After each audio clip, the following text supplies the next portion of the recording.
my fucking god!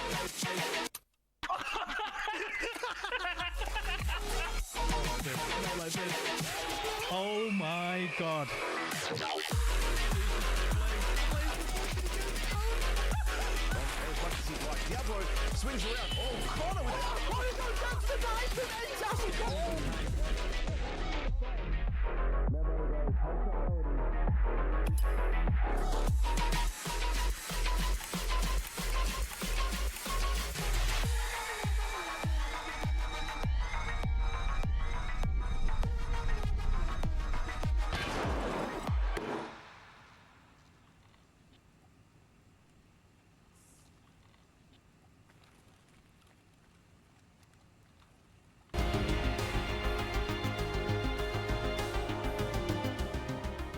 Hello, everyone, and welcome back to day 2 of HPL season number 4, of course, brought to you by Hunt Premier in partnership with Battle State Games. We've got 3 more exciting matchups to show to you today, 6 in total, 3 off screen. But before we get into all that action, of course, my name is Hot Sauce, joined with a handsome Mr. Bepic. How are we feeling today, my friend?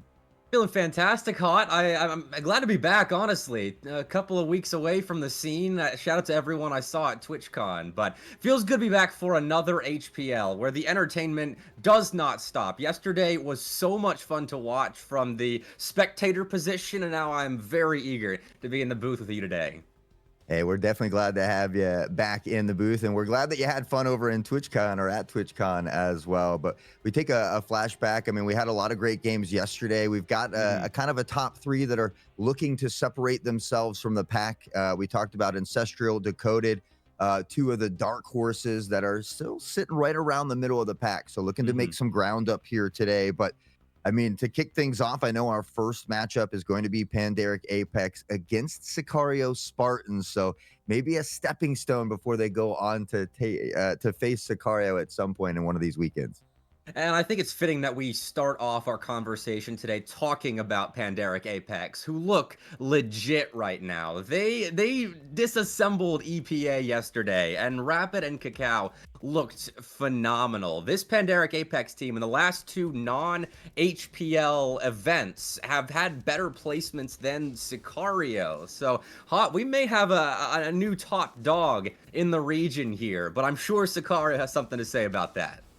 Yeah, well, their Spartan squad's going to get an opportunity to take a shot at these juggernauts here today, and we saw Sicario Spartans get second place in that ASPL. Now, the roster here for Sicario is a little bit different than what they had in ASPL, but certainly a very talented one at that. You can see Pandaric Apex taking on Sicario Spartans. Going to be the first one we show on screen today. EPA versus K3 off screen at that same time. Of course, we got Sicario and Decoded a little bit later, and then the last one for the day will be K3 versus Sicario Spartans. So the number 1 of ASPL taking on the number 2 of ASPL. So as you can see, that red little glowing orb there denotes that the ones that will be shown on screen, along with the word live there. So definitely the tale of the underdogs today, I think a little bit, especially starting off with Sicario Spartans. I mean, looking at K3 as well as a team that maybe tries to take some names here in their HPL Season 4 debut. But, I mean, we are looking at, I think, a great contest at the top with Pandaric Apex and Sicario. EPA, kind of the odd team out right now. And unfortunately, they were a team that was always in contention for that number 1 spot across previous seasons. But right now, I think they're on the outside looking in, especially after that performance against Pandaric Apex yesterday. They've got a lot of ground to make up throughout this weekend and next. yeah, I mean, at least it's only been one day and they do have an opportunity. Yeah. I felt like, with Blitzer Girl coming back, it was still just kind of finding that footing. And so it took them a little while to get going yesterday. I expect to see them bounce back strong here today. Obviously, we won't be seeing them on stream, but, we've got a wonderful team behind us, and they'll be updating you in chat as those games go on. I do believe, because we missed a key yesterday as well, we've got 4 arena keys to give away today. So make sure that you buckle in, because we've got a long, exciting day. And we're going to start off the day with the giveaway. So exclamation point HPL in chat will get you in the running there for that Tarkov standard arena key. Shout out to Phil for starting us off with a bang, with giving away a key very early on in the stream. But I would love as well to talk more about this first matchup because, like I said, story of the underdogs with our first couple of series today, Hodge. I mean, I think Decoded and Sicario Spartans are the two teams trying to take down Sicario and Pandaric Apex respectively. And if they're able to pull off a map win, that would be pretty big news, especially for Sicario Spartans, who I know you've watched a good bit of in ASPL. So do you see any world where they're able to maybe snag one of our 2 maps against Pandaric Apex? You probably won't find me voting or betting against Pandaric Okay. Apex here much in this one. So, I mean, you take a look at the way Pandaric Apex played yesterday. We see the roster there: Bakizi, Rapid, Codex, Cacao, that ace. Everybody was having phenomenal games in their own right. We saw Rapid cooking on the first one, Cacao, Codex Yes. cooking on the next one. But I remember specifically on Fort, that ace had a nasty 2-piece, and then he gets a jumping no scope on the third guy to clutch the round, all while he has not a ton of health to work with. I mean, they are just the team synergy on this Pandaric Apex is phenomenal. Sicario Spartans, we saw them do very well in the ASPL first season, taking second place, but they really only had Chill Dizzle on that roster. So we see Hiding Sheep, Prompus, Mr. Krabs, Nosebleed Hero stepping in here to fill in this role. So not quite the same roster that we saw in ASPL, and I wonder how that team synergy, that team chemistry is going to work for them. They are relative unknowns. I guess that's something they can lean on with their run here at HPL Season 4. I mean, yesterday against TFG, they did end up losing that. Spartans, I think this is really an experience exhibition for them. Playing this weekend and next just to get experience against these top teams. Like Ancestral, who are now fighting for potentially a top 3 spots in HPL, whereas in previous seasons it was, okay, are they really even going to get a map win here against any of the top teams? So it's all about progression. HPL, we've seen that in the past lead to competitive rosters now in Season 4, and for Sicario Spartans, I really think that's the goal. Show your stuff, try and pop off, maybe steal a map or 2 from a contending team, and that's honestly a success. Yeah, I couldn't agree more. I mean, if you're able to even just take a single map off of one of these juggernauts of a team, then you've got to be feeling good. You're taking, steps and strides in the right direction. As we take a quick look at the map bans and picks here. Pandaric getting rid of Bay 5, which we always talk about. Back when they were Team Oil Rig, they loved Bay 5. We see them staying away from that. They often dominate on Bowl, which is their pick here. Of course, on the other side of things, Sicario Spartans taking away Fort and opting to go towards Skybridge, which is, I think, a map that everybody's extremely comfortable on at this point. Definitely. I mean, it's the most picked map in HPL right now for a reason. So we'll be seeing a lot of Skybridge and Bull, for that matter, a very close runner-up for most picked map right now. But I like how Iceberg was left open for the picking stage here. And I know we aren't going to see much Iceberg because it's the opposite of Skybridge. No one's comfortable on Iceberg right now. But that option was left open by the Sicario Spartans. But no, we get the standard Bowl and Skybridge run here. I got to give a shout out to one of Sicario Academy's players, Tio Diaz, there in chat for correcting me as well. It was actually Sicario's Academy team that got second place in ASPL. This is Sicario Spartans. It's slightly different. So Chill Dizzle, a member of both, but the teams are actually different. So shout out to Tio for keeping me on my toes there. Hey, either way, Sicario's making a dent in the arena scene. A lot of respect for supporting different rosters here, helping them build themselves up and maybe make a run here at the big time tournaments like your HPLs, like maybe a Pinnacle a couple of weeks ago. But right now on Bowl and Skybridge, we're wondering if Sicario Spartans can be competitive against Pandaric Apex, who, if any team is going to be comfortable on this pair of maps, it's going to be them. They looked very good yesterday, and I mean, we fully expect that to continue. They're winning with consistent top fraggers that are hitting 20 kills in maps. I mean, both Cacao and Rapid yesterday eclipsing 20 kills, and that ace is still being talked about for his highlight reel plays. That's just how absurd Pandaric Apex looks right now. Yeah, I mean, the Cracked and I talked about it a little bit yesterday. That ace, the best to do it in that marksman class with that TRG. And so Bull is honestly, if I'm playing Pandaric Apex, I'm probably trying to ban Bull. It's one of their strongest maps. Mhm. Cacao on defense locks down the B site completely by himself. You've got that ace that rotates from lane to lane, providing that snipe, and then the other three just kind of locking down the A site. So Bull, I'd say, is one of Pandaric Apex's strongest map. If a team could take a Bull away from Pandaric Apex, I think that would be a huge feat for any team in its own right. I mean, these are two maps with longer sight lanes to try and best that ace on. It's going to be tough for the Sicario Spartans here. And there, if you are able to silence one star on Pandaric Apex, someone else is there to step up, and that is a terrifying prospect. And why I think it's largely going to be just your potentially EPAs in future events now, or Sicario, the main roster that can beat Pandaric Apex here, because I don't know if any other teams have that sort of star power to limit this Pandaric roster right now.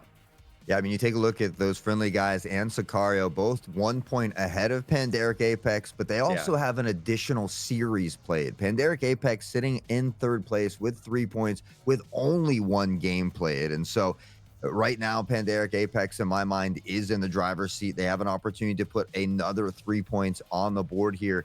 And like we said, after this first weekend, we really start to get a feel where these teams might lie, because there's some really good opportunities for these teams to separate themselves from the pack, look to kind of, make a statement across the league. And so far, Pandaric has done a great job at that.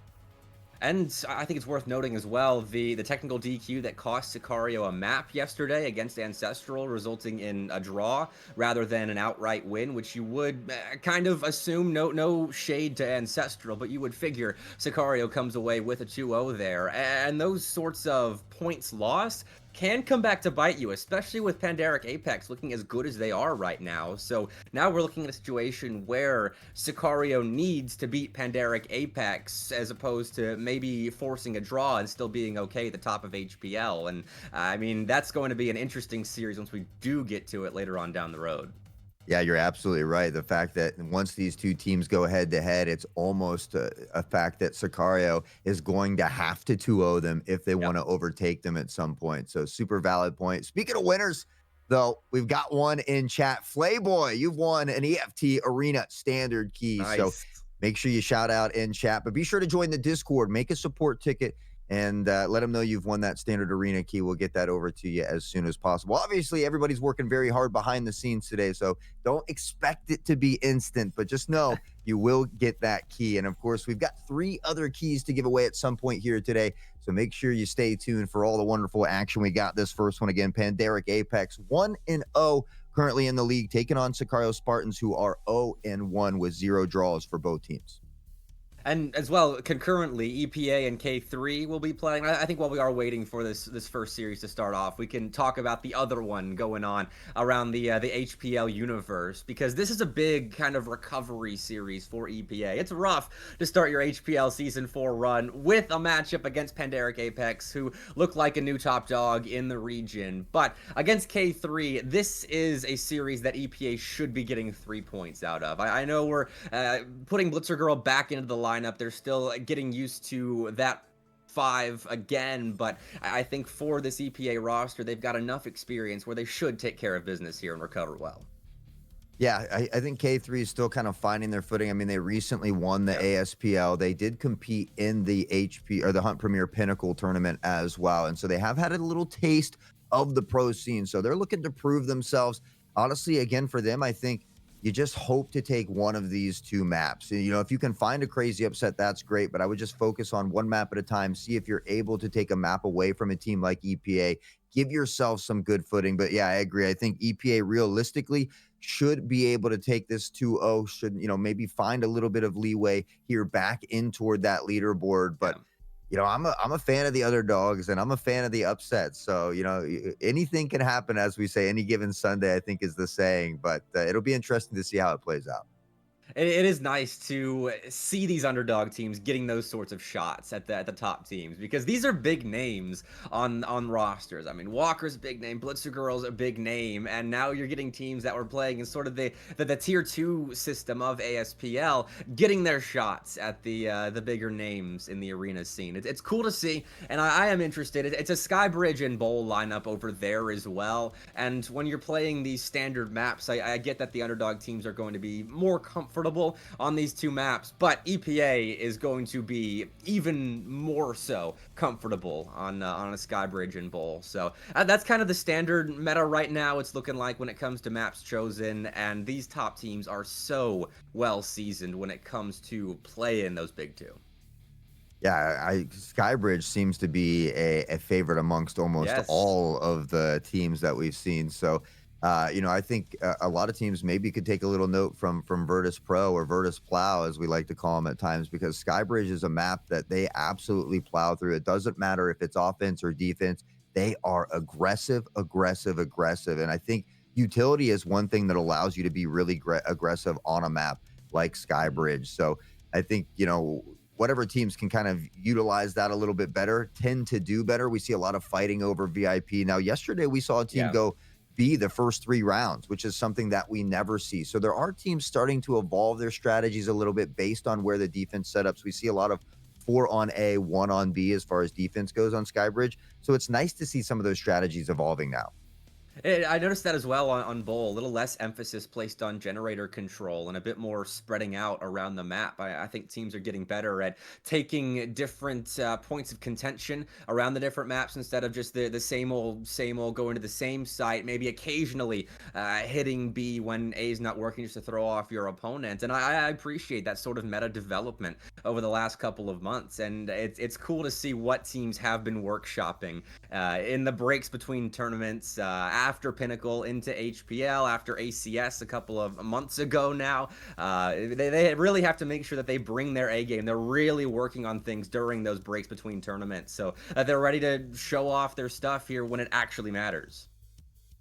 Well, thinking back to this first one here, Pandaric Apex taking on Sicario Spartans. I mean, Bowl, again, is a map that typically we see Pandaric Apex dominate on, and they played very well on it yesterday as well. I think 9-2. Oh no, I'm sorry. They started off on Skybridge yesterday. Was their 9-2? But again, if I'm a team playing Pandaric Apex, I'm probably banning Bowl away just because of how deadly that ace is with the snipe. I mean, snipes tend to Bowl is probably the most favorite map for a sniper, in my opinion. There's a lot of long sight lines there, and so that ace tends to have a field day. Cacao, we talked about it. We've seen some quadras, some aces alone, and now typically we see Cacao running the Enforcer class, the Saiga with the Piranha rounds, but on Bowl, a lot of times it uses that MCX, I believe, over there on the B side. And if you can lock down B with a player like Cacao, that's such a move that can lock down the map for you, because then you can focus resources on A, which has been the meta for the most part on Bowl over the course of the last couple of months. But I can't wait to see how Cacao holds B, those dynamic positions that he can hold and prevent multiplayer pushes from coming in. And so for Sicario Spartans, being able to mix up your attack, maybe confuse that B defender, make them play more uncomfortable positions, it's going to be big. And I love to see how that attack develops. And that is where Sicario Spartans are starting off their Bowl campaign, is on the attacking side. As we do finally get into action here, HPL Season 4 Day 2 is kicking off now with Sicario Spartans and Pandaric Apex. And we're watching Codex right now creeping forward along Rapid. That is a dynamic duo for the ages. Hot, looking to lock down A. Yeah, Sicario Spartans taking it very slow here in round number 1, as we can see. I mean, most of the action lingering toward that A site. They do have one tucked back in case there is a long lurking flank that comes into play, but Pandaric, again, seems to be set up for this. Often 3 to 4 toward that A site. They trust in Cacao to lock down the B site by himself. You have that ace who does tend to rotate back and forth here on this marksman rifle. He's looking for anyone to peek their heads around a corner into those unsuspecting crosshairs, but no one's given anything up so far. Codex is a little bit wounded, but that's about the only bit of damage that we've seen so far, as Generator has been smoked off, and Sicario Spartans are still weighing their options. It's still a bit of a default push, sort of centered around A at the moment, but no one's moved in quite yet. With 40 seconds left, they will have to start stepping forward fairly soon, but Crank on the A site at the moment, sees two heads, but is dropped by Sheep. Good start for Sicario Spartans. Two opening frags here, but Rapid counters suit two of his own. Looks for more. Propus is going to find Rapid on the pick back. It's that ace with a snipe, and he finds a 2K to open it up. Propus all alone. The device down here as well. With only 15 seconds, it's going to be very difficult to find a kill or two and find a plant. So I think at this point, you just pressure forward. You try to get both kills. He catches that ace off guard, and now it's just 3 seconds. All Pandaric has to do is play Ring Around the Rosie. They secured round one, but Sicario Spartans showing that they come to play here. Now we take a look. It does look like Bakizi maybe not here today, and so we do see Crank stepping in, maybe filling that role at the moment. Hey, that's an opening for Sicario Spartans here. Maybe taking advantage of a substitute stepping in, but for Pandaric Apex, I'm sure they've got a system in place to make any player feel comfortable moving into the lineup. So we'll keep an eye on that, see how Crank does, how comfortable they look around Bowl, but for Sicario Spartans, not a bad start. They had a pretty sharp tip of the spear there with their attack trying to penetrate the A site. Just couldn't quite close it out. Time wasn't on their side, and that's a nice bit of utility there, forcing Hugo Copter to drop a bit of HP and heal on up. I'm surprised Hugo survived that one. It looked like it was right at the feet, but he'll be thanking the Tarkov gods that he's still standing momentarily. 1:30 on the clock. Again, a bit of a slow push for Sicario. I think it needs to come just a little bit quicker than we saw in that previous round. But again, we saw him almost clutch it up. It came down to the final member. And now Hugo looking to channel his own marksman action here as well with the TRG.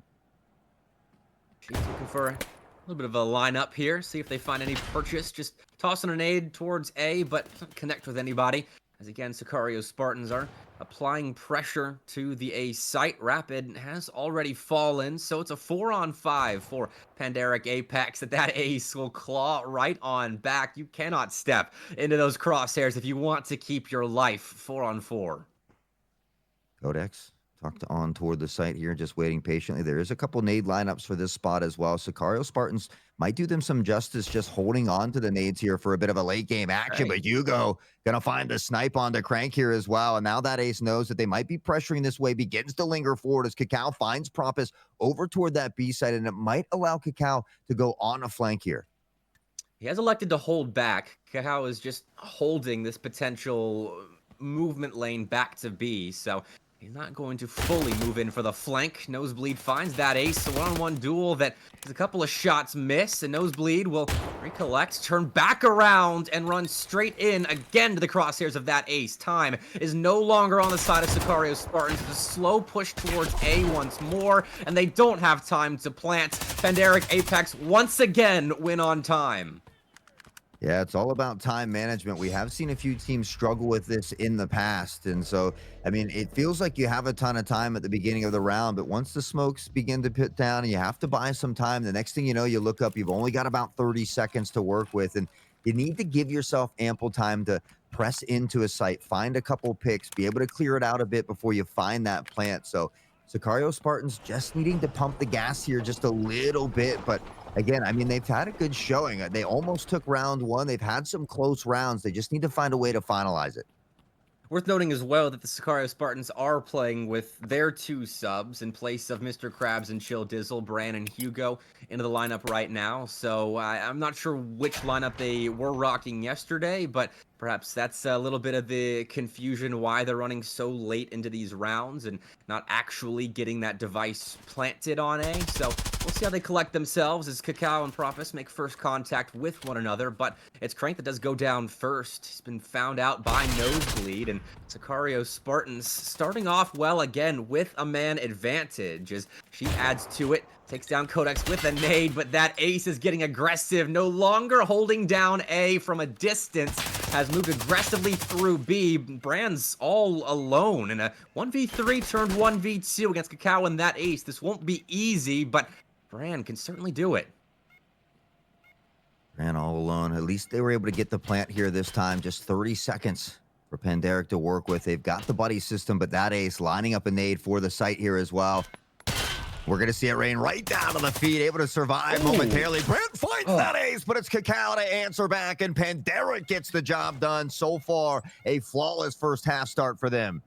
That's nice from Sicario Spartans. I think it's the, closest they've gotten really to winning a round. They're just a straight up 1v1 for the round. And Hpl, when you put him in an isolated duel like that, I think most Panderic fans will have trust in one of their superstars to close things out. 3-0. Panderic Apex, but Sicario Spartans don't look bad right now. These are good pushes into the A site. They're gaining a lot of ground. They're finding good picks, and their riflers seem on point at the moment. So something to keep an eye on here. They will eventually have to start winning rounds. Getting close and looking good can only get you so far, but hey, to begin off your bowl campaign looking decent against Panderic Apex, that's a positive for a team like Sicario Spartans. Close. Only good in horseshoes and hand grenades, they say. And we have seen a couple close nades rain down, but nothing to hit the mark yet. Panderic off to a nice start. But as Bepic said, we've seen a lot of great rounds from Sicario. They just have to solidify that dub. And we see him playing very patient here on the attacking side. We haven't seen too much of that B pressure, but this time for Panderic, they're eating up a lot of space on that B side. We see some pre-fire shots coming out through the wall, but nobody's home on this one. You can see the Spartans wary of Hpl potentially advancing through B, or maybe that ace as well, now that Panderic have shown that's in their repertoire. Getting 2 players to move aggressively through B, but once again, nade lobbed into A, but still not connecting with anybody. Panderic are mixing up their positioning well enough to avoid the utility of the Spartans, and that ace will find first blood. It feels like the first time that we've seen a man advantage for Panderic Apex early on in a round, and then quickly goes away as Hugo answers. Nosebleed trying to pressure forward. Does he know there's one close into the left, though? That's going to be the question. Tries to bait out the pre-fire, but Codex being patient here. And now shots will ring out. Nosebleed doesn't find one just yet. That ace has already been taken out, though. And with the sniper gone, maybe an opportunity for Sicario Spartans to pressure in. We see one on the back pedal. Now Hpl on the pig, or Codex, excuse me, and he finds Sheep. Crank got one in the meanwhile as well. And now Rapid picking up on Hugo. All of a sudden, Brand all alone on this B site. Brand had to look for the plant right there. Instead goes for frags, and all Crank has to do is run away. Leaves Rapid to clean on up. But again, time is a factor for the Spartans. They don't lose there on time, but Brand had to go for kills right there. Made the decision to try and find 3 bodies in about 7 seconds. That's a rough one. As the Spartans, they had an opening. Brand found that pick, took out Hpl, who was the lone B defender there late in the round, but that's exactly when Panderic Apex decided to move in. They found a couple of kills of their own, and the attack fell apart for Sicario. Yeah, Panderic 4 in a row. This is pretty much the performance that we saw yesterday, and that's been the thing. We always talk about consistency being key, and well, Panderic has been the kings of consistency here lately. Again, Hpl able to hold down this B site by themselves on the spear here today, though, which is something I haven't seen Hpl use a ton of, at least on stream here. And so, interesting weapon choice. The spear has been a fan favorite for many of these players across many teams. Hasn't had to use it too much. Just 2 kills for Hpl, as there haven't been too many B pushes. Nosebleed moving in that direction, though, is taken down by that ace, and that leads to a rotation in late for Panderic. It was just that ace positioning there around Old B, and Hpl was late to the party.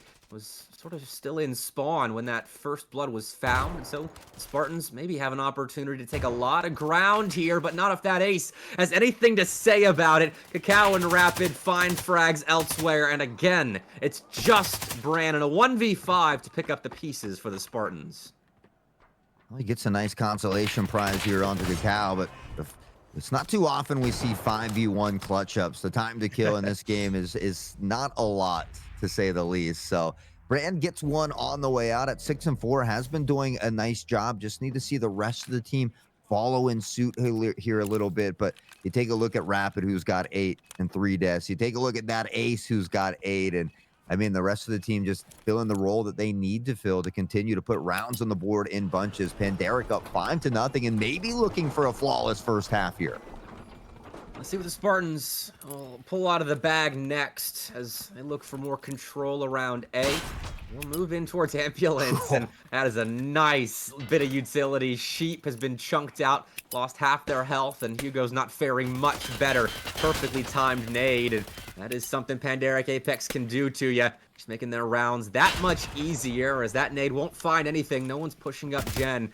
So the Spartans once more try to figure their way out of this one, with players losing HP, trying to heal up, and Panderic taking all kinds of space around A. Even Crank's getting involved. That's their second frag of the map, and it's a big one.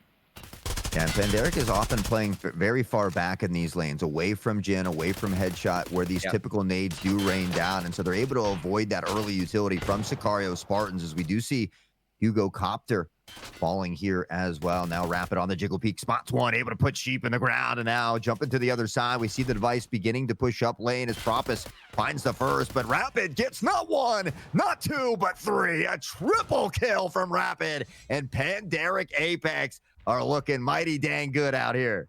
That's not even a really poorly timed team peak. Rapid is just that fast to find headshots. Takes down the first, and the second one is peeking his out around the corner. Right after that, Rapid, though, doesn't blink after taking down Propus. This is the perfect replay. I mean, maybe Brand could be there maybe a little bit sooner so they can peek together, maybe trade out a frag there, but either way, even if Rapid does go down there, Panderic Apex did so much in the early round with their utility, with their picks, that even if they lose Rapid, they've got enough members still standing to find a way back. But into the 7th round, Sheep has found first blood, and it's not the first time the Spartans have done that, have found themselves in a 5v4 to work with. So they need to capitalize on this one.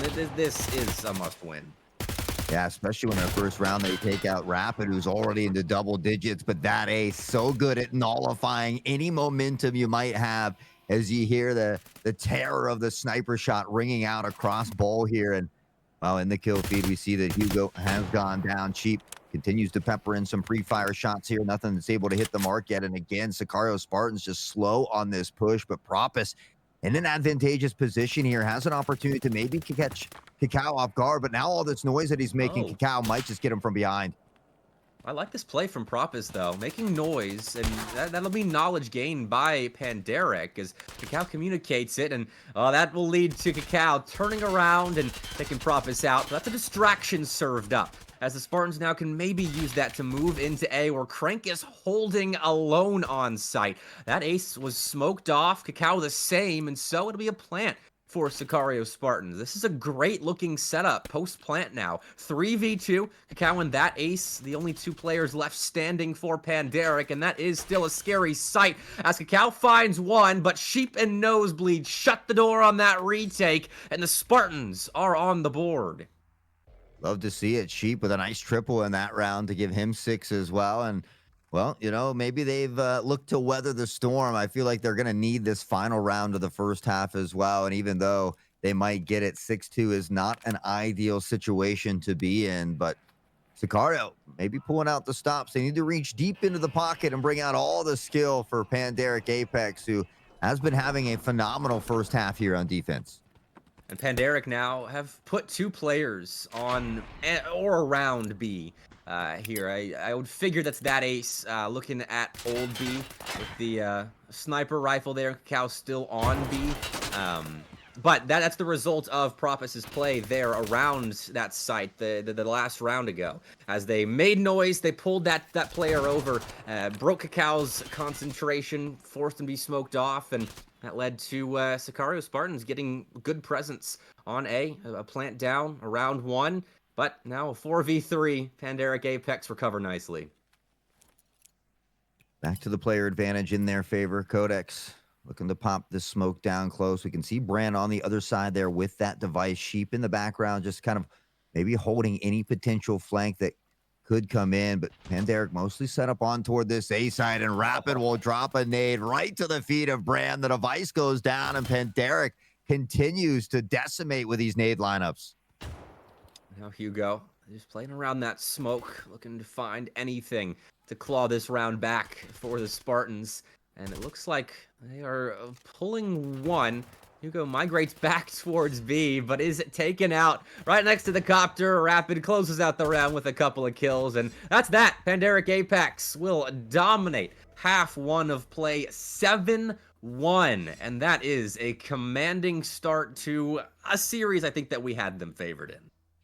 Yeah, absolutely. And again, the scoreline I would say doesn't quite do it justice. I would say there's probably at least 2 of those rounds, maybe 3 if I'm being nice, but at least 2 of those rounds that could have gone in favor of Sicario. It came down to that final member, that final player. So again, we're seeing moments of greatness here from Sicario Spartans, but they have to be able to string that together as a full 5-player squad consistently, especially if you want to take rounds away from a team like Pandaric Apex, who has at any given moment, any of these members are capable of popping off. And I think that's why they are just so dangerous.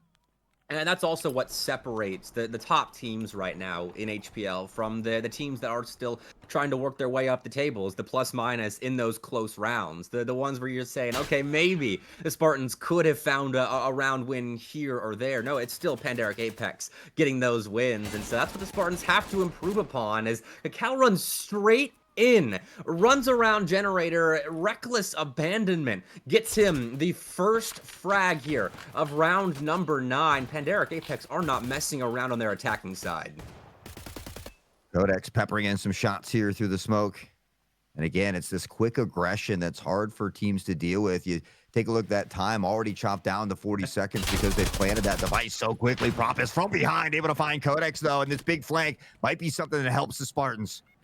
Well, Propus matches pace with pace, moves through B and takes that aggressive flanking position now. Looking to penetrate the back line of Pandaric Apex, but has to get through the scope of that ace, and that's not going to happen. And Sheep does claw a couple of frags back. It's Hugo and Sheep still standing for the Spartans. Every round from here on out is essentially a must-win, and that one will not be won. Pandaric Apex take it away from the Spartans as they run into A, take control immediately, plant a flag, and claim 8.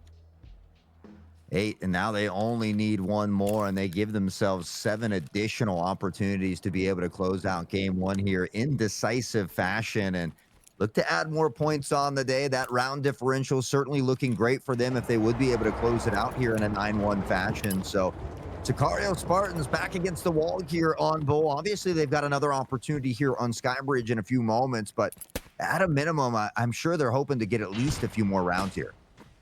I mean, you want to look a bit more competitive against Pandaric, especially on the defensive side, because now Pandaric are using their ability to find kills with rapid pace, and rapid as well being sent forward to find a couple. But right now, Hpl moving in towards B. That's his site, even on the attacking side. They'll find a big pick, but it's still a man advantage for the Spartans, who have a couple of players over towards the B site playing back, letting Pandaric come to them. And Crank with the device right now is playing patiently, letting Hpl clear a safe path for that device to go down, and that ace is even getting involved from range with a grenade as opposed to his regular sniper. And now it's a 2v1 for Pandaric, and unless Nosebleed can do something spectacular, I think we might see the end of Bull here. Yeah, I'd have to agree. I think unless Nosebleed can come up with a crazy clutch, I mean, the device goes down, they have the opportunity to really play post-plant position, and now they've got all the intel they need. Cranks up close and personal, and only 10 rounds left in the mag here, and now he's going to find that reload in a world of hurt. Ring around the rosy. That ace will snipe him down, and Pandaric Apex will take map number 1 almost in flawless fashion as they finish it 9-1. And that really sets the tone now for Skybridge, where we still have those deep sight lines for that ace to make spectacular plays. And I mean, Rapid and Hpl looked phenomenal on Bull as per usual. And now, if you're the Spartans, you got a lot of thinking to do in between maps, because there were close rounds where good early round strategies got them access to important space, but they couldn't hold it. They couldn't keep control of A when they did get the device down, and that's an issue for them going forward. So they look competitive, but Pandaric Apex is still Pandaric Apex, and they are well on their way to 3 points, I think, in this series if this keeps up. Yeah, I mean, you had Rapid 15-6, that Ace, I think 14-5, and both of them had 4 MVPs apiece. I mean, this is a typical fashion for Pandaric Apex, and this is why they've been so dangerous. I mean, they are consistently playing very, very well. If they happen to have a member that isn't having a great day, the other 4 are right there to step it up, and we see him doing it without Bikizi even today as Crank steps in to fill in that role. And so, a job well done yet again here by Pandaric Apex. We kind of pitched that narrative at the start of Bowl as well, seeing how Crank fits in. And I mean, Crank did their job, got 3 impact frags there throughout Bowl, and that was kind of all they had to do. Maybe a little bit of presence on A, and I mean that's all Pandaric Apex needed of their substitute against Sicario Spartans. And so that could be a storyline going forward in other series. But right there, it was still the star shining bright for Pandaric, with Rapids still continuing to top frag for Pandaric, and that Ace putting on a show downrange.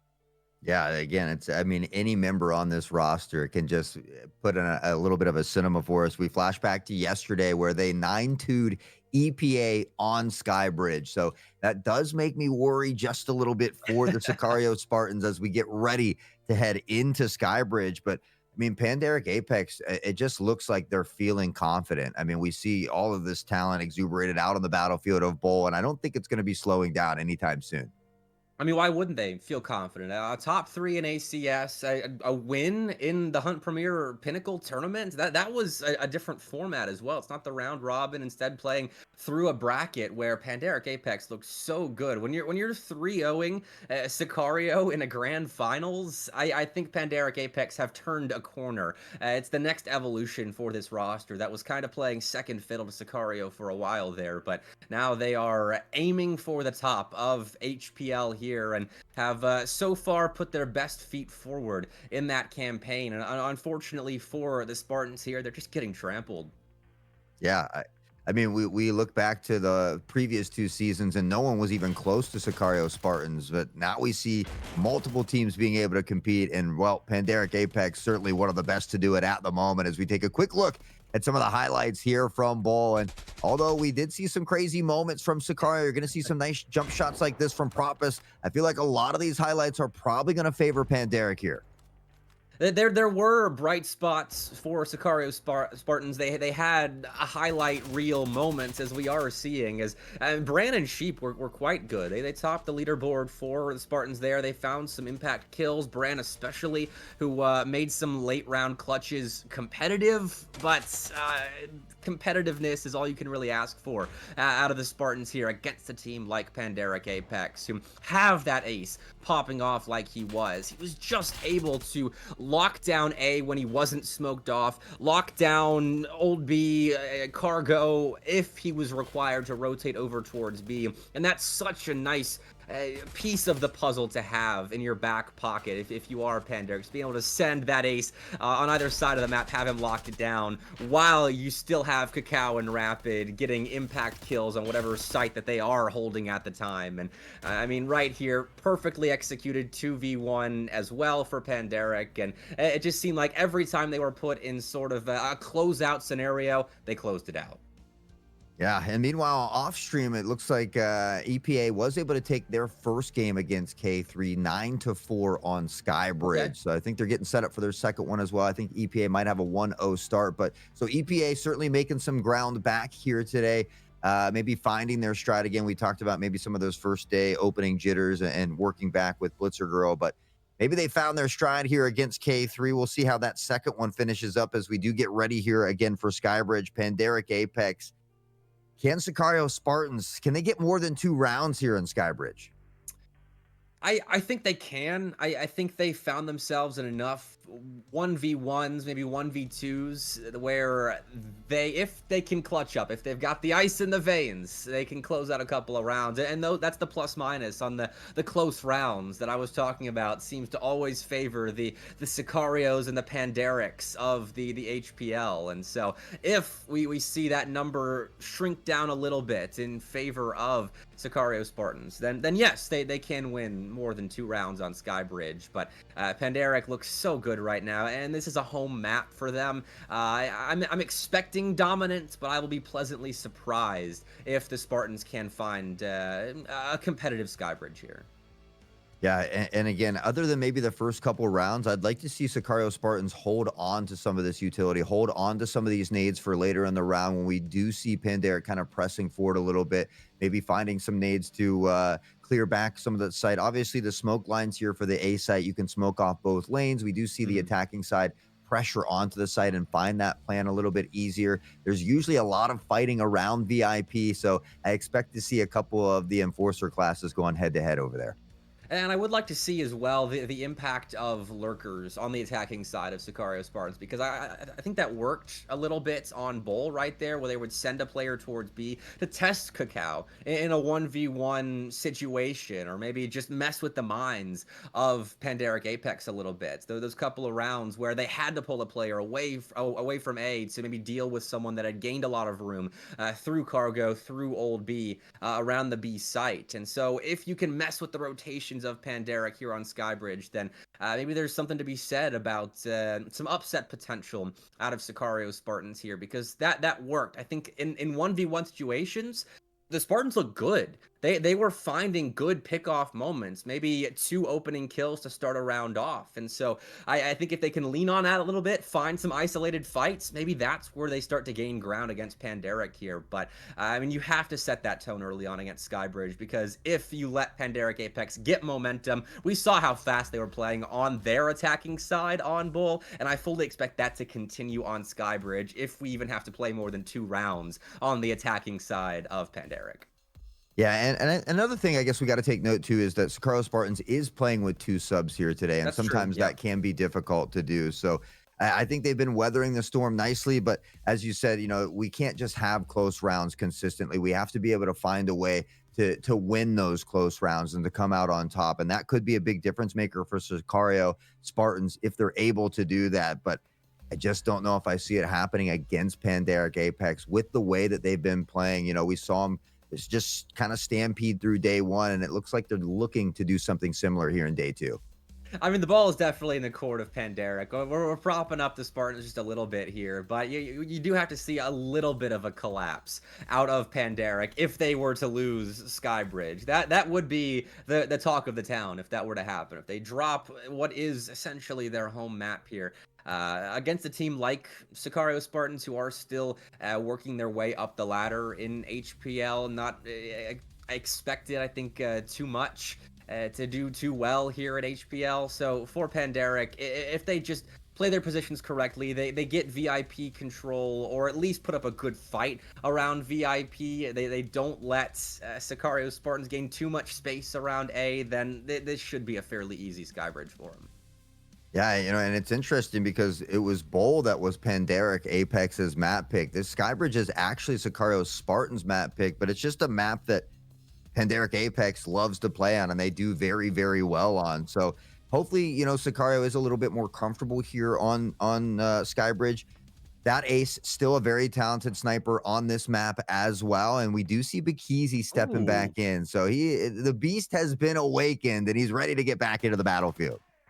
Well, fair enough. Crank did his job here for Pandaric Apex on Bull, but the captain's back in, and now we see this first VIP fight with Cacao advancing, and already Rapid has fallen here, so it's a good start for Sicario Spartans. They had plenty of 5v4s on Bull that they couldn't capitalize on and convert into round wins, so we'll see if it's any different here on Skybridge. Well, you can't limit that ace no matter where you go. You gotta find a way to nerf the guy because he's a monster on that TRG, and already finding an early one. Codex tucked into the corner, but a quick reaction for Brand finds the pick. Prompus and Nosebleed combined for 2 more, and Sicario looking to take round 1, but they've got to get through that ace, who finds not one but another. He threads the needle into VIP. He swaps the weapon, but Sheep on point here will find it, and Sicario Spartans start out taking the first round. And even though that was a 1v4, that's something that ace can finish off himself. You can't count that round as over, but great smoke spam. Sheep knew exactly where that ace was and closed down that clutch before it really even got started. So, well done, Sicario Spartans. Hey, taking round 1. That is matching their total on Bull. I'm here for it. This is a beautiful start, and it began with that VIP control. That is a win already around VIP. They need to keep that going. Looks like that momentum is going to head right back this direction. They do keep one lingering outside of B, but Hpl this time, the Piranha rounds, the Enforcer into VIP, and he said, I am the MVP of VIP as he loads up an 8 and gets ready for some more action. We see that lingering member from Sicario toward that B site now begin to rotate back toward A. With this space, Pandaric Apex are preventing Sicario Spartans from advancing anywhere other than short and long. So Hugo will move in and was a fairly decent impact player there on Bull. Will have to be now alongside Sheep, but won't be allowed to play the rest of the round, as that ace downrange again is a lethal threat. And it's a 1v4 now for the Spartans to try and convert on. And Sheep left standing all alone here in round 2 of Skybridge. And Derek, always good at finding these quick responses. They don't allow you to put rounds on the board in bunches, as Codex will find that one and Rapid, or that ace, excuse me, will display some of those sniping skrills afterwards. But 5-1 already for that ace here on Skybridge, as Pandaric finds a way to tie it up early. I already feel the makings of that ace takeover map, and we've seen him previously on Skybridge have insane runs through different rounds, whether it is 1vx clutches or just shutting down an attacking side before they even get space and just step a foot on site. And so keep an eye on him. I imagine most people do keep an eye on him, but there's Hpl making his presence known. That's a missed grenade. Brandon will try and recover that and won't be able to. Hpl sits him down, and this is another real non-starter for the Spartans. Yeah, I mean, you lose 3 before it even begins. Rapid will find a 4th onto Hugo as he continues to click heads and get bread. Rapid finds a 2nd as well, and it's a flawless round for Pandaric Apex, who says, hey, you know, we're human. We lose a round from time to time, but don't worry, we're going to consistently put them on the board, and that's what they're doing here. Well, that might be the only round they drop if Bull is any indicator of how Skybridge could go, and if this momentum keeps up, because the Spartans have really not been able to step on site the last couple of rounds, as they haven't gained VIP control. They've lost players early. Hpl is shutting down space, and for the Spartans, I'm wondering if they switch things up, but they go right back towards A. Hpl finds that exact same timing, takes out the tip of the spear and nosebleed. Hpl will down Bran as well in VIP, and are we watching replays right now, or is this the next round? Yeah, I mean, very good point. It almost looks like an exact mirror of the previous round as Pandaric Apex takes it. Only loses 2 members here on the way out as well. And Hpl on this Enforcer class finding a triple. And just he does such a good job of taking control of VIP. Again, Pandaric Apex, a very aggressive team that I think if teams can't quite match that aggression or find utility to slow them down, they often struggle with.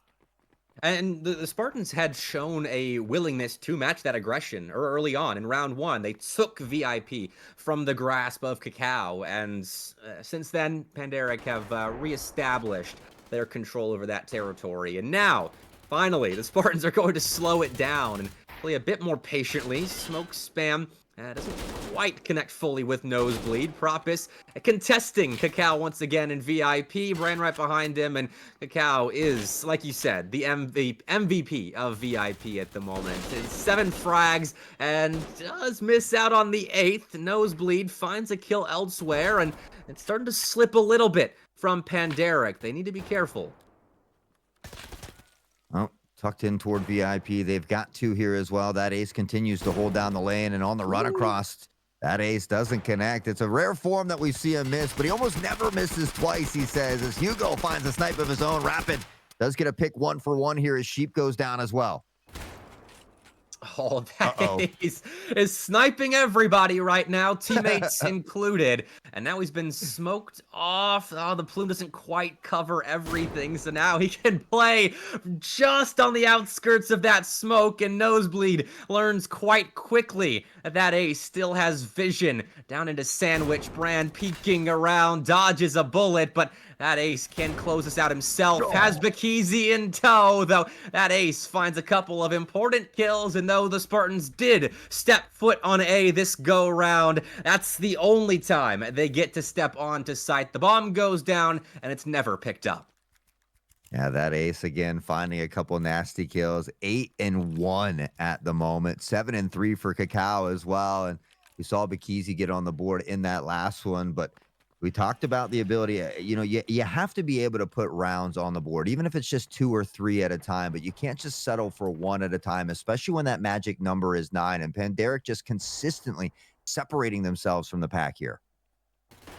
And Panderic, the last couple of rounds, have sent that ace towards B, just in case the Spartans decide to mix things up. But it looks like Sicario Spartans are going to continue to ram their head against this A defense of Panderic, and it nearly worked out the last round, and now we're in another 3v3 with Rapid. I think some important intelligence for Panderic here as he spots 2 there by KFC, finds the 3rd player, and well, this should be an easy cleanup now as Sheep is hemmed in. Rapid expects a retreat, finds out quickly that Sheep did stick around in the corner, but it doesn't matter. That's an insane flick. He just downs him like it's nothing. I mean, we said it earlier. There is nobody that is safe on the other side of the crosshair of that ace. He is collecting dog tags from all factions out here today. And 9-1, almost into double digits is both him and Cacao, but only 1 death as well. Just, I think, speaks volumes for the type of skill that ace is putting out here in this one. Sicario Spartans experiencing some of the trouble that they experienced on Bowl. Now in Skybridge, it begins to spill over. And I mean, they are being aggressive. They're trying to match that pace. They're just unfortunately not coming out on top. Would love to eventually see the Spartans test the B site, as Panderic seemed to have seriously locked down A. I like this early pressure. You have to continue to announce your presence. It's not something you can just sacrifice, but Cacao and Rapid have gotten aggressive, and I think Panderic, they can smell the blood in the water at the moment. Sicario Spartans are looking down and out of it. They've lost 2 players early on. They've given up space through Sandwich and Elevator now. Bran has moved into VIP, but this is not a safe haven as Panderic control every inch of Skybridge, and while there are 2 players around B now, Hugo will be sat down, and unfortunately for the Spartans, they didn't gain enough space around A to pull rotations of Panderic that direction, so B is still just as closed. I think right now it's just a fight between Cacao and that ace to who can get more frags at the moment, as they are just fighting each other for these kills. And Panderic finds themselves up by 5 rounds. I believe it was a 7-1 half in that previous one where Sicario ended up getting 2 rounds in total, but we're looking at almost an exact repeat from Bowl. Unfortunately, and for the Spartans as well, I think it's a little bit worse that if we do get the repeat of the 7-1 on Bull, because they won round 1 here in Skybridge. It looked so good in that first round. They got quick VIP control, and they moved in through long and short effectively as well, which is where the next fight happens on screen here as Rapid jumps into short, and I mean, that's that. Rapid's taking control. He's got a couple of big frags now in round 8, and that's a 7-1 for Panderic. You can't even set up a point early on. That's how fast Panderic Apex are winning rounds at the moment. Sicario Spartans are asleep at the wheel.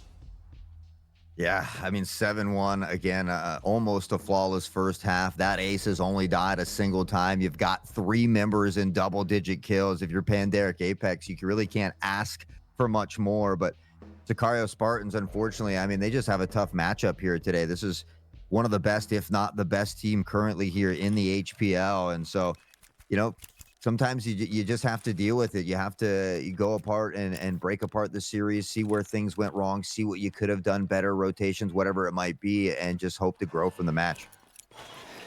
It's funny as well because Bikizi did show up for the second map of this series, and honestly, I think he could have just kept napping. A 4v5 I probably would have stayed about the same result as Bikizi's. Only got 2 kills as it's the Rapid Cacao and that Ace show. Rapid has been dropped early on here around VIP as Pandaric Apex move into A with pace, and that will be that unless she can convert on this 1v3. That is a start. We'll take out one. Still has that Ace to contend with, who has stuck around the same E-box corner.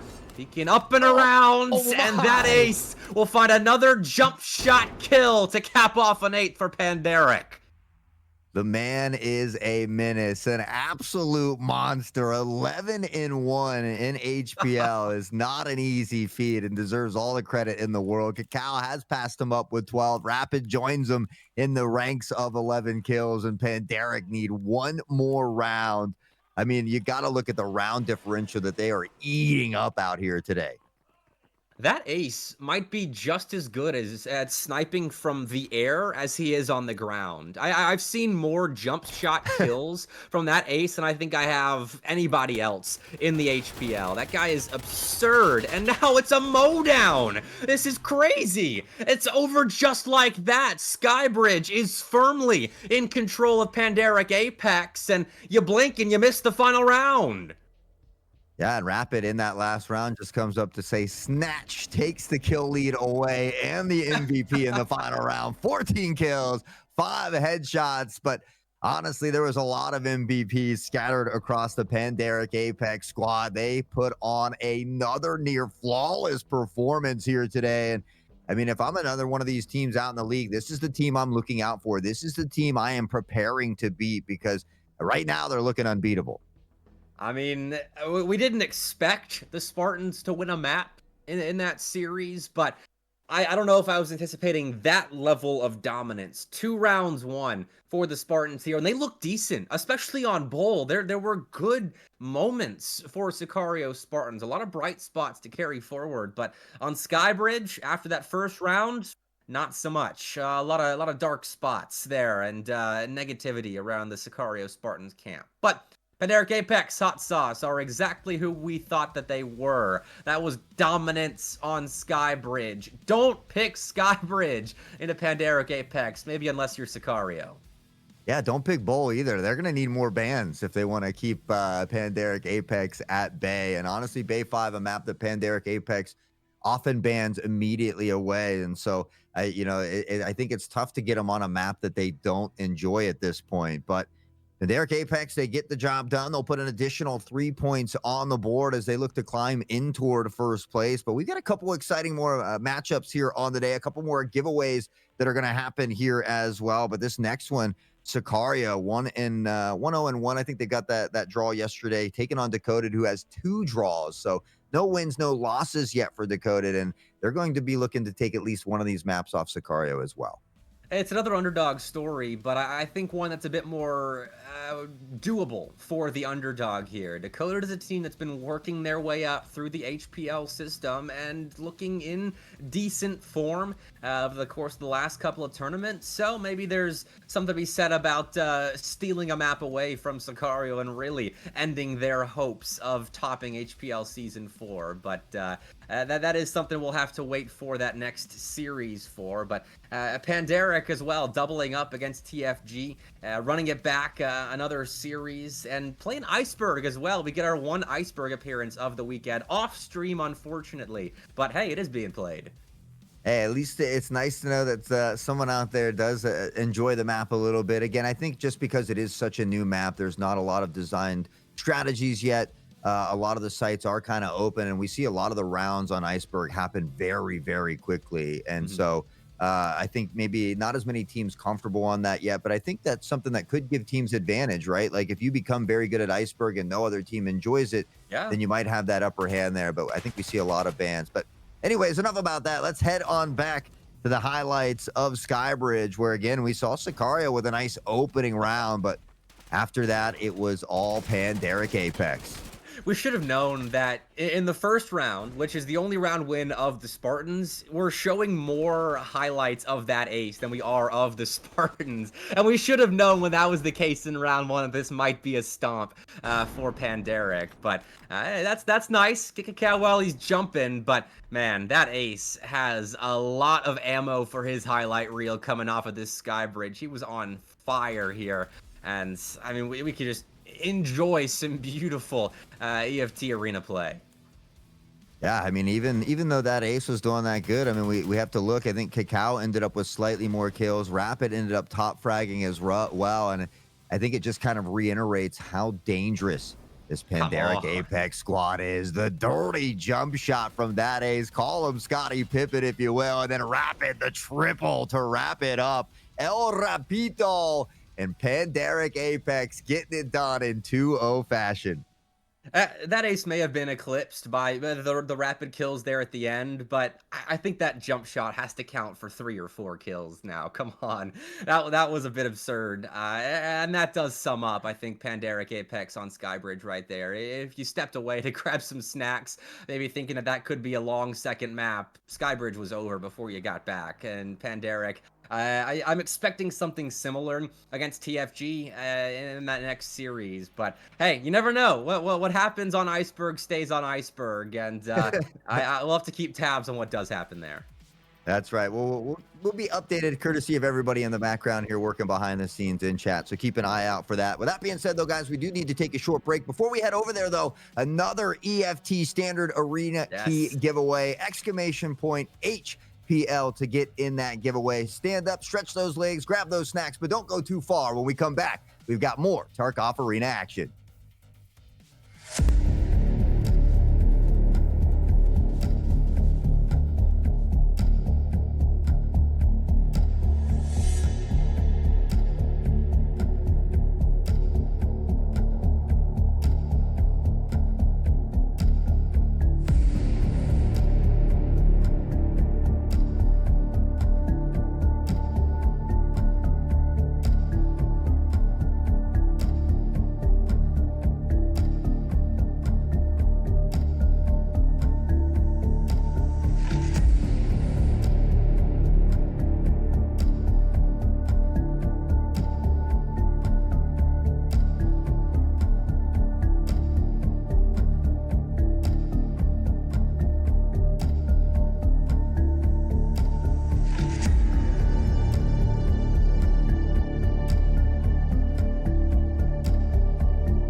Dakar against Dakota in a few moments, but Epic, how we feeling? I'm feeling good.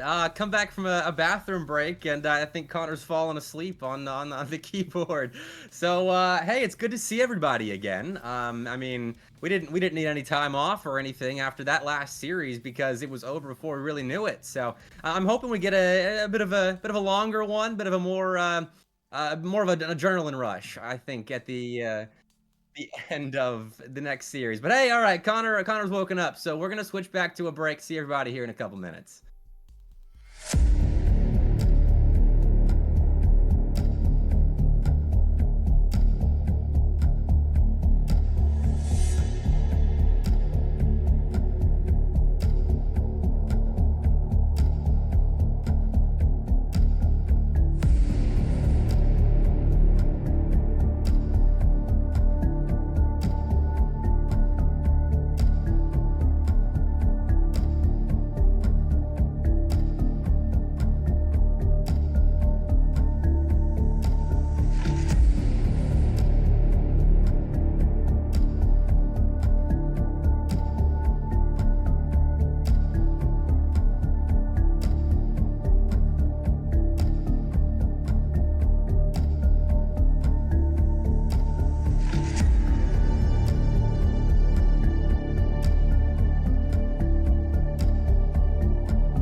Welcome back, everybody, for real this time of day 2, season 4 of the HPL, of course, brought to you by Hunt Premier in partnership with the wonderful Battle State Games. We've got a current giveaway going on, exclamation point HPL. It looks like it's already over. I lied. Sergey D has won the keys. So if you're in chat, be sure to shout it out. Make sure you make a ticket in Discord and we can get that over to you as well. One exciting series done on the day. My name's still Hot Sauce. Mr. Bepic joined alongside with me here. How are we feeling about this next matchup of Sicario and Decoded?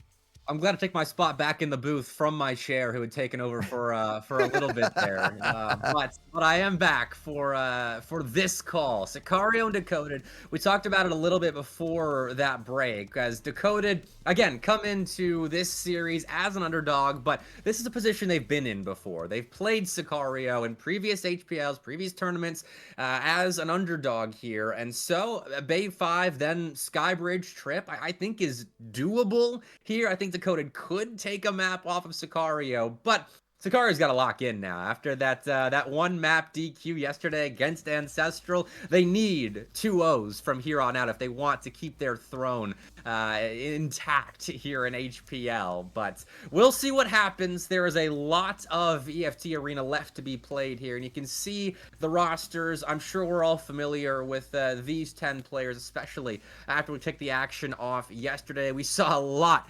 of Decoded with their set on stream against Ancestral. Yeah, as much as we have seen these teams, I still expect about 50 people to type in. Is that the Kiyoshima from Counter-Strike in chat here in a moment? Yes, it is. That's Kiyoshima, Lukey, Zaki, Furlex, and Goes on the side of Sicario. Ashtray was having a crazy day yesterday. Frost as well, really popping off, especially in their second game. Duxies, who I think is no longer there. Maybe there's a couple other subs we saw step in yesterday. I think Gore was one of them. Wreath, and obviously a Gurkus who loves that Enforcer class. So excited to see these two Titans clash head-to-head here. Obviously, Decoded, probably that underdog in this one. Bay 5, we haven't seen a ton of lately, so I am glad that we're going there. A map I think that Sicario really does favor. Definitely. I mean, it's one of the classics, and Sicario always seems comfortable on Bay 5. Skybridge, obviously, a typical choice here, and we'll talk about the picks and bans here in a moment. And there you go. Iceberg banned immediately by Sicario. They are not interested in letting any pecky underdog try and take them out on the new map. So Iceberg and Fort banned out, which did leave the option of Bowl open for either team to pick, but Sicario loves their Bay 5, and I guess Decoded are feeling confident on Skybridge. You said it earlier, most teams are comfortable on Skybridge, but being able to beat the top teams, even if you are picking Skybridge, like Decoded right here, like we saw the Sicario Spartans picking in the last series on stream, it's one thing to pick it and feel good about that. It's a whole other thing to beat a team like Panderic, like Sicario. And I'm kind of surprised that Decoded picked Skybridge because they lost 9-2 yesterday against TFG on Skybridge, whereas they were able to upset TFG 9-6 on Bowl. So I'm kind of surprised that we don't see them opting to maybe head toward that Bowl side. But certainly, as we've said time and time again, a lot of teams very comfortable on Skybridge. It's just about who can execute that game plan a little bit better. But we got to get through Bay 5 first. And honestly, this tends to be a little bit on the lower side of my favorites, but because we haven't seen it in quite some time, I'm excited to get some Bay 5 action out here. It is still the third most picked map through this first weekend when we're not playing Skybridge and Bowl, which are heavily the top 2 most picked maps here in the first weekend of HPL Season 4 play. Then you get Bay 5 picked 6 times throughout yesterday, today, and tomorrow. So it's still up there, but not at the same rate that Skybridge and Bowl are being played. So fair enough. I think we have our favorites. And Sicario, hey, if they're still the masters of Bay 5, then why not pick it consistently throughout their run here in HPL and see if a team can take that title from them? It's good to know that some teams are then, out there picking it, because I think yesterday we saw Skybridge 3 times, Bowl twice, and Fort once. So excited just to have it on screen once, I guess. Right. But I didn't even realize it was the 3rd most map pick. So I appreciate you updating me with the stack of facts over here from the legend, Mr. Bepic. But Bay 5, a lot more close quarter combat than a lot of the other maps as well. But Verlex recently, he used to be on that TRG sniping a lot. We've seen him have a little change of heart here for a little while. I know on that SR3 has been tearing it up. So expect to kind of see them back on that. Zaki as another player that often strays away from the meta. We've seen him use a lot of crazy guns and at times does snipe as well. But I flash back to one of the first times I saw Lukey went 27 kills with 27 headshots. So again, this is another roster that just runs deep. That's the reason why they are reigning champs of the HPL here, and why Pandaric Apex are trying to take that title from them, as Sicario have been that team for the better part of this year. And so maybe we could see a changing of the guard, especially with that that draw that Sicario did have yesterday against Ancestral after DQing a map, and that opens the door pretty wide for Pandaric Apex to take the top spot here in HPL. It'll all come down to that head-to-head between Pandaric Apex and Sicario when that does happen. But for Sicario right now, you need every single map win that you can get, especially against a team like Decoded, where this should be a 2-0 for Sicario, who have been the best team in EU for a long time now, and now we're starting to see a battle at the top for that title. But Sicario should still feel like they are the top dog. Yeah, I mean, you're the back-to-back reigning champions of HPL, so I think you come in still with that attitude, expecting to win a third one as well. I'm going to be keeping my eye as this game goes on off to the side here off stream. Pandaric Apex will be taking on those friendly guys as well, and so also, you know, Pandaric needing to 2-0 their way through this as much as they possibly can, but those friendly guys are very, very talented as well. So certainly going to be keeping my eye on that. Obviously, they're starting off on Iceberg, which I think is the one map that could be a mix-up. I know TFG ended up going with Bull, which I think favors Pandaric Apex there. So I see him taking at least Bull, but I think Iceberg could be a toss-up on that off-stream match.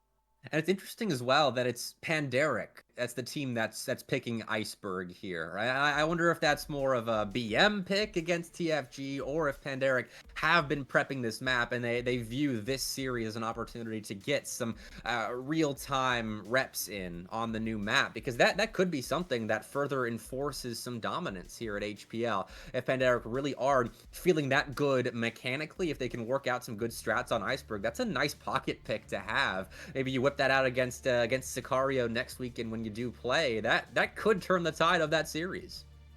Yeah, you know, and at a minimum, I think if teams realize that you're good at Iceberg and they're not, they're going to be wasting their ban on that Iceberg pick just to ensure they don't go there. So I think, like I said, I think it does volumes for teams to kind of get on top of this map as quickly as possible. And so maybe that's what Pandaric Apex has done off screen, you know, putting in that work. We talk about, you know, the hard work that these teams put on both on screen and off screen. And this is where we get to see it pay off, is in these HPL seasons. So this is what all that hard work is for. We'll see who can get it done here today.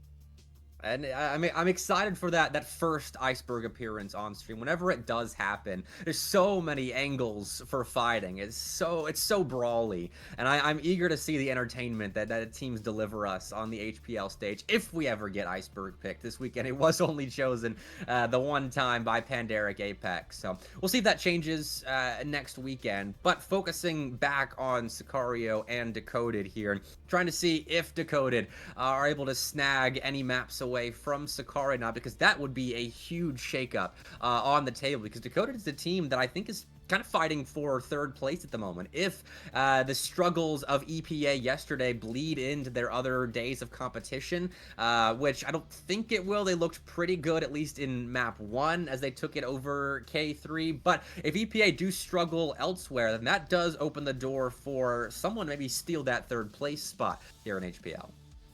Yeah, I mean, both Ancestry and Decoded, I think, are in 4th and 5th with 2 points, just 1 point behind third place, which happens to be Pandaric Apex. Obviously, we're going to see them jump up. They put 3 points on the board already today to give them 6, and that would put them in first. So TFG, who's currently in first, will be taking on Pandaric Apex in just a moment. So I think we will, after today, see a big shift in some of these leads. And that's when the table will actually look normal, or a bit more normal. I think seeing TFG in first place is a little odd, but that's the product of scheduling after day one, and some odd results. But largely after day 2, I think we will start to settle into the kind of 3 echelons of play that I foresee the HPL giving us, with your Pandaric and Sicario, and maybe EPA depending on performances against the top teams at the very top, then your Decoded Ancestrals, and then at the bottom you got your K3s, your Sicario Spartans. So we should see, I think, the table develop into that after today and tomorrow's action. But that's up for the teams to decide here, especially Decoded, who really can shake things up with a map win if they're really feeling good on Skybridge today.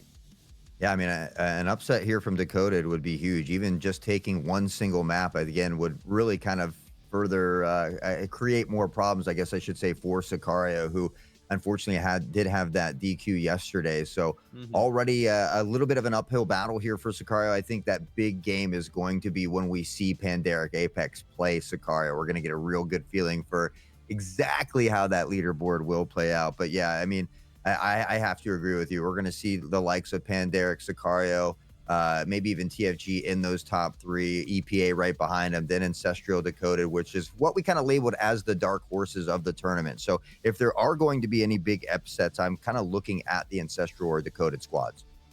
And they have had opportunities to. I think they showed their stuff yesterday in playing each other. If you didn't catch that bowl map between those two yesterday, whoever you are in Twitch chat right now, you need to go back and watch that. It went all the way to overtime. It was a very impressive display of resilience between both those teams, because it was so back and forth consistently. One round on the Ancestral side, then one on the Decoded side. And Hot, I know you got the chance to call that. I'm extremely envious. But that was a very fun one to watch. And I think it shows the sort of experience that Ancestral and Decoded have now in HPL and their ability to go the distance on maps.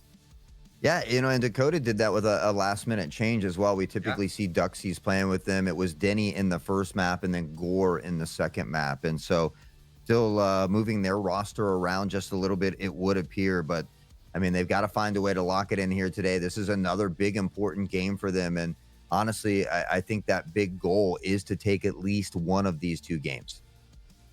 And that should be the goal against a top team like Sicario. You go into map 1 expecting to look competitive, steal a win away, and then if that doesn't happen, considering it is Sicario's map pick of Bay 5, then moving to Skybridge, just try and claw a point away from this set, because for the most part, maybe outside of Ancestral, most teams aren't going to get 1 point away from Sicario. And so that 1 point to get you up the table could be the difference between a 3rd place finish, maybe a 5th place finish. So every map matters, every round matters. That's always the story of HPL. Yeah, I mean, it's only 5 days and there's 10,000 euros on the line. So every round, every match, incredibly crucial and important when it comes down to that final day, as far as being separated by points or, you know, simply round differential there as well. And so I think you're absolutely right. You know, every single one, very, very important here. So for Decoded, again, I think that main goal is to just take 1 game away from Sicario. Now, if you happen to get that first one, then yeah, you can be excited about potentially taking 2 away. But I think Sicario is a team that is very, very strong on Bay 5. I don't know if I foresee Decoded pulling that upset off, but we will see once we do get into it. What they are able to do, I think they can do the talking for us. But I think talking about our matches in the future as well, as we're waiting for teams to get ready, and in the lobby on stream, we're finishing off the day with K3 and Sicario Spartans, and that's a big one for both teams. Yeah, you know, again, we talked about it, K3, the winners of ASPL, and so looking to kind of make a statement for themselves here in the pro scene. They recently got a little bit of a taste of that in the HP Pinnacle tournament as well. But again, quick look at the games here shown today. Of course, we've already seen Pandaric Apex versus Sicario Spartans, that red dot live, denoting what games will be streamed live here. Sicario Decoded next up on stream, wrapping up the day there with K3 and Sicario Spartans. So, of course, EPA, K3, Pandaric Apex, TFG, and then EPA versus Ancestral, all shown off screen. But again, the wonderful people working behind the scenes are updating you in chat during those games that are happening off screen. So we'll see what happens with the Pandaric TFG series as Sicario and Decoded move along. But I am excited about the K3 Sicario Spartans match, considering they split maps in their first 2 played during the Hunt Premier Pinnacle tournament. It was a best of 3, and so Sicario Spartans got the win there. But now that we're in the best of 2 format, that bodes well for maybe a split decision here. And these are teams that are clawing after every single point to work their way up the table from the bottom, being newer appearances to HPL. And then Ancestral and EPA, also a big one, as I know that Ancestral roster is hungry to steal away the title of a top 3 team in HPL from this EPA roster. Looking to get as many games as they can. We talked about them kind of being the ones to look out for if a team could potentially find an upset. It could be Ancestral. And I mean, now you see 2 brothers playing together on the team as well. Their team synergy has really come along in this last season. So exciting to see what they have to offer here as we continue throughout the HPL. Of course, two action-packed weekends. Of course, I believe Bepic and Cracked will be bringing you the finals here next weekend. So excited to be able to kind of sit back, relax, and just watch the action unfold as you two take over the day or the weekend. It'll be a fun weekend for sure. And I did do some peeking at the schedule, and I don't know how much we're supposed to make public, but I will say that Sicario Pandaric Apex series is the final best of 2 played of HPL Season 4. I have to imagine that may or may not have been intentional. I don't know what the schedule wizards are doing in their tower, but what a way to cap off HPL.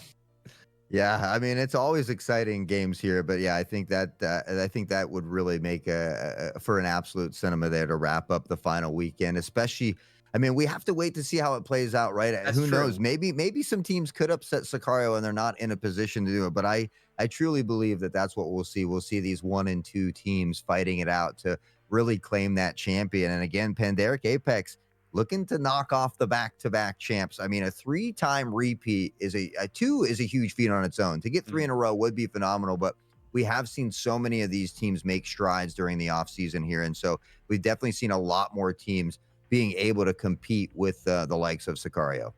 And that's what you look for in a burgeoning esport like EFT Arena is right now, is those teams that maybe weren't competitive 6 months ago, but now are contending for a top spot. And those are the Ancestrals, the Decodeds, the maybe TFGs, depending on their performance here in HPL. And so we want to see them graduate even further up the table, no longer vying for a top 3 position, but a top 1 position. And while it is still open up in the air right now, since we've only seen a day and a half of play out of the 5 total that we get treated to here for Season 4 of the HPL, we're still, I think, anticipating a Sicario and Pandaric Apex top of the table performance. And, you know, EPA, I think the jury's still out on them as well. After getting trounced just a little bit by Pandaric Apex yesterday, they still have a chance to maybe redeem themselves against Sicario tomorrow. And that is the opening match of the day, so hopefully they come ready to play.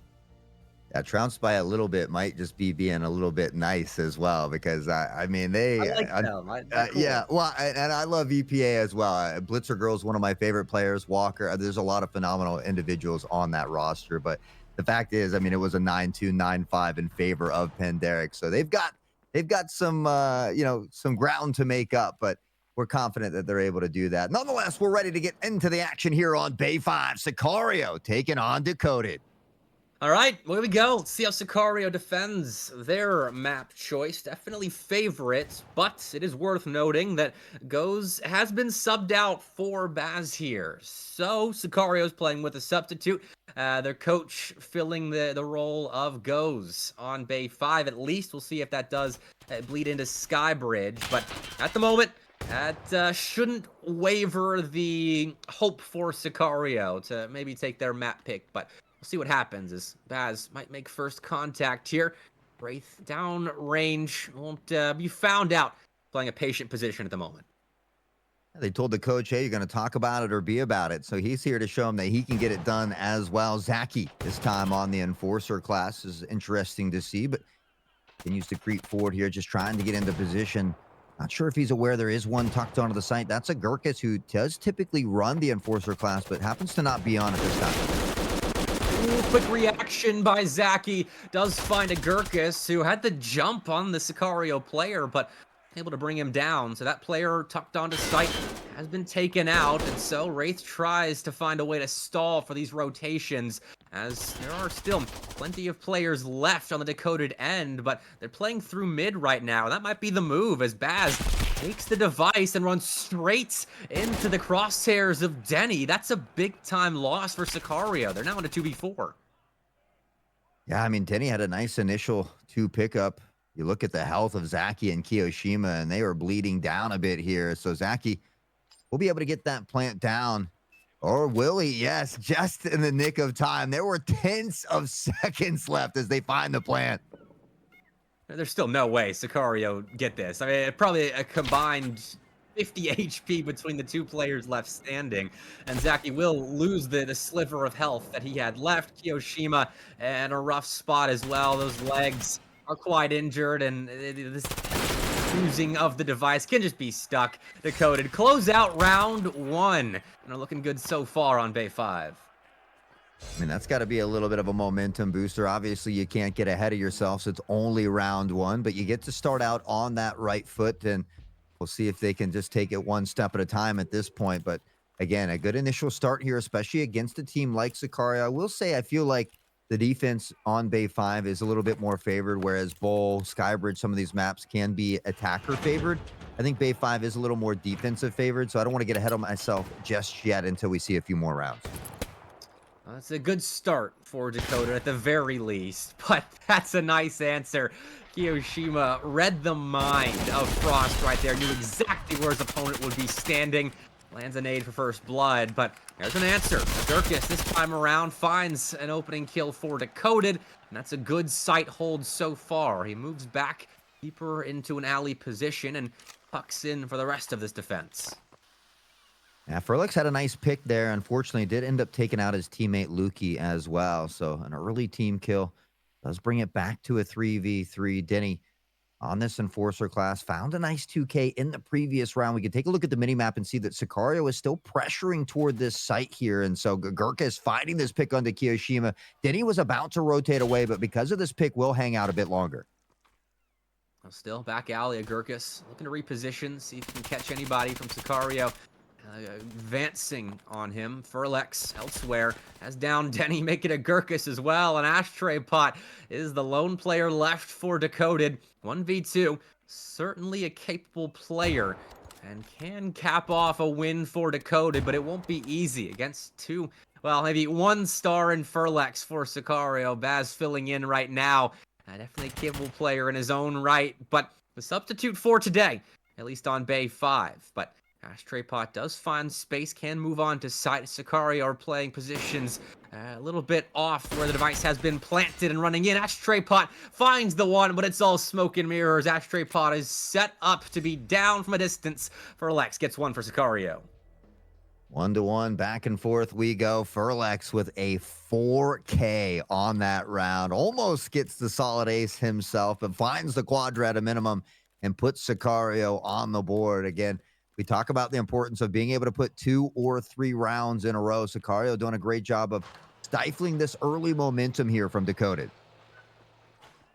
1-1, Sicario find a way back, and it's a nice use of the nade again. Kiyoshima will take out Ashtray Pot early on this time around, and now we're seeing quick movements into Connector, as that's another one for Decoded. They will answer back immediately, and we'll stay 4-4.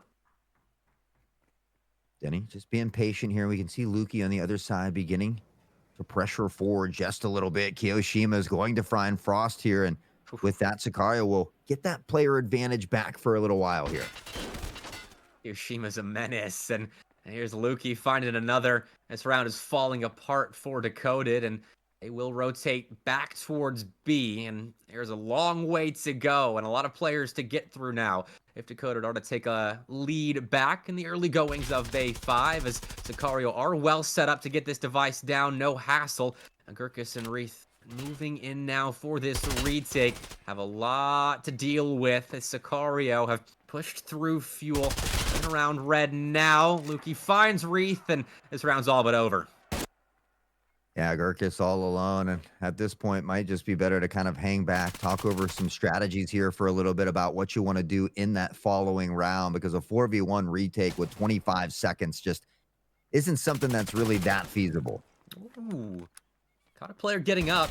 Gurkis won't be able to confirm that kill, and Zaki has time to adjust and get ready to close out a second round win for Sicario. Nice closeout, good movement around the map. Those early nade kills are so nice. And you can see the strategy early on with that player pushing in towards Connector. And even though Sicario did lose their advancing player there, the mentality is shown. Playing aggressive, playing with pace.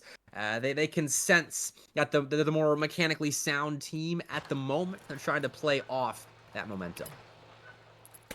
Here we go one more time. This time, Sicario does appear to be heading toward the A site with a quickened pace here as well. Decoded has 3 set up in this direction, one kind of holding down mid, one toward that B site. So it might just be prepared, Okay. but it's Zaki to find the first one onto a Gurkis. Start. Zaki finds another, and I'll eat my words. Mechanically sound Sicario maybe regularly, but maybe not with an advantage above Decoded's head here. Ashtray Pot finds another one, and it is a 2v3. Sicario still have a player advantage, but Decoded are set up in a decent position for this retake. Moving in through main, Ashtray finds another one. Baz is down, and it's Kiyoshima and Luki to maybe secure a third, as Dakota are looking to stick this, as pros don't fake. Denny is sticking it, and that's a win for Dakota. They had access to A here and will take advantage. The Ninja Diffuse. Pros don't fake, as they say, and Decoded will gather a second round as well. It appeared to be another one for Sicario, but they just sneak it away from the grasp of their fingers. And Decoded, I mean, these are the kind of round wins they need to help propel them to a victory. That's well done. Taking advantage of Sicario, again, playing off-site. Post plants, how they managed to get their, I think it's their first on the board earlier. And therefore, Sicario, it comes back to bite him. They won't be making that mistake again, I'm sure of it, but it's a nice round win for Decoded. And look, he's wasting no time to take more scalps. Running ahead towards B, he finds a pick and full access to the site. Now we'll see that rotation on the mini-map there as the device was the other direction, but now that they've gained control of this B site, they're going to rotate around. Unfortunately for Boss, he gets caught off guard, and Frost will find him. The device goes down here at mid, and with most likely that call-out comes in. We see back alley from B beginning to pressure forward. Potential flank there as Kiyoshima puts Frost in the dirt. That's a big one, because now Sicario have secured their space around the B site. They are well set up. The cavalry is here for the device to move in and get planted without too much hassle. And Decoded will, I assume, have to let this happen, as Sicario are set up in their post-plant positions before the device is even planted. And now I want to see how Decoded attack this retake. Burlix just being patient at the moment. Ashtray was prone, does pop up here, though. Rocking that marksman class. Agurkis maybe looking to lead the charge here. Burlix on the peak, finds one, and they line up, and he knocks him down. It's a double headshot as Wreath will find a double of his own. Back to a 2v1. Not a lot of health here for Zaki, but Wreath slowly just dwindling away here as well. Pre-fire. Doesn't quite connect with Kiyoshima, but it was the right idea. And, well, it needed to connect, apparently. Kiyoshima recovers nicely, plays around that forklift, and that'll be that. Sicario take a third and another lead here on Bay 5. But Decoded, they forced that post-plant to stress Sicario out a little bit extra, as Reith did get it down to a manageable 1v2, as he could have isolated fights, as he did isolate that one with Kiyoshima, but that was all. You got to win both of them to get out alive. So 3-2, Sicario is looking all right. Looking all right as they regain the lead here, but Decoded, they've been doing a good job of finding quick responses here and finding a way to tie it up round after round. They haven't been able to really gain that lead yet, but Ashtray looking to find a big pick, gets one. Denny finds Furlex here as well, and it's a 2-player advantage. Decoded looking to take round number 6. This fight around parkour is starting to sway in favor of Decoded, as they have sensed what Sicario wants to do. Play aggressive and get space towards B, with the device leaning A, just to put pressure on that Decoded defense. And Well, they'll put a little bit of pressure now on as Kiyoshima gets Sicario's first of the round. Takes out Frost, but Dakota have done such good work early on here that they should be set up to tie us up unless Kiyoshima and Bass can do anything about it. Bass just being patient at the moment. He's had the call out that Agurkus is here somewhere, but Agurkus did relocate a bit. Wreath is going to pick up on the Kiyoshima. Now through the back alley, finds Boss as well. And Dakota to win this round decisively. They only lose Frost as they tie it up once more.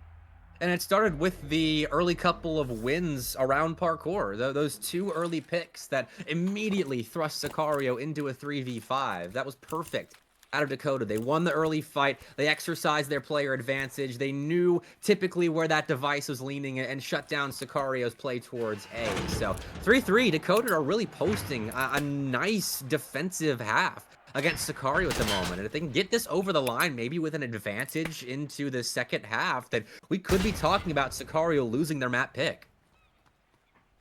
I mean, that would be absolutely crazy to see off rip here from Dakota as Ashtray on the snipe finds a second as well. And Dakota has come alive. Furlex letting the gun sing, but doesn't find any kills just yet. Ashtray down to about half health as Boston crew looks to pressure on Furlex. Frost, a 1-for-1 pick as Kiyoshima finds the Gurkus.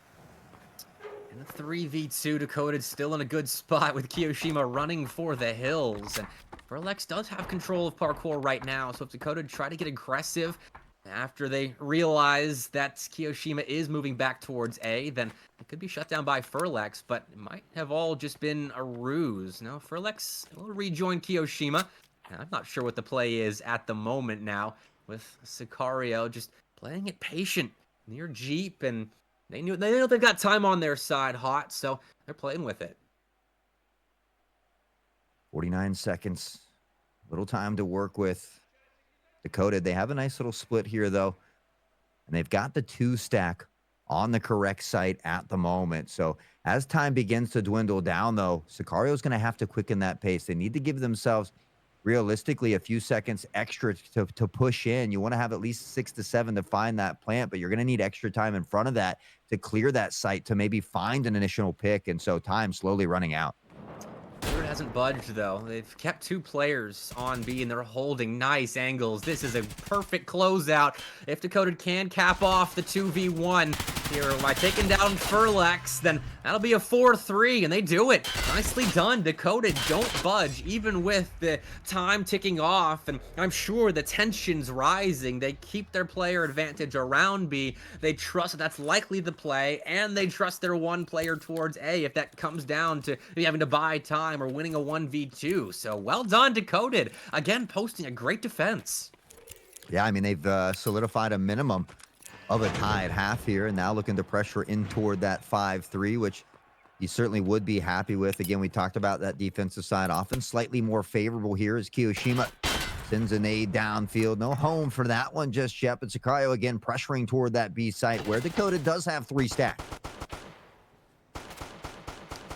We'll wait to see where that first contact is made. Zaki finds first blood, but Ashtray Pot will trade out his teammate, though Sicario get the next 2 kills. And we're going back and forth now. Immediately, we found ourselves in a 2v2 with the device down. Wreath will relay that information here, but does fall himself. So Denny is left in a 1v2 against Kiyoshima and Lukey. And information has been parlayed. Denny's whereabouts are known. He has to figure out a way out of this puzzle. A 1v2, maybe get this half a win for Dakota. Well, the device will go down.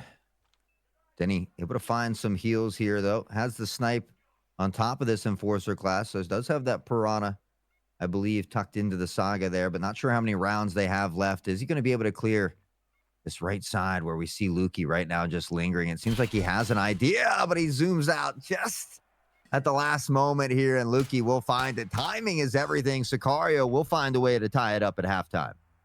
Well, this is their map pick, and Sicario looked decent on the attacking side. Boss only posting 1 kill, maybe a bit of a limitation. The coach subbing in here for Sicario, but they make it work. I mean, as you said, a little bit CT-sided here on Bay 5, so Sicario now can dig their feet in and try and close out their map pick on the back half.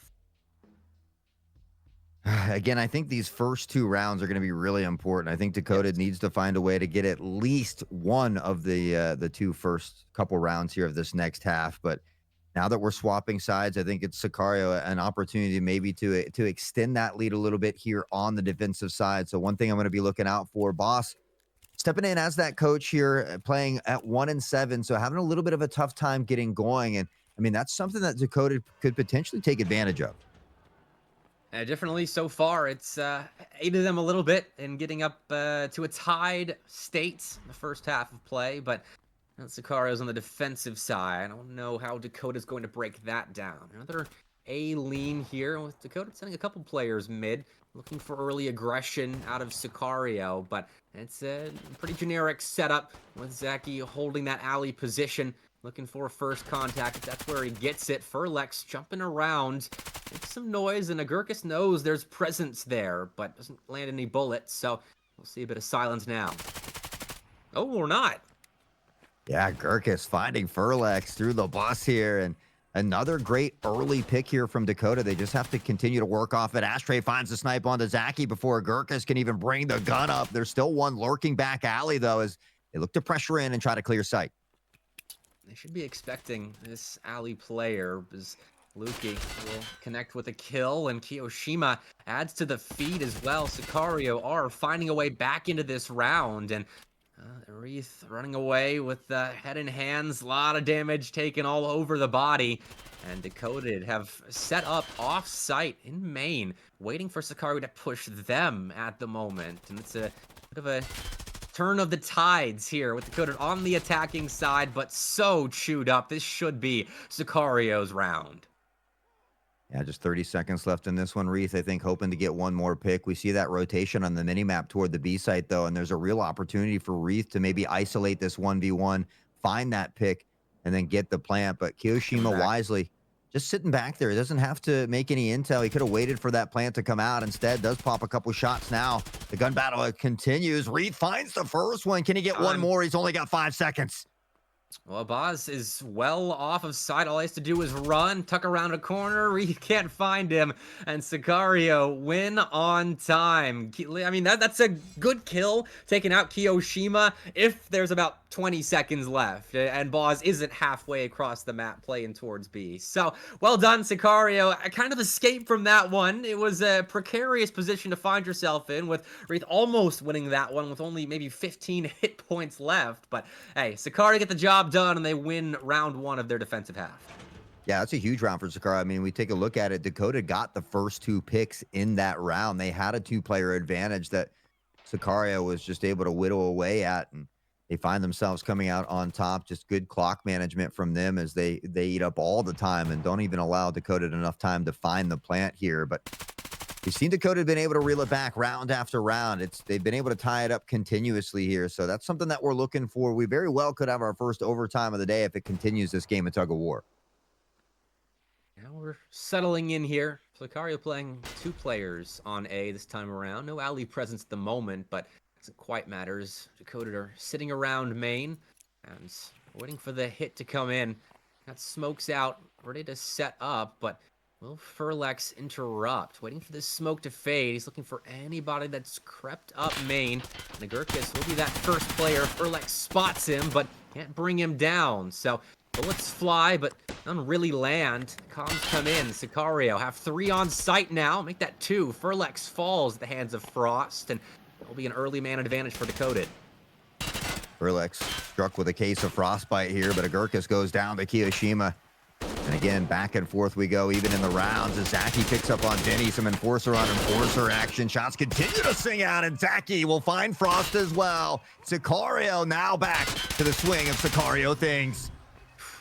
That is a symphony of Sicario instruments playing around A, and it sings the death here of Decoded. You said the first 2 rounds should go Decoded's way if they're going to post a good second half here, maybe steal away Bay 5. And, well, it's 6-4, Sicario. And their defense around A is stalwart. Yeah, we talked about this being a little bit more of a defensive side of the map, and Sicario just showing why that is here. So they were able to weather that storm in the first half. You see the light on the other side, and now they continue to pressure forward. This time, most of the action heading toward B, though, for Decoded, and it's coming quickly. Smoke does plume and will block off one of the entry points for Decoded now. It's well timed by Boz. They can just tuck into this corner. He was brave enough to step into the smoke, and then he was. Whether it's bravery or foolishness, you can decide as Dakota gets chewed up, and Sicario should have 7. Yeah, in a 4v1. I mean, Ashtray has 10 kills. If there's one person you want to clutch, he would probably be that favorable member, but we talk about the rarity of these 4 or 5v1 clutches, and Ashtray will jump right into the firing squad. Zaki will claim one more, and Sicario will extend that lead by 3. They're 1 away from match point and 2 away from closing it out.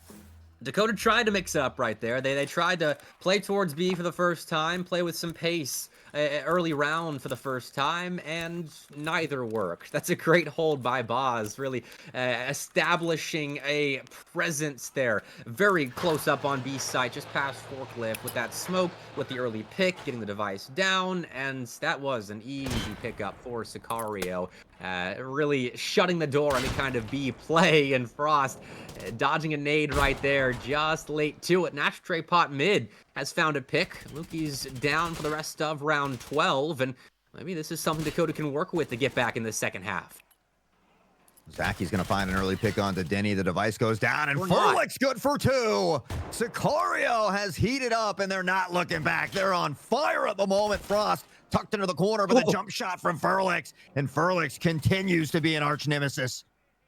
Well, Ashtray again in a 1v4. We talk about our confidence in Ashtray, this position of all the players on Decoded, but I think the confidence is still limited. Not an easy spot to be in against any team, let alone Sicario, the back-to-back reigning champs of Hunt Premier League. So, 7-4, looking like it's going to be Sicario map point, unless Ashtray does something insane. Now, Kiyoshima's not looking, and it is a labored spray out of Ashtray Pot, but they get the job done. It's a 1v2 now.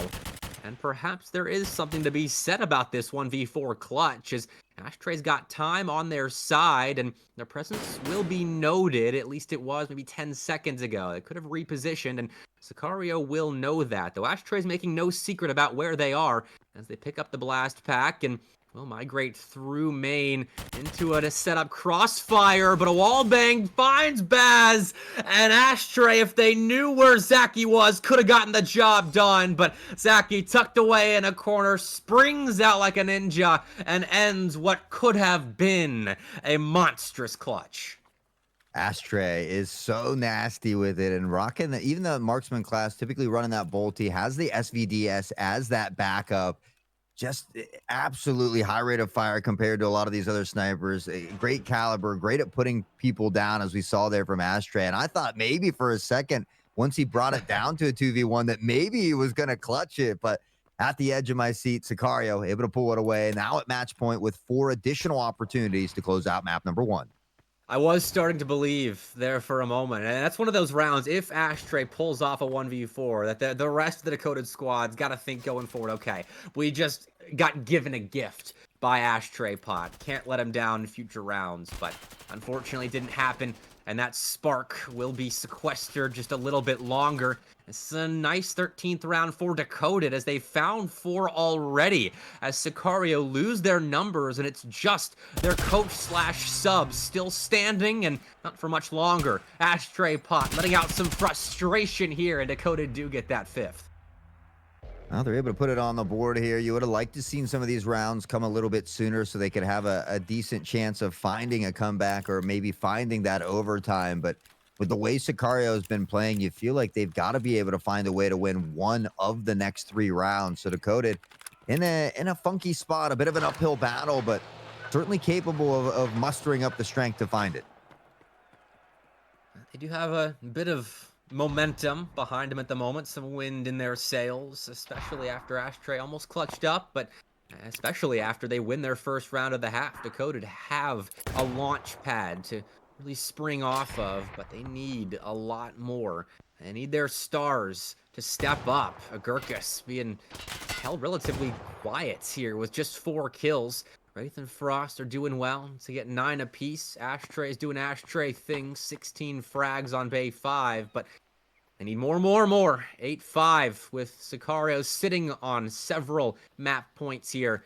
Decoded on their attacking side don't have an easy task ahead of them. You certainly don't. We see him teetering with the idea of pressuring toward this A site. It's a 2-1-2 split for Sicario at the moment. They have a little bit of control, but Decoded has an opportunity to take a lot of this mid control, see if they can find a potential early pick and then play off of it. We've seen a much slower round here than we've seen in prior rounds. They are taking their time with this one. No early picks given. No really contact made thus far. With 40 seconds left, Decoded have to have that timer in the back of their heads. Here's some aggression now. Frost moving in. Be sat down by Furlex. Agurkus will not see anybody on site, but now knows that Zaki is back alley, as Wraith will have to spectate the rest of this round as Zaki keeps control of A.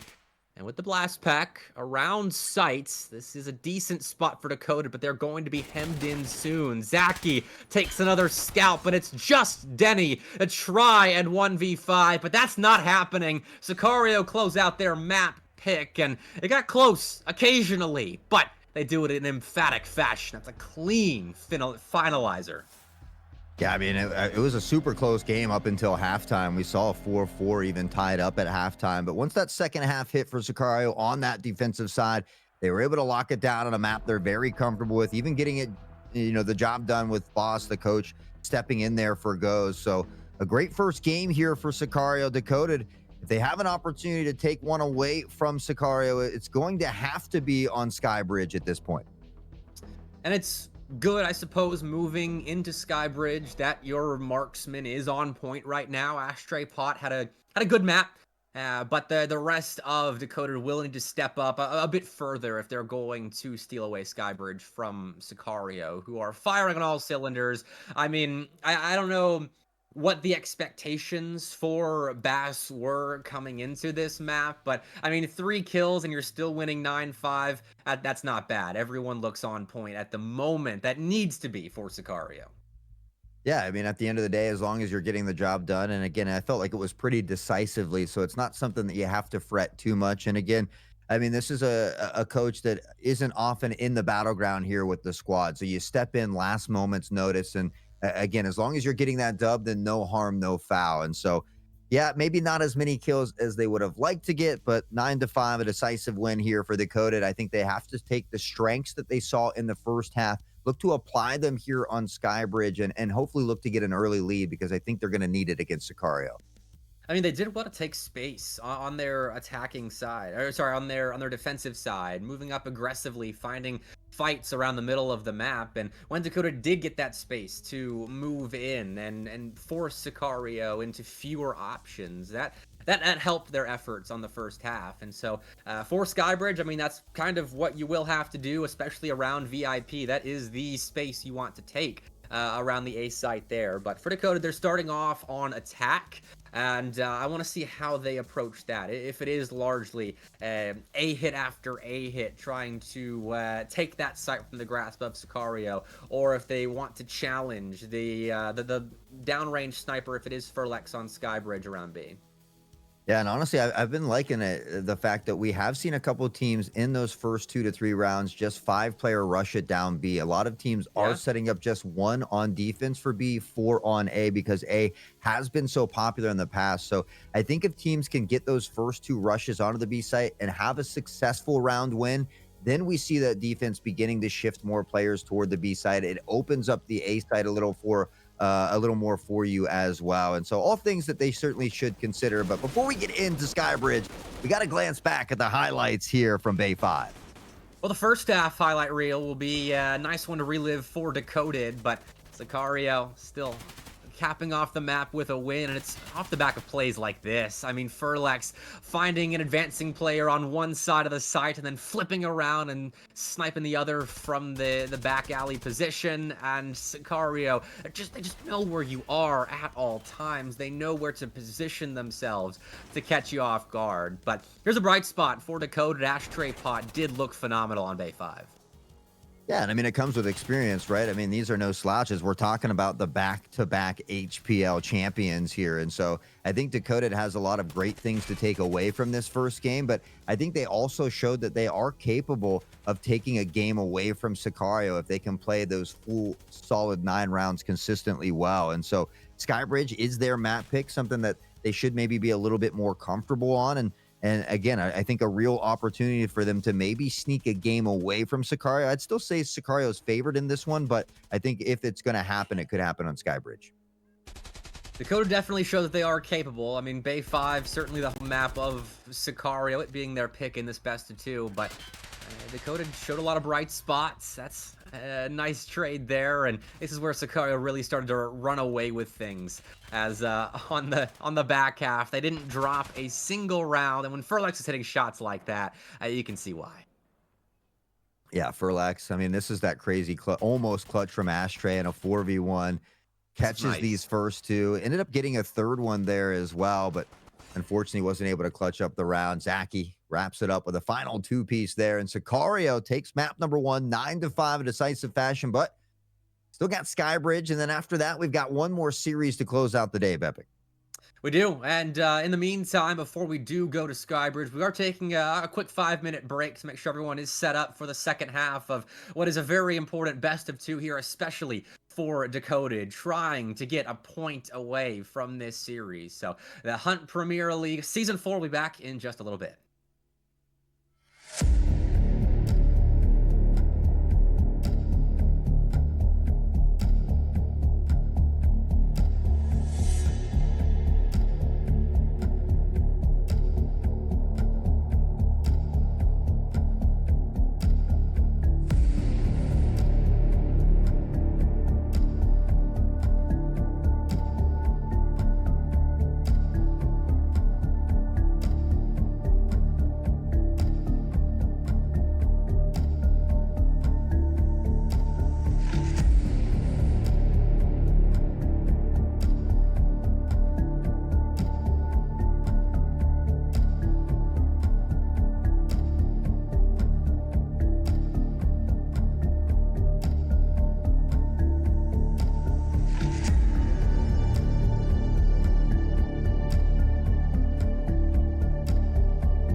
And we're back from the short break. It's HPL Season 4, brought to you by Hunt Premier in partnership with Battle State Games. We've got one more matchup here in this series, or excuse me, one more map in this series, and then one series to close up the day. But Sicario, they took Bay 5, 9-5.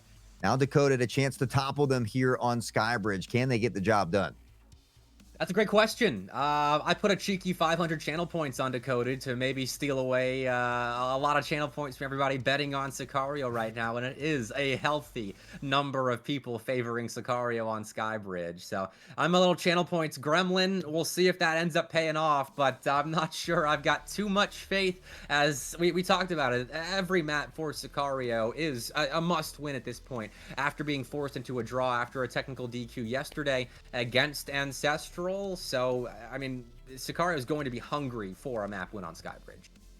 Yeah, you know, I too am a channel point gremlin, so I tossed up a little 4K toward our friends over at Decoded, but I do feel like it is in favor of Sicario again. I mean, we're talking about back-to-back HPL champions, so if Decoded wants to make a name or a statement for themselves, this would be a great opportunity for them to do so. And I'm curious as well if Baz does stay in the lineup here for map 2. We did see substitute earlier for Pandaric Apex, and then Bakizi was back for map 2 there. That's something to keep an eye on for Sicario, because he was definitely a weak point. I mean, obviously the coach subbing in is always going to be a bit of a weak point, unless you've got a crazy good coach that can just fit into one of the best lineups in all of Arena all across the globe. Which Baz, no shade, but that first map was a little bit rough, only posting I think 3 frags on Bay 5, and that going forward, I mean, you could still fit in and play your role well, but having that loss of impact without goes on the map, that could give Dakota an opening here. Yeah, I agree. I mean, Goes is an extremely talented player, and I think this is an opening that Dakota needs to really take advantage of if they can. And so Skybridge, it is their map pick, an opportunity for them to do so here. We talk about the aggressiveness of these teams, especially on that A site, fighting for control of VIP, smoking off those lanes that allow you to pressure into site, find that early plant, and then look to play post-plant position. They do have to look out for some of these nade lineups. I expect Sicario to let a couple of them ring early, but then to hold on to them after those first couple of rounds. So something that the Decoded kind of needs to keep in the back of their mind when attacking. And I'm wondering as well where the emphasis is. I mean, obviously VIP is going to be a big battleground around A site, but when we watched Skybridge earlier, I don't think we saw a single plant on B. Between Sicario Spartans and Pandaric Apex earlier. And I'm wondering if that holds true, or if there is a bit more of a spread out attack for either side. And it's Decoded starting off on attack in our first half, so they can set the tone here, as they looked good on defense on Bay 5, but their attack fell flat in that last map against Sicario. So starting off on attack now, they need to right some wrongs that they suffered on Bay 5. Yeah, and I believe Pandaric took Iceberg away from those friendly guys, and so they are playing on Bowl now as well. So Pandaric looking for another 2-0 from them, looking to get 6 points on the day on top of the 3 that they already had, which would certainly propel them into first place here. Sicario looking for 3 points of their own. They suffered that draw due to that tech DQ yesterday, so trying to make up as much ground as they can, but it's hard to make up ground on a team that just doesn't lose. Yeah, it's one thing to say that you're in a must-win situation where you need to make ground up on the table, but it's a whole other thing actually to beat them. And that's the situation that Decoded finds themselves in right now against Sicario in map 2. And we'll see if they can nab a point away, as it looks like the majority of the action is going to be around A. Who's surprised? Yeah, certainly not us, right? It tends to be all toward that A. We know the fight for VIP. Lukey and Frost are going to duke it out here as they both find the pick of their own. Zaki on the jump over, just looking for a little bit of intel, and now peeking the other direction. Maybe a cheeky play running in. There's the peek, but Zaki able to blow out the ankles and legs of a Gurkus. Denny answers back, and Reef will find one on Deferlex. Good trades for Decoded thus far, and they've gotten themselves some space and a player advantage, with Goes back in the lineup now on a flank position. Decoded will still shut him down. He was trying to re-announce his presence in this series with an emphatic flank, but Doesn't happen. He's shut down, and it's just Kiyoshima for Sicario now in a 1v3. And yes, this is the Kiyoshima from Counter-Strike, no stranger to 1v3 clutches, but Dakota are well set up to close out round 1.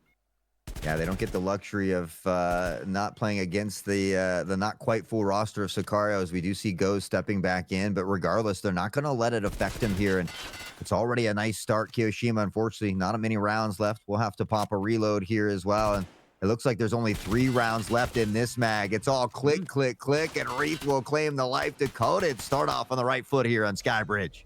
Kiyoshima just needed those kills a little bit quicker. Was the top fragger on Bay 5 for Sicario, but Decoded had the player advantage. They traded very, very well around VIP, around Sandwich at the start of that round, and then just exercised their player advantage from there on out. That 3v2 conversion is important. You need to take those player advantages and turn them into round wins against Sicario, especially on your attacking side now after you posted a goose egg on Bay 5. Decoded is already doing better on map 2. Off to a good start, but it is only round 1. They've got to continue this success to try and power forward. Zaki looks to take control with the Enforcer, but it's Ashtray to find a nice one. Unfortunately, Denny taking out their own team here, and team kills are something that can certainly haunt a team. Still, it's a player advantage now for Sicario, Lukey. It's another one, and Zaki spots one in VIP, so that is valuable information with Reef poking his head around. Zaki knows where at least half of the remaining players are now, and that means the rest of Sicario do as well. So no one's holding this VIP exit. Zaki looks like he wants to get aggressive and does move in. Agurkus had a chance to take Zaki out right there, but Zaki with those Piranha rounds that nibble on the ankles of Agurkus and thrust Denny now into a 1v4 that won't get started. Yeah, Lukey, quick to take Denny out, and Sicario will answer back again, not allowing Dakota to find multiple rounds in succession. They continue to keep it close, and that's what they had. That's what they did in that first game. They just kept it close until they swapped to that favorable side, at which point they powered forward. And again, we are on Skybridge, where the attacking side is typically a little more favorable here.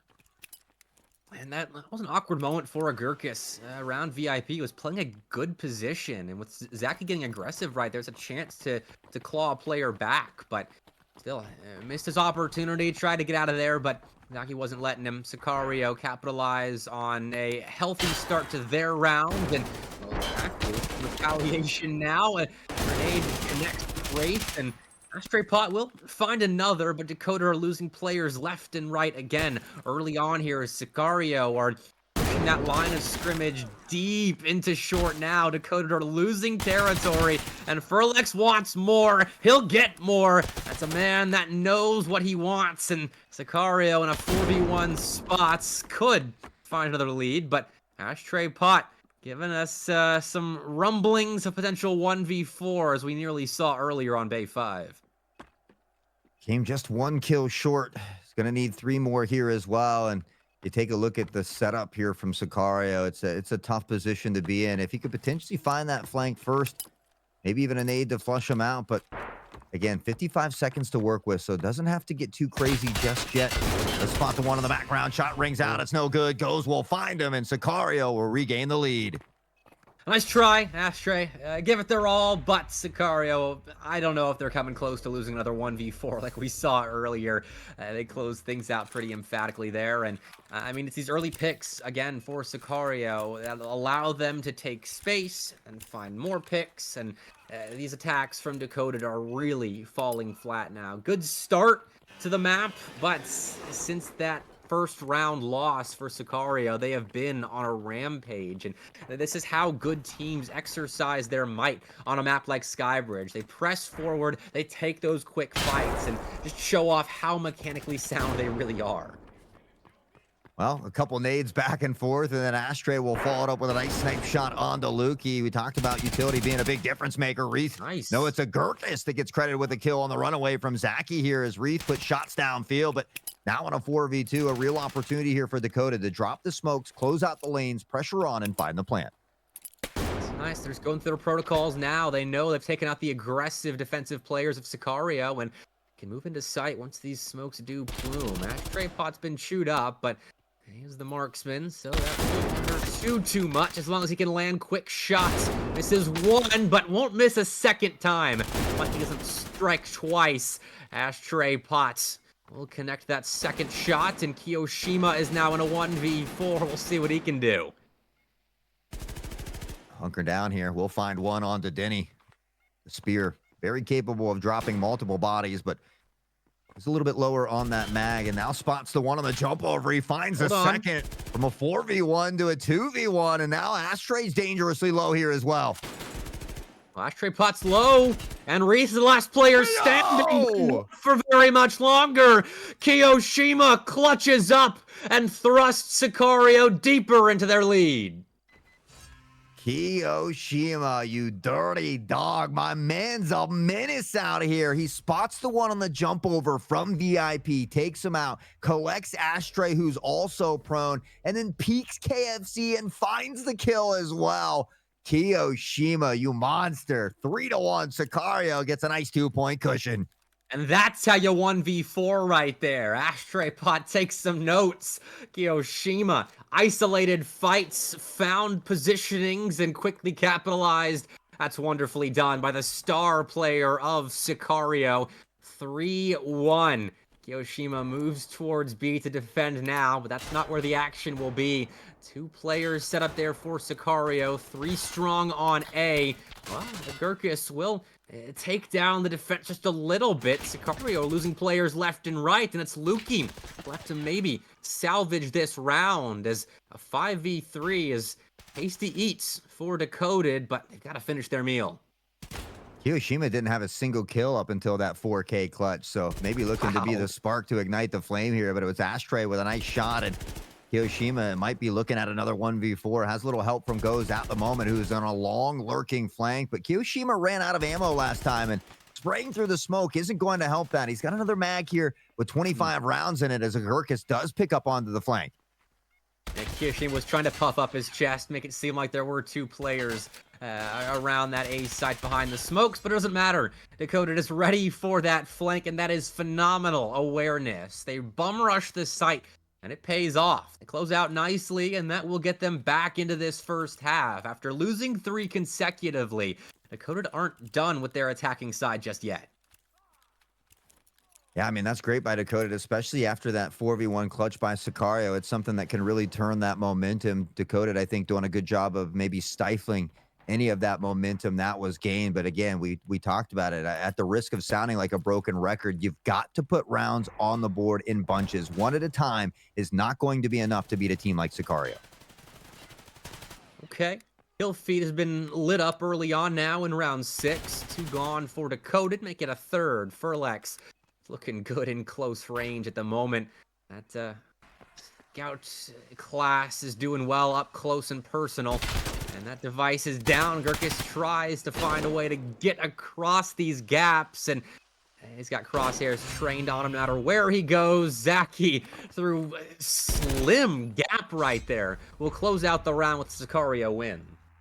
Yeah, nasty little jump shot there from Zaki to find that one, and Sicario will double their lead once more. You take a look at the other game going on off stream. Pandaric, TFG at halftime. TFG leading Pandaric 5-3. Okay, that's that could be a big one if TFG come up big time on Bowl, no less. They did pick it against Pandaric, and that is an attacking side, 5v3. So TFG escaping the clutches of that Ace's marksman rifle, apparently. I'm eager to see how that one finishes up, but right here, Sicario taking care of business. As a top team, at least so far, a 4-2 advantage could be closed down a little bit if Decoded can keep this up. And look at this, we're actually potentially going B. Oh, Furlex, Denny now. Furlex once more. Furlex continues to be a monster, but Wreath, a quick answer back. Not a ton of health to work with, but they have opened up the B site just a bit here. I'm not sure if they are aware that there is still one lurking over here. That's going to be Kiyoshima, who's tucked into the spot that we always see Bakizi hanging out at. Honestly, Lukey, though, finding Wraith. And the device doesn't go down either. It's just dropped, not planted. And that's big for Decoded because now they have to pick it up and replant. Great shutdown by Lukey, and poor Denny might have to win just straight up on kills at this point. There's no way he's getting that device planted. And is running in now against Zaki, who in close range has been indomitable. Closes things out, and Sicario posts at least a first half win. Yeah, 5-3 wouldn't be horrible for Decoded, but I think 6-2 would be just pretty devastating for them as well. It's weird to say it is only 1 round difference, but again, when that magic number is only 9, every one of those rounds can be incredibly crucial depending on the side that you're on. So Sicario, I think, finding their stride. Unfortunately for Goes, having some of the similar troubles that Boss was having, but when you have a talent, a roster this deep, you have these 4 members willing to step up and fill those gaps when needed. And running straight in. No nade will meet Frost and company now. He jumps up to the front lines of Decoded. We'll look to see if there's anybody pushing forward for Sicario. He grabs one, but Ashtray Pot will claim another back. So 4v4 still. And VIP is being contested. Zaki using momentum. Got caught on the corner there. Denny almost claimed a big pick, but it's still Sicario raining frags in left and right. And in a 4v2 now, looking good to post a 6th as Ashtray misses a couple of times, and Denny alone knows where Lukey is, but that doesn't quite matter. 6-2 is the final on the first half of Skybridge, and Sicario are in full control. Yeah, I mean, it was 4-4 at halftime in that first one. We see a 6-2 here, much more decisive. And again, it's on Decoded's map pick as well. And so I felt like Decoded, maybe had a little trouble on Skybridge yesterday as well, which again, I was surprised to see him pick this map. It was a map that they struggled on against Ancestral as well. But here we are, and unfortunately for them, they find themselves down by quite a few rounds. So almost a similar case. I mean, these first 2 or 3 rounds are going to be incredibly crucial, and if they don't take at least one of the first 2, I would consider this one pretty much done and dusted.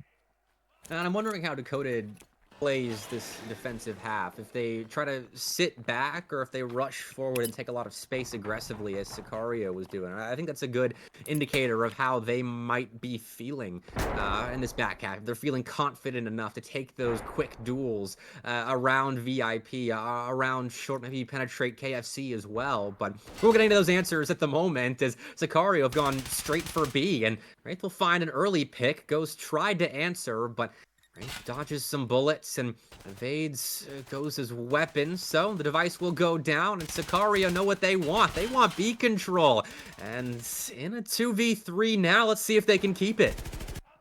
Yeah, a ton of kills up there in the kill feed, and now Frost looking to have a little battle of his own, dancing around on the other side, trying to pop the reload as shots continue to ring out. Now up toward the steps, and Furlex finds a pick onto Ashtray. Someone makes it barely out up top, and that was Kiyoshima that does escape. Then he's going to find Furlex, and now in a 2v1, they've got an opportunity. Well, Kiyoshima's pinned right here. Has to fight his way out, and will at least win the initial duel against Frost, and that allows him to spray Denny down, get him off the device, and now Kiyoshima doesn't have to give any fights up. With 10 seconds left, he's got time on his side, and Denny wins that 1v1 with potentially time to defuse. No! I think he runs out of time, and Sicario post a 7th. That was a must-win for Decoded, and they lose by milliseconds. 0.73 tenths of a second there. And just so close. I mean, knew he had to find that pick onto Kiyoshima. Luckily for them, Kiyoshima was too far away to hear that device diffusal sound. So we do see him re-peeking there. He's eventually able to find that pick, and he had to kind of spin around to find that device. Had he found it just a half a second sooner, we might have very well seen Decoded take that round. But now Sicario just 2 away from clutching it up. And those are the close rounds that we talk about making the difference in a map like this in favor of the top teams. If Dakota can steal away rounds like that, then they've got a chance. But Sicario winning that clutch 1v1 there at the end is big time. And now moving towards B, gaining so much space. Zaki's running deep past B side, and Frost will sit him down at the very least, but Furlex trades his teammate out for a 4v3 advantage, and the device will go down now. Sicario are in a good position to find map point. Yeah, just all down to Denny here. And again, Kiyoshima, who was struggled in those first few rounds. It was that quadra clutch that opened things up and has just been unstoppable since. Danny will get a consolation prize on the way out, but goes quick to pick it up. And with that, Sicario 8-2, now sitting at match point. We thought 9-5 was a decisive win. They are looking to do it clinically here on Skybridge. And it's the full team as well, contributing again for Sicario, as 4 of the 5 players, are within 1 kill of each other at 10 and 9 respectively. And that was the case on Bay 5 as well, with Kiyoshima, Zaki, and Furlex all posting 13 or 14 kills, with Luki bringing up the rear just a little bit. But regardless, these are map wins, and Sicario seems so online while they're getting these map wins. It's not one player popping off. Everybody's getting their moments. I mean, Zaki with these aggressive plays, especially on defense, finding important impact frags like that right there, running ahead as the tip of the spear, finding first blood and looking for more. But Decoded have found an answer finally here in round 11. Kiyoshima in a 1v4. Certainly he doesn't pick up 2 of these in one map, right? That would be an insane feat. I mean, one alone is nasty, but Denny was lurking in the shadows, and no clutch for Kiyoshima this time. Decoded hanging on by a thread, but hanging on nonetheless. Hey, prolonging this one just a little bit longer. Like we say, every round matters here in HPL. It could be the difference between a 3rd place and a 4th place if the tiebreakers go that deep. So for Decoded, it's a nice one to get back. They held B site nicely, even with the pace that Sicario was bringing down lane. But still, let's see where we go now. If it is back to hitting A, or if Sicario continue to aim for B to establish dominance there as well. Sicario does look like they are going to shift back toward that A site. We see Decoded paying a little bit more attention to the B, though, and playing very back here as far as the A site goes. Now we see that 4th member begin to shift this way as the nades begin to ring out here on that A site, but a little bit of a slower pace to start off this round. And that is a change for Sicario, as they have moved fairly quickly on their attacking side and the majority of the rounds this half. But right now, Luki's just playing a position that prevents aggression from Decoded right now. Tucking there into Sandwich, and Furlex takes control of VIP, knows there's no one there, and Decoder's playing back behind these smokes. That allows a plant, though then he picks off Ghost. It's a good find, and now the hit comes in. All 4 players moving in, and Furlex is left now to maybe find 2 important frags. Ashtray and Agurkus left standing. One half of that aggressive Decoded play. They sat back for a moment and then all moved in together, but that only matters if you can close out the round, and Ashtray and Wreath do just that. It's 4-4 Decoded, and they're at the very least showing fight at the end here of Skybridge. Yeah, again, able to gather a couple rounds in a row, but it's just one of those things. Is it too little too late? I mean, Sicario still has 4 additional opportunities here to close out this series, so I mean, for Decoded, they're going to have to play pretty much near flawless at this point. I like the play there, though. Decoded moving into the A site in sync there after playing patiently behind smokes and kind of baiting Sicario in. That was a great kind of bear trap sort of play where Sicario stepped on it and then Decoded closed in around their leg, and was a well-executed stand to make it 8-4, and I think it is too little too late, hot sauce. I'm not believing until Decoded maybe get to 6 or 7, but at the very least, it's fight at the end of this one, and we can ask some questions of Sicario now.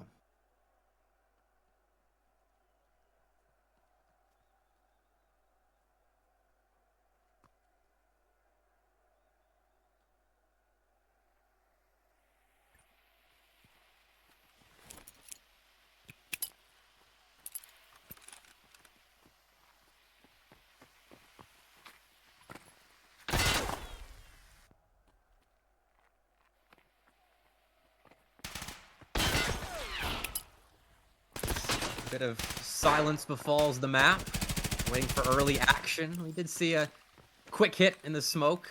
It was teammates, though, spawning one another in the dark chaos. But first blood for Sicario at the end of it all. Luki will add another to the growing pile of bodies on the Decoded side. He will fall on sight. And that is the only saving grace for Decoded now. Thrust into a 2v4 to keep Skybridge going, and Wreath will make his presence known. Kiyoshima finds a team kill as well, so this is a manageable 1v3, though Wreath's position is known. They will move around, low on health, a near impossible situation around the A site. With Goes holding this angle. Wreath doesn't know it, but those repositions the other side, jumps and ends Skybridge just like that. Decoded inspired just a little bit of hope at the end, but Sicario were always meant to win on Skybridge. 3 points for the back-to-back reigning HPL champions, and they did look the part there at the end of Skybridge, and Bay 5 as well. Great back halves to close things out. Yeah, Goes putting in some work here. 5-7 this time. Furlex was up top there with 12 and 12. 11 and 5 for Kiyoshima. And we saw that crazy 4v1 clutch from Kiyoshima in that matchup there as well. Decoded, they put up a decent fight here and there, but at the end of the day, I mean, 9-4, 9-5, probably hoping for just a little bit better of a performance. But I think, you know, again, a good test for them for Sicario. Sicario, again, finding their footed after that rough draw yesterday. So they're going to be ecstatic about putting 3 points on the board. Absolutely. I mean, that's kind of what's become expected of them, of Sicario here, even when they are tested by a hungry team like Decoded. I think we've propped them up sufficiently for this season of HPL. A team that a couple of seasons ago was rocking a 7th or 8th place position that have now graduated into a team in contention for maybe a top 3 when all is said and done next weekend. But right there, they showed good fight against Sicario, posting 4 or 5 rounds in both maps, but that's as far as they get. Sicario had those clutches. I mean, a Kiyoshima 1v4 tells you exactly what Sicario is made of. The fact that they can win rounds like that when not many other teams can, that's why they're at the top of the table. Yeah, you know, again, I'm really excited to see exactly how this this leaderboard standing looks. I mean, even after today, but after this first whole weekend, I think we really get a strong footing as to where some of these teams might end up. And I'm curious to see how this final game off screen is going to be played as well. Yeah. Or not the final one, but the one between TFG and Panderic, because TFG had that lead at halftime on a map that Panderic typically slays on. So obviously they were about to swap sides, but I think another nail biter happening off screen there. Hoping to get an update for that before we do go to break. Fortunately, we will have highlights coming up of that Skybridge played between Sicario and Decoded, but that will be a big one if TFG can pull off an upset on Bull. And so I'm watching Twitch chat for that. But right now, I mean, Sicario, certainly now that map is over and done with, keeping an eye on the results themselves, that could propel them back to the top of the table if we see TFG pull off that upset, because that was a relatively commanding win against Decoded, who looked good, but not great. And great is what you need to be to beat Sicario. Yeah, I mean, TFG was sitting at the top of the pack here as of day one. So I think, you know, even if they just take a game away from Panderic Apex, that's going to allow them to kind of stay toward the top of the pack there. And so could be huge for them. But Panderic Apex, a team that you cannot count out until that final round hits. So it'll be interesting to see if they can mount a little comeback of their own over there as we get prepped and ready for the highlights of our previous matchup. We still got one more exciting one on the day. K3 going to be taking on the Sicario Spartans here in just a little bit as well. It'll be a little more action from the Bull and the Skybridge side.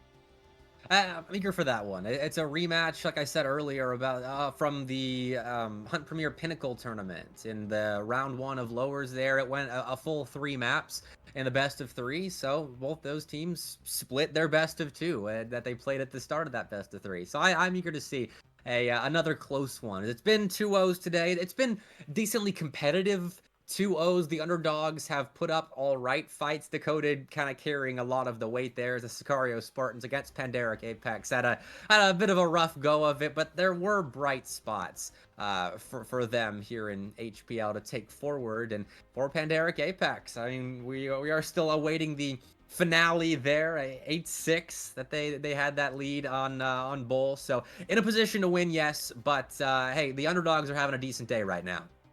Yeah, and again, obviously, Sicario Spartans, it was 9-1 in both games, but that scoreline doesn't really do it justice. I felt like there were 3 rounds potentially in each game that could have gone either way, that came down to a player versus player situation. So for Sicario Spartans, I mean, you're still proud. You played well against a tough team. Obviously, not the outcome that you wanted, but yeah, I mean, we love a good underdog story. Unfortunately, neither of them were able to pull out a victory here today. I would say Dakota did put on a good showing, especially in the first half of each side, but it was Sicario getting the job done. And again, we have to remember they are back-to-back HPL champions. So Dakota, again, I think should be happy with their performance, but excited for this next one. I mean, both of these teams 0-1 at the moment, looking for their first dub. And we will get that coming up in a little bit, of course. So hopefully we can see our first draw of the day. It'd be exciting, even though it is on Bowl and Skybridge again. A classic pairing of maps that everybody seems to be comfortable on now as well. We got our one trip to Bay 5, and we've seen some sprinklings of Fort, and the one iceberg that we got that Pandaric Apex was so confident to pick, I think, against TFG. And so I didn't get to see the actual result on that. I know Pandaric Apex did win it, but I'm wondering how close it was. So that's something that I'm curious about, to see if that iceberg pick for teams could be something that you use to get a couple of extra rounds on a team that maybe isn't fully comfortable on the new map just yet. Yeah, I feel like it was somewhat decisive, but it might have been like a 9-6 or something like that. But it does look like we're getting in chat here as well. Pandaric able to mount that comeback. They do take Okay. Bowl 9-7 as well. So Pandaric will 2-0. They'll get that 3 points. And after today, we'll see Pandaric Apex resting firmly atop the rest of these teams here. But you better believe Sicario and some of these other squads are going to be hot on their tail. I mean, just the fact that that bowl was so close inspires a lot of confidence in the teams that are hot on the Pandaric Apex tail.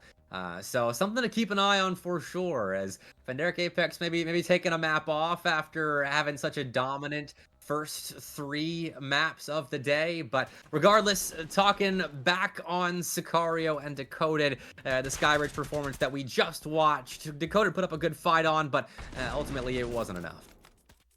Yeah, I mean, we saw a lot of great moments again. Ashtray, Frost, a lot of these guys have phenomenal shots, but at the end of the day, Zaki, Sicario just doing what they do best. Zaki is a menace out here, from nades to the enforcers. We saw the nasty clutch from Kiyoshima as well. And so, I mean, no matter the hard work Ashtray and crew put in, they just couldn't quite seem to topple these raid bosses. No, not quite. And it always seemed like when they would get Sicario in a position to topple that raid boss, you get a Kiyoshima 1v4 clutch like we just saw, or a player advantage, a 5v4 for Decoded turned quickly into a 4v1 for Sicario. They just flipped those advantages and hit shots like that. That's insane. Yeah, I mean, Zaki is always insane, always creating some, honestly, there's just so many members across a lot of these rosters that just happen to be clip factories over here. Lukey is another one. Zaki here again on that enforcer class. And Sicario just doing a great job. I mean, they end the half at 6-2, giving themselves a great opportunity to win. We see shots like this from Goes, Furlex. I mean, just everybody putting in the work here for Sicario. Oh, Kiyoshima in that 1v2 as well, just eking out a round win, and that really could have turned the tides, because that would have prevented Sicario from getting on map point, and then Decoded went on their run after the fact. So we could have seen a much more competitive back half, but that's the difference we see in Arena. I mean, 0.73 seconds there, and that's the difference between maybe Decoded staging a big-time comeback, as you see in an overtime, something like that. I'm kind of fantasizing here, but Sicario didn't let it happen, and they closed things out. They look the part of back-to-back HPL champions. Yeah, absolutely. Absolutely, they do. Well, we've got one more exciting matchup, as we talked about. K3 is going to be taking on Sicario Spartans here in a few minutes, but we do need to take a little bit of an extended break here. So, again, all the more reason to stand up, stretch those legs, grab those snacks, but you don't want to go too far. When we come back from that short break, we got the conclusion of day number 2.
Welcome back, everybody, to our final matchup of the day. It's day 2 of HPL Season 4, brought to you by Hunt Premier in partnership with Battle State Games. Still in the booth with me, Mr. Bepic. How we feeling about our final one of the day? I'm excited about this one. I mean, it's two teams that, if you don't watch a ton of HPL, you probably won't know too much about. And so I'm eager to see what this K3 side especially is all about, because we got to watch a little bit of the Sicario Spartans earlier on stream today, but I don't think that's a great sample of what they can do, considering they were playing Pandaric Apex, who have had themselves a pretty good day so far, but the roster's right there for you, and this is a rematch of lower round 1 in the Hunt Premier Pinnacle Tournament. These two went all 3 maps in a best of 3 hot, so I have high hopes. Yeah, I mean, Malikan, Giros, Halava, Griffin, Reynolds have been dominating here. We saw him win the ASPL Season 1 as well. And again, stepping up into this pro scene to take on the Sicario Spartans, Hiding Sheep, Propus, Mr. Krabs, Chill Dizzle, and Nosebleed Hero. Now, I believe they had a couple subs playing earlier today. I don't know if that's going to be the case here today as well, but I think this could probably be the most exciting matchup of the day. I mean, Bran was one of the substitutes for Sicario Spartans and did really well. Was a top fragger on map 1 against Pandaric Apex in that bowl, where the Spartans looked competitive against Pandaric Apex. But maybe it was an off day on bowl for Pandaric Apex, considering their performance where they had to come back from a halftime deficit against those friendly guys in their previous series. We'll find out, I suppose, since that's where we're starting our campaign and our final best of 2 on the day. As it'll be the attacking side of bowl. We get to witness first out of the Spartans as K3 picked the map that will start us off on a bowl, then Skybridge performance. Yeah, meanwhile, off stream, we'll have EPA taking on Ancestral as well. So, of course, the wonderful people behind the scenes will keep you updated in chat as we take a quick look at the map bans and pick here. So, Sicario Spartans taking away Fort, and K3 going to take away Bay 5 to start out the day. And Iceberg was left open to pick, and no one ended up picking it again. Surprise, surprise. Unfortunately, Pandaric's the only team that'll do so. But, hey, I mean, Sicario Spartans, they had good ideas on bowl earlier, as that is their pick here. And they didn't want Fort, no Bay 5 either, so we get what's becoming traditional top 2 maps in Arena at the moment. They're the meta right now for all teams, no matter their stature in the table, as Bowl and Skybridge are where we're headed. Bowl and Skybridge. It's been what we've seen a ton of on stream. We talked about it. I think Skybridge we saw 3 times yesterday, 2 times for Bowl on screen. We've already seen Skybridge 3 or 2. This will be the 3rd time today. 2nd time for Bowl as well. So it's kind of been a common theme, but as always, I mean, these teams very comfortable on these maps. It's about who's executing that game plan a little bit better on the day. Definitely. So I'm excited that we're starting off on bowl first. And for Skybridge, I mean, we know what the meta is. I'm hoping we see a little bit more B play, as Sicario was eager to go after the B site when they played Decoded on Skybridge just moments ago. And so I'm wondering if we see more of that, or if it is just largely a focus around A from K3 and the Spartans here. As the Spartans will start off on attack on both sides, or on both maps that we're set to play here, so they can set the tone early on in these maps.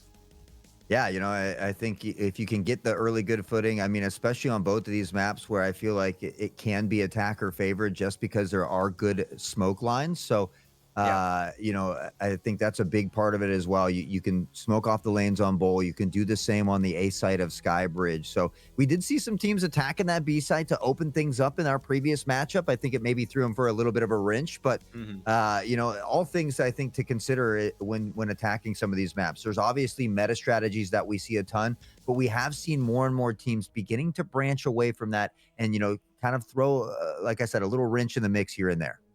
And I'm interested on Bowl as well in the first half to see how the Spartans play with their B lurker. On the attacking side, that's how they were able to pull some rotations over when they were playing Pandaric earlier, maybe weaken B just a little bit for a hit. And I really like that set of ideas, challenging Kakao on that site. And I mean, no shade here to K3, but whoever their B defender is, probably not at the level of Kakao. Still quite good, and it will be a challenge to test them. But Kakao is in a league of his own at times when it comes to B holds. And so for the Spartans, I think they can play with the map a little bit here once we do get started on Bull.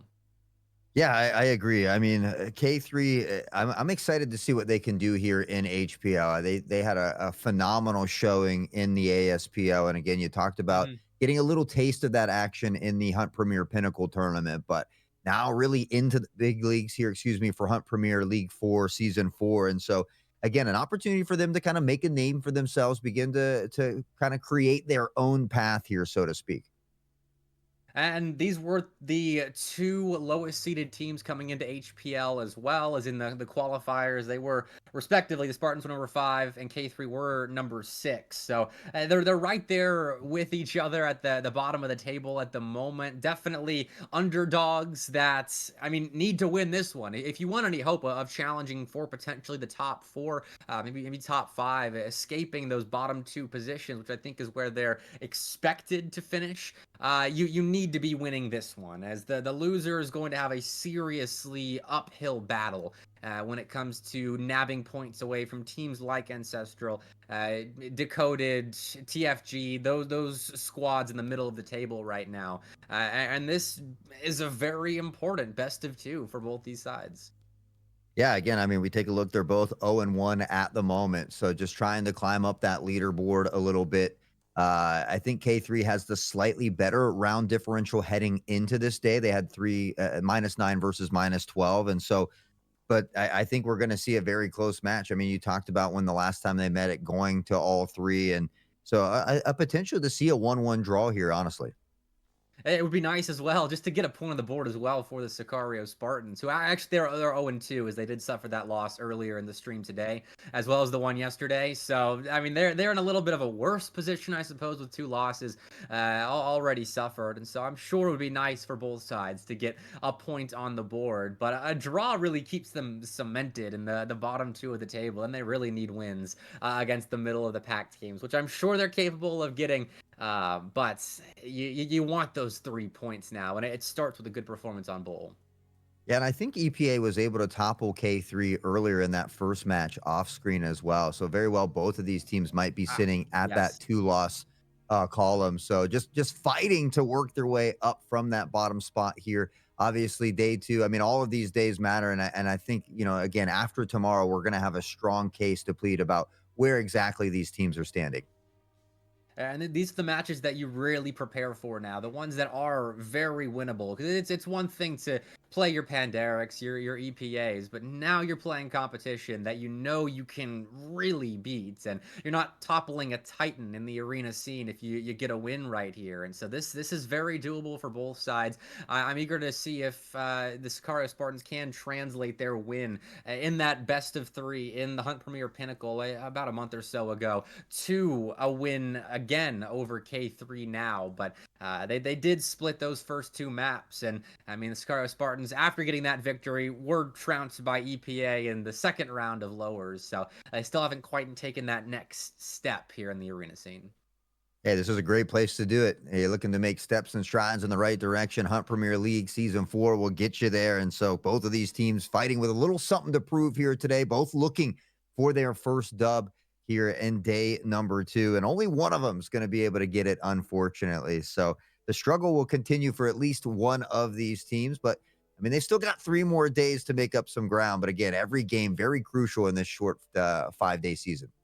And I mean, off stream as well, that EPA Ancestral match is so big, like you touched on earlier, with EPA still vying to be a top team in HPL. But I think of all the teams in the typical top 3 of HPL, EPA is the team that could be forced out of the top 3 by an Ancestral or Decoded. So we'll see what happens now as K3 and Sicario Spartans from the bottom side of the table right now look to begin their campaign towards the middle and potentially the top in future days. But it starts with Bull right now.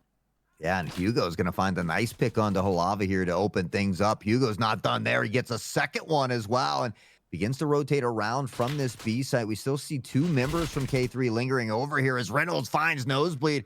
It was a strong opportunity for Sicario to kind of push toward this A site and use the numbers, but K3 trying to work back. And Malikin with Proppus right there.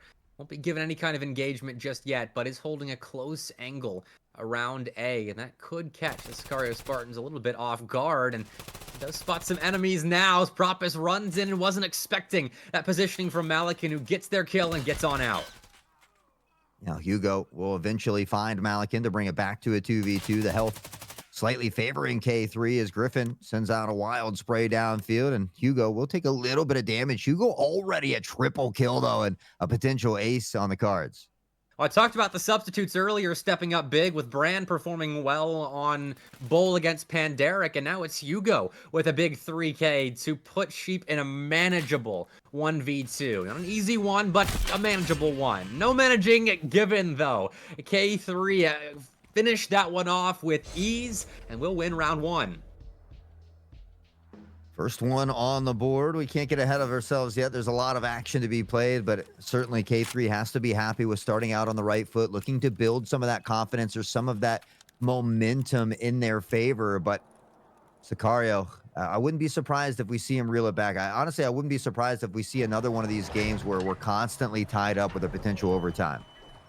Wouldn't mind a back and forth, especially on Bull. Had an electrifying performance between Decoded and Ancestral yesterday on Bull. Definitely a fun one to check out if you missed it, but K3 and Sicario Spartans definitely starting us off on the right foot with a close opening round, but K3 get the better of the Spartans and now fighting over a bit of generator control. Hilava has it right now and has Malikin in tow as well, preventing any aggression from the Spartans now as to jump across sight lines, and we're just slowing down right now, lobbing utility in, see what we can find.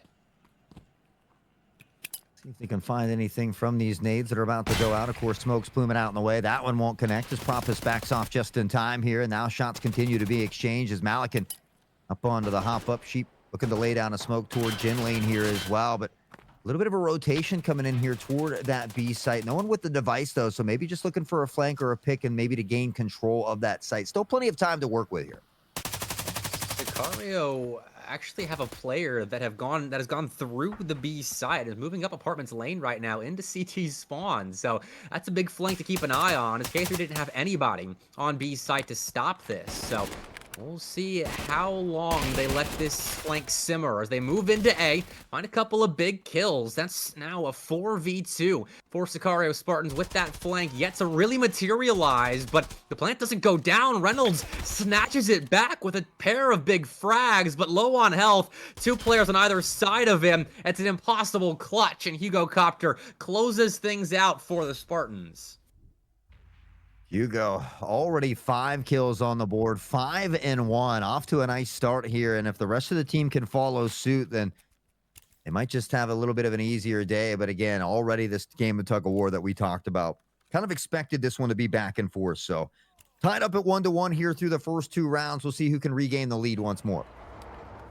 That was a nice play from the Spartans, and K3, I'm wondering if they know that they really let someone slip the net around B site there, or if they will continue to let that come back to bite them, as there is a player on site at the moment. So may not be now, may not be soon, but could happen again where they pull a player back towards mid, or maybe stack A with 4 defenders. But Sicario Spartans got their one nice timing. It didn't really become impactful, but still did help close out that round win, as Reynolds was looking hungry there, hot.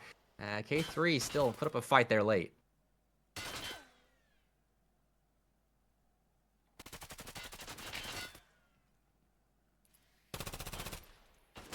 Few shots being pressured downfield. The device lingering outside of A here.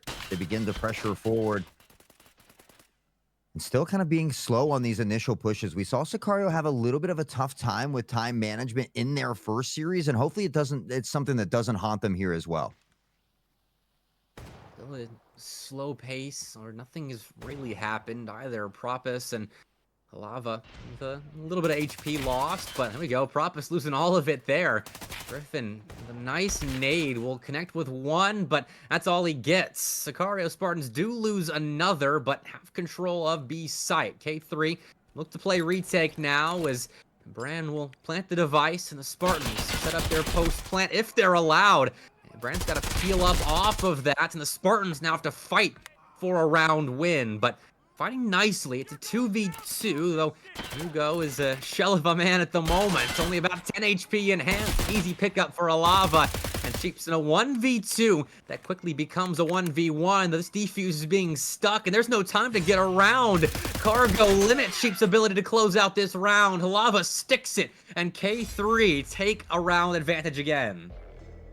Up by one as we continue the back and forth. Hugo's already got 6 on the board, which is huge for Sicario. On the other side, it's Reynolds kind of being that shining star at the moment. So back and forth we go. K3, an opportunity to extend that lead a little bit here as well. And so we'll see if they're able to do that. Sicario looking to tie it up. That was a great intel play by Halava right there, knowing where Sheep was, using the confirmation of his teammate's death to figure out where that last player of the Spartans was, and just sticking the defuse. It's wonderfully done, and it gets K3 a close round. We talk about how those can swing a map, but now it's a fast one as Sheep gets a double kill. One enemy, one mage with a grenade right there. Communication wasn't completely on point, but Sheep makes up for it with a kill on B plat, and Sicario Spartans are wasting no time trying to get this one level. Malakin with a dirty little 2K here as well. Hugo goes down, and it's K3 again with this player advantage as we see Sicario beginning to make their way toward the site here. You can hear that device down beeping in a very awkward spot for Sicario as well. And K3 just has to be patient, but Nosebleed finding Halava through mid. And now the equalizer in a 2v2, but Malakin quick to shut it down. Sheep again, all alone in a 1v2. But that device is sitting on ramp. And 2 players to kill, not a task too tall for Sheep right there. K3 win another 2v1. They're getting these player advantages and getting the round over the line. This is really well done. Yeah, I mean, again, we talk about it all day. The important thing is to be able to put rounds in succession. When that magic number is 9, you don't have too far to go. So being able to pad that number can be huge for either team. We see K3 the first to do it here on Bull. Sicario needs to make sure that they find ways to reel it back in just a little bit because they don't want to be looking at a 6-2 half. Well, the Spartans still are in close rounds, but they're not quite able to come out on top of them with the trading back and forth, giving K3 advantages. And so we see a slight change in ideas. No more attacks on B. It's more of a spread out A lean now, which is more typical of Bull, as K3 sense that and rotate a player back through their spawn and towards the A site. Blast watching this platform here through the van area, and we'll see if anything is picked up now as Sicario Spartans are playing it very slow. Yeah, and again, this is kind of a theme for them. They're a little bit more of a slower paced team, especially on the attacking side, looking for initial picks. Propus is going to find not 1, but 2. Blast. A dirty snipe shot here is Bran, though, able to answer back, and Sicario now a 2-player advantage. That was a clean shot in smoke. I couldn't tell if they saw the player, if they're just spamming. Griffin definitely saw Hugo there, watching the flank. So that is one of the 4 players spotted, and with that, Griffin will retreat. Intel gained, but it's an A play that K3 still have to retake. And Griffin and Blast will rejoin each other, figure out how to attack this thing, as the Sicario Spartans have set themselves up in what feels like a near impenetrable post-plant position. Yeah, Blast all alone here, filling in for Giros on the day, has that TRG in hand, and just trying to find some snipes, but with only 10 seconds on the clock, that's all he's going to be able to do is maybe find a pick. Not the case. Hugo will clean it up, and with that, Sicario will look to work back into it. That's a nice pickup. I mean, they found an early advantage, moved into A, and it's just a clean A hit. Played it slow, played it patiently, and got their picks to gain space. It's as simple a call as you can make, and Sicario Spartans executed on it nicely. And no more gimmicks around B sites. They just play it simple, play the meta. And It will bring us to a 3-2. An answer after K3 went on that run, and we're back to hoping for a really close back and forth. The Sicario Spartans just needs one more to bring it back to a tie, and they open up with a nasty little snipe from Blast, and they actually take out Hugo, who's been that shining star here in the opening rounds for Sicario. So K3, a good start to round number 6. 5v4, but Sicario Spartans are still leaning around A. Just that player watching B unavailable, as that was typically Hugo Copter. So, playing it slowly. The Spartans have that smoke down main, and well, through generator, they know there is a bit of presence as Halava and Malikan are watching in close quarters. Malikan takes a peek right into the crosshairs of Bran, who moves over and wallbangs Halava. That's a big-time couple of kills.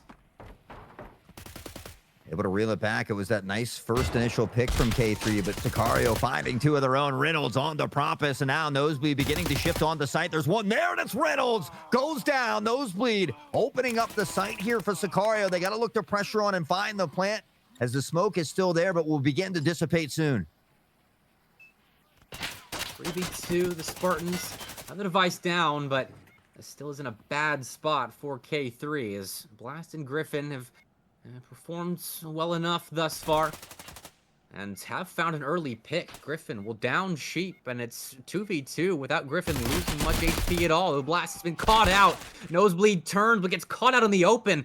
That's a 1v1. Bran versus Griffin. Substitute on the Sicario Spartan side with a chance to tie it up, but Griffin sticking the defuse, baits Bran in, and Bran can't land the shots to stop it. That's a big-time whiff to give K3 a round win. Yeah, he just saw a piece of the arm. I mean, he got Griffin down to about half health, and I think he was hoping that the spray through would just eventually connect and do some more damage. Was not the case, and maybe wishes they could have had that one back a little bit, even if just pressuring into the left. It's something to give him a little bit of extra sight, but I mean, look at the kahunas on Griffin, just standing true. The bullets ringing all around him, taking damage, but doesn't bat an eye, gets the defusal, and what a big round for K3.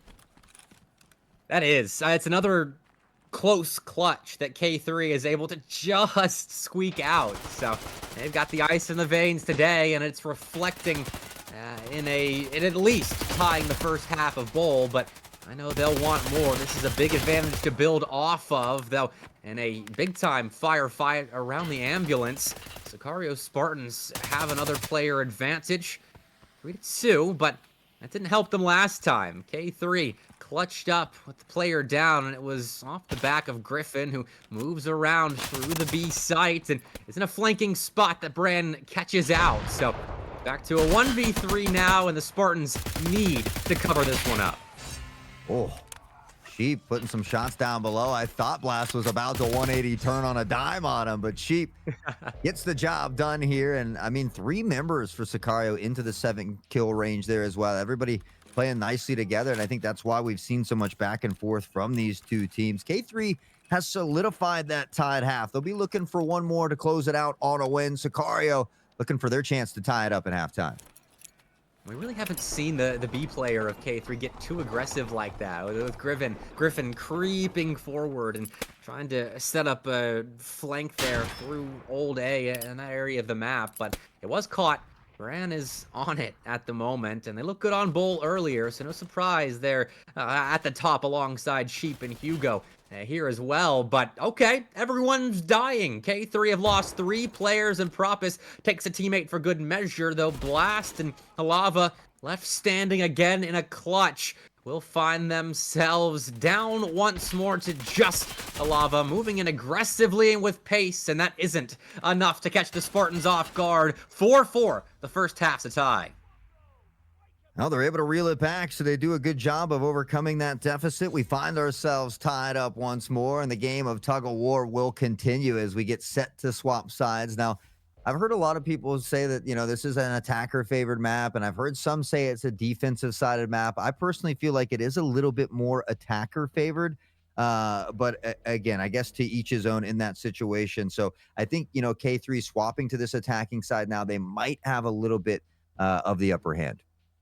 Well, we'll see what kind of strategies they've come cooked up with, because I mean their presence around B on defense was extremely solid, and that shut down a lot of Sicario Spartan pushes there. So I'm wondering if they look to test the Spartans in the same way defensively, see if that B hold is as strong. But at the moment, we will see, as it's again a start towards A. Blast migrating through mid, looking for anyone to peek their head above that barrier. And actually, they do get a player jumping across open space, but can't land the shot.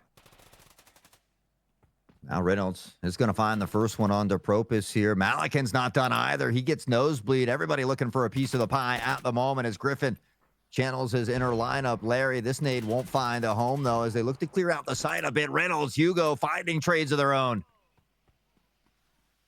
4-4, you need a good start on your second half campaign. If you want to make a run, K3 seem to be in a position to do exactly that, as they've got 4 players strong, control of A site, but the Blast Pack's gone B, so a completely confusing attack here. They'll peel off a site that they had under their control, that they had smoked off, and the penny will drop soon here for Sicario Spartans as they investigate A and find no one there. It's been vacated. Lava being patient here. Bran, Hugo all alone in a tough situation as well. And Griffin thought there was a prone body, shoots it, and it's Hugo to find the pick, but Blast, I mean, immediately gets the trade. Malikan will find the final one on to Bran, and K3 will take this first round here in the second half.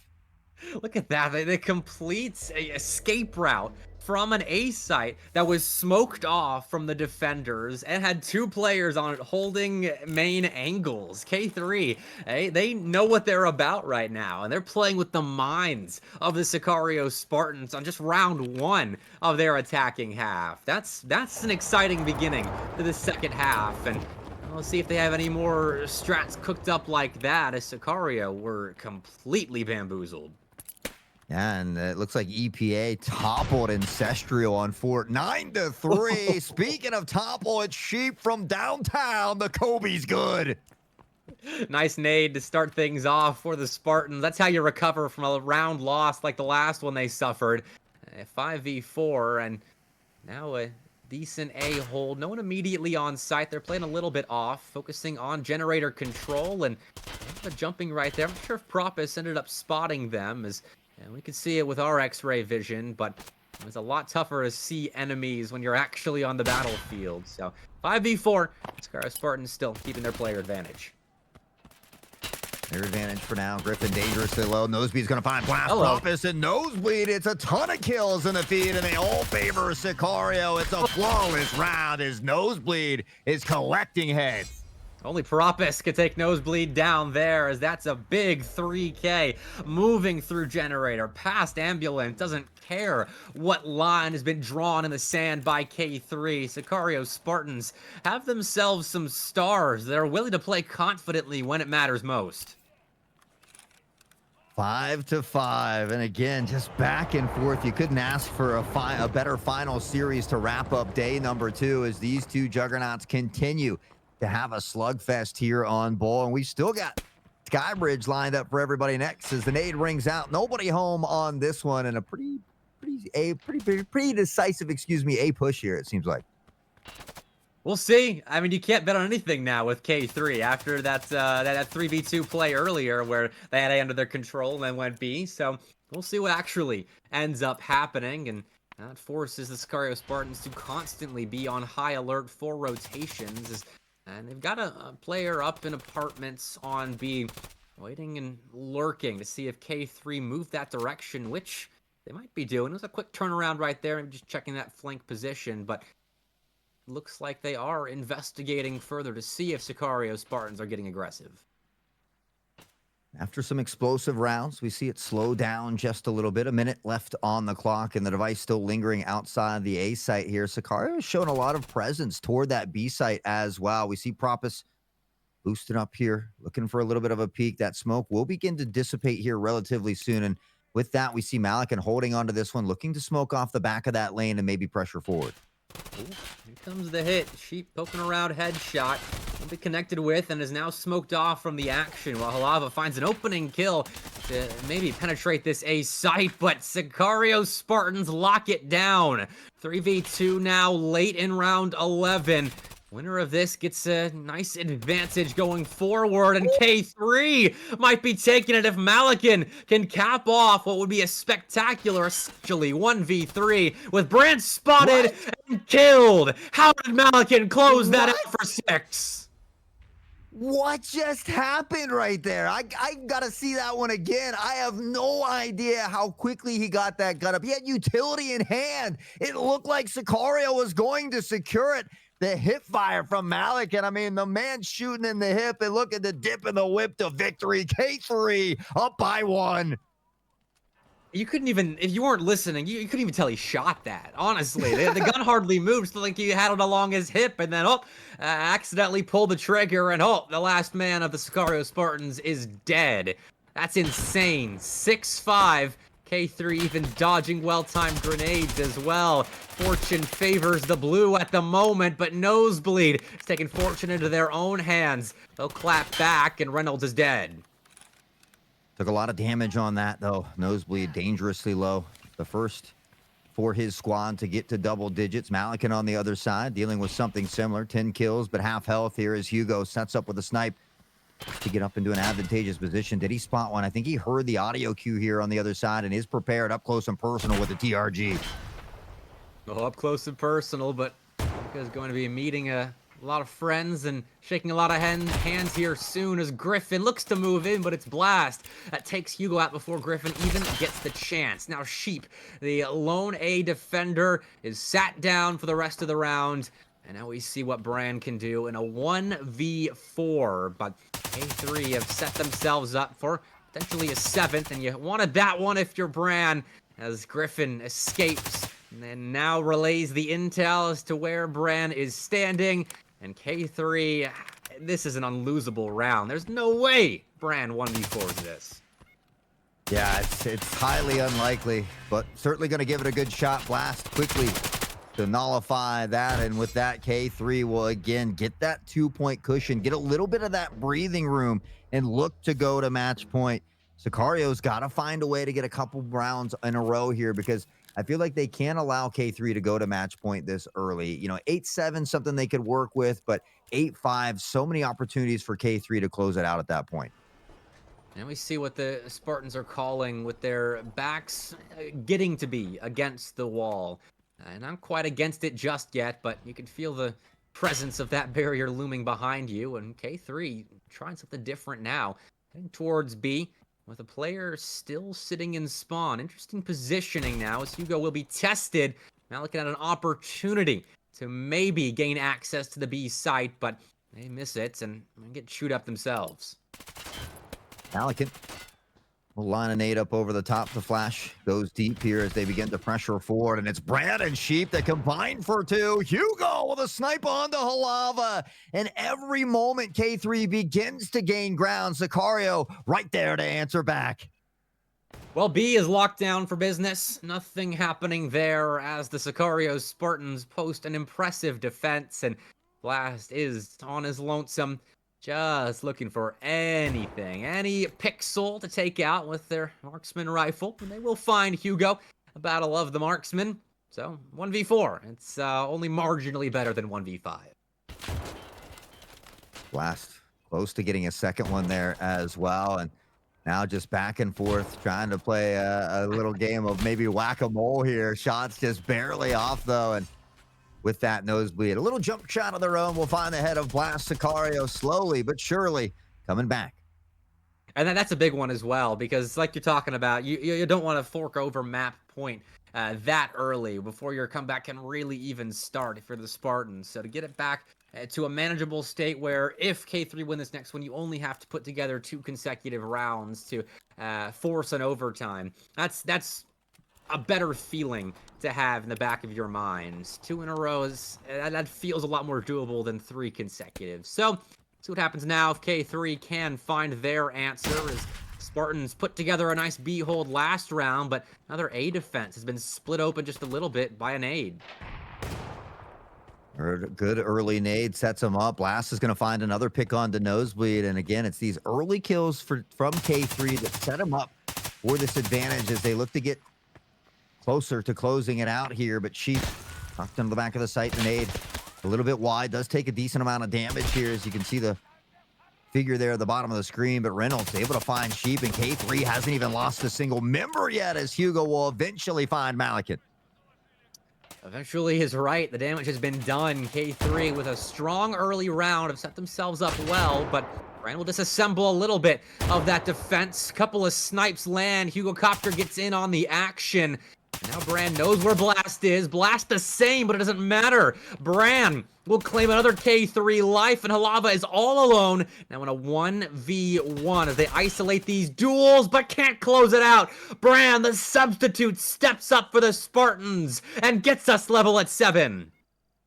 Yeah, unfortunately, Halava, I think, took a little too long to decide to stand up there, kind of caught in the animation. Either needed to stay down or get up just a bit sooner, but again, as always, easier said than done where we're sitting in the comfort of their chairs in the booths up here. Sicario, they reel it back, and all of a sudden we're tied 7-7. Obviously, whoever wins this next round gets to go in the driver's seat. They get the comfortability of knowing that at a minimum, they will go to overtime. So a very important and crucial round here for both squads.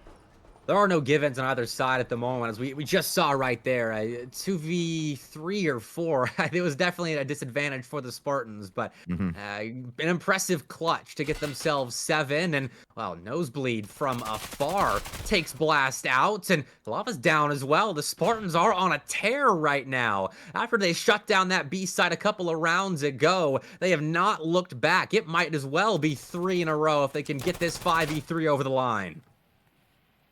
Rumpus on a peak, smoke in the way. Again, they've got the two-player advantage. This time, Reynolds tries to even it out. Hugo up close and personal, and Reynolds finds Malakin. He's got his back, and the teamwork makes the dream work. Prompus goes down, and K3 looking to be the first to go to match point. They've got to get through Sheep and Nosebleed first.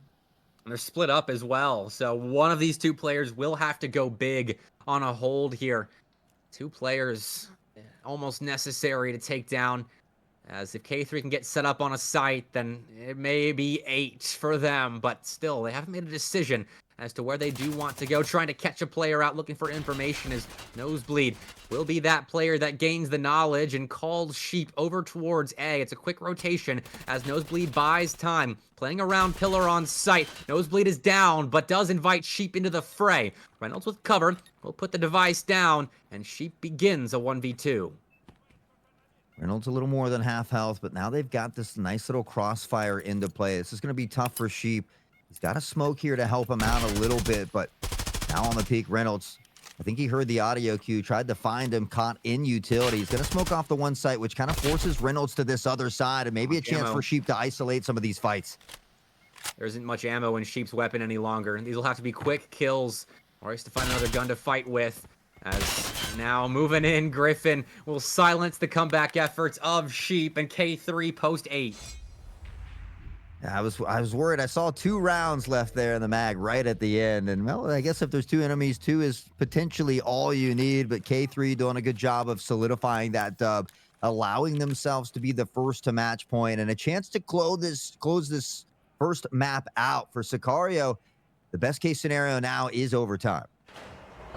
Which they're capable of. That's a tough one to lose, yes, but they have been on a tear, winning 3 of the last 4 rounds now, just to get to 7. So K3 now, let's see how they play this. And the last pack is over towards A plat, playing back with Blast eyeing B, trying to see if the Spartans are pulling any B plays to get aggressive, get information. As needs out, and it will connect with Malakin. That's a big opening pick. Yeah, Sheep finding that first one. Reynolds will try to even the playing field as he finds a pick onto Propus, and a lot of Sicario rotating toward the A side. Blast finds a nice snipe shot onto Brand. Sicario, though, even at playing at a player disadvantage, has found ways to bring these rounds back. So, again, you certainly can't count them out until the round's over. Especially with Nosebleed tucked into this position here. Has been so good up close, down A main, but no one is testing him at the moment. Is eyeing the skies, and Reynolds looks like he wants to move in. A bit of utility. Nosebleed uses that as a signal to move back behind Pillar, and with that cover, Blast falls 3v3 in an all-important 16th round, overtime or bust for the Sicario Spartans on their map pick. And Nosebleed has an important role to play here. One player directly on site, as there's still one towards B. Nosebleed gets another before falling, and it's an even 2v2 with 30 seconds left and the device going down. They do find a way to get it planted here and try to put some of that pressure onto Sicario now at this point. Halava, and again, they've got a nice little crossfire play here. I think Halava just being cautious of this Jin area, but both of these members stuck in the same lane at the moment. We see him beginning to cheat forward here. Sheep, I think, has an idea that there's one tucked close. Reynolds finds the arm, the spot, the shots, and Reynolds gets one. Sheep another, and it's all down to Halava. No, Sheep has moved behind the pillar, but Sheep migrates back and takes Halava out. We need more to determine a winner between K3 and the Sicario Spartans, as 16 wasn't enough on Bowl. Yeah, I mean, realistically, Halava probably should have won that round, had the upper hand. Maybe he was pressing forward quickly because of that initial fake defusal, but Sheep able to find the shots when it matters most, gets a triple kill in that round to push us into overtime. Nosebleed on site, though, was so big, getting those 2 frags to weaken the push and set up his 2 teammates in a 3v2 there at the end. That was spectacular. Playing in tight quarters as well, tucked in behind that A pillar, and eventually the Sicario Spartans got it over the line, and we do get another overtime on Bowl. 2 days in a row, we are being treated, Hot Sauce. Always a blessing here at Hunt Premier. Always bringing the exciting action for us, and you said it, back into overtime here on Bowl. K3 on the defensive side of things to start things out. Sicario attacking, and again, now these rounds become increasingly more crucial. And K3 back to defense now, and looking for that generator control. But no one's poking their head around any corners for the Spartans. They're taking it slow and collecting themselves. I'm sure that last round win was an exhilarating one to calm the nerves here, because the job's not done. It rains down. Nosebleed has taken a little bit of damage here as we see Malikan waiting for this ambulance push, putting out a couple shots through the smoke as well. And Sicario just being patient, I think, waiting for this smoke to dissipate. It's fair enough. They do have a minute to work with, and well, Blast has found a pick, and that is a round ambulance, so it's a nice find, as there couldn't have been much of Sheep revealing himself, but Blast still finds the frag, and it'll be a 5v4 for K3. Blast looks for more around ambulance, but again, Sicario Spartans aren't giving much. Jumping across, Blast will still look for anybody here. Repositions to a higher angle, and Sicario Spartans are still taking their sweet time, but now the info comes in, going B. Yeah, look at where the device is on the mini-map, though, and he's got the longest rotation. There's not a ton of time here as well, and so even if they get over there, they still need to find a way to get a couple picks. Griffin's going to pick up onto Hugo, and we see Braun just running as fast as they can to get to this site and try to get the plant down. It's such a big pick right now. It controls so much space on the map, and now that K3 have won it, they can move in towards B with a flood of players. That 1-1v1 seals the deal for K3. As if the Spartans hold it, they can maybe take more names and keep that space, that awkward area on Bowl to close out the round, at least get the device down. But Griffin comes up big in a 1v1, and K3 take the first of overtime. Now they start out on the right foot yet again, but they got to win in bunches here. Sicario has done a phenomenal job of making sure to reel it back every time K3 does get that lead. So we'll see if they can find an answer here in our second round of overtime, as that nade won't find a home. Now, once again, the Spartans lean towards A, but it's Hugo Copter, that ever so vigilant B watchman, find a pick as Reynolds crept forward, but elsewhere, Halava will take out Nosebleed. So an eye for an eye, I suppose, between these two. It's K3 and Sicario Spartans trade deaths. Things will slow down once more, just a little bit. It's not too often we get to hear the ambient sounds of these maps, but occasionally they do slow down once more before the beautiful chaos will ensue again. Sicario looking to pressure toward this A side. It's certainly been a little bit more favorable for them, but K3 right now set up and waiting patiently. Propus will deny us any kind of ambiance listening, as now we're seeing more and more fights, just isolated 1v1s, but Sicario Spartans will use them to propel themselves into A. Moving into close quarters, these smokes have come down, and there is time to plant the device, but you do need the device to plant. It was left up here, and now Propus jumping around, looking for any enemies that may be lurking around the corner. Sheep finds one as the smoke fades, and the device has been retrieved and will go down. And the plant onto the site here. Blast, Griffin, the last two to try and make something happen. As again, we talked about Sicario's ability to be able to find ways to bring it back, and they're looking to do so here as well. Sheep has to be careful. That's Hugo over there. A TK here could be detrimental for the squad. So the communication comes out. Blast finds one, and now it's a 2v2. Blast finds an opening pick. It's an all-important opening pick as Sheep and Hugo Copter put an end to that run of form. K3 will drop that comeback before it even gets started. Sicario Spartans wrestle it from their hands. Some nice, really nice shooting. 9-9, tied up yet again. I mean, there's a chance here where we could see a couple overtimes in this one. I'm definitely. We called that at the start when we were going back and forth, and while K3 did pull away a little bit in the second half, I think it was 7-5 at one point. Sicario Spartans had to go on a run of their own, and then they pieced together 3 consecutive rounds. I mean, this is how Bowl has gone between K3 and the Spartans here. And I think when you saw it the last time these two teams played in a best of 3, it went all 3 maps. You expected a close affair between the Spartans of Sicario and K3. And we've been treated thus far on Bowl, but let's see what happens now as Sheep gets a double kill with a well-timed grenade, and this B push has been torn to smithereens. And now Griffin does find a pick onto Hugo, trying everything he can to help give K3 a little bit of assistance here toward the site, but Blast has lost a ton of health here as well. Halava's going to find Nosebleed and gets a second one onto Sheep as well. Griffin finds Popus, and what's going on? Lava, still searching for territory now, looking for that last remaining player of Spartans, allowed to move up, but Griffin, I mean, kind of blindsided there for a moment, still turns around and gets the final kill in an insane K3 round win. They were in a 3v5 at the start of the round, ended up winning the round with 3 players left standing. And now they have a chance to solidify that dub here, K3. Can they get one more on the board and close out Bowl? I mean, we're not done yet. We still got a sky bridge to get through.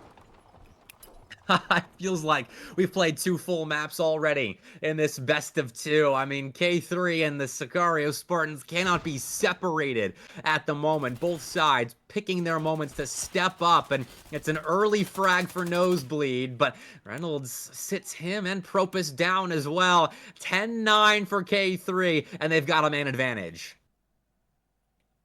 It seems like the team with the man advantage has often gone on to lose, but Griffin looking to secure this one. It's a nice nade on the Sheep. And now Reynolds, little lineup of his own toward the site here as well.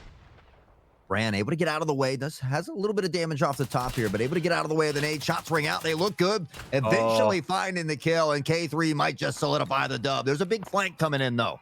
Oh, the flank's being watched, though. There's a player behind for K3 that can catch Hugo Copter out if Hugo doesn't move so quickly, but you need to land that shot. That'll waste time and allow that last player to maybe find an angle on Hugo from behind. His time is limited, and he finds out the hard way. Blast signs off on it as K3 win a hard-fought Bowl over the Sicario Spartans.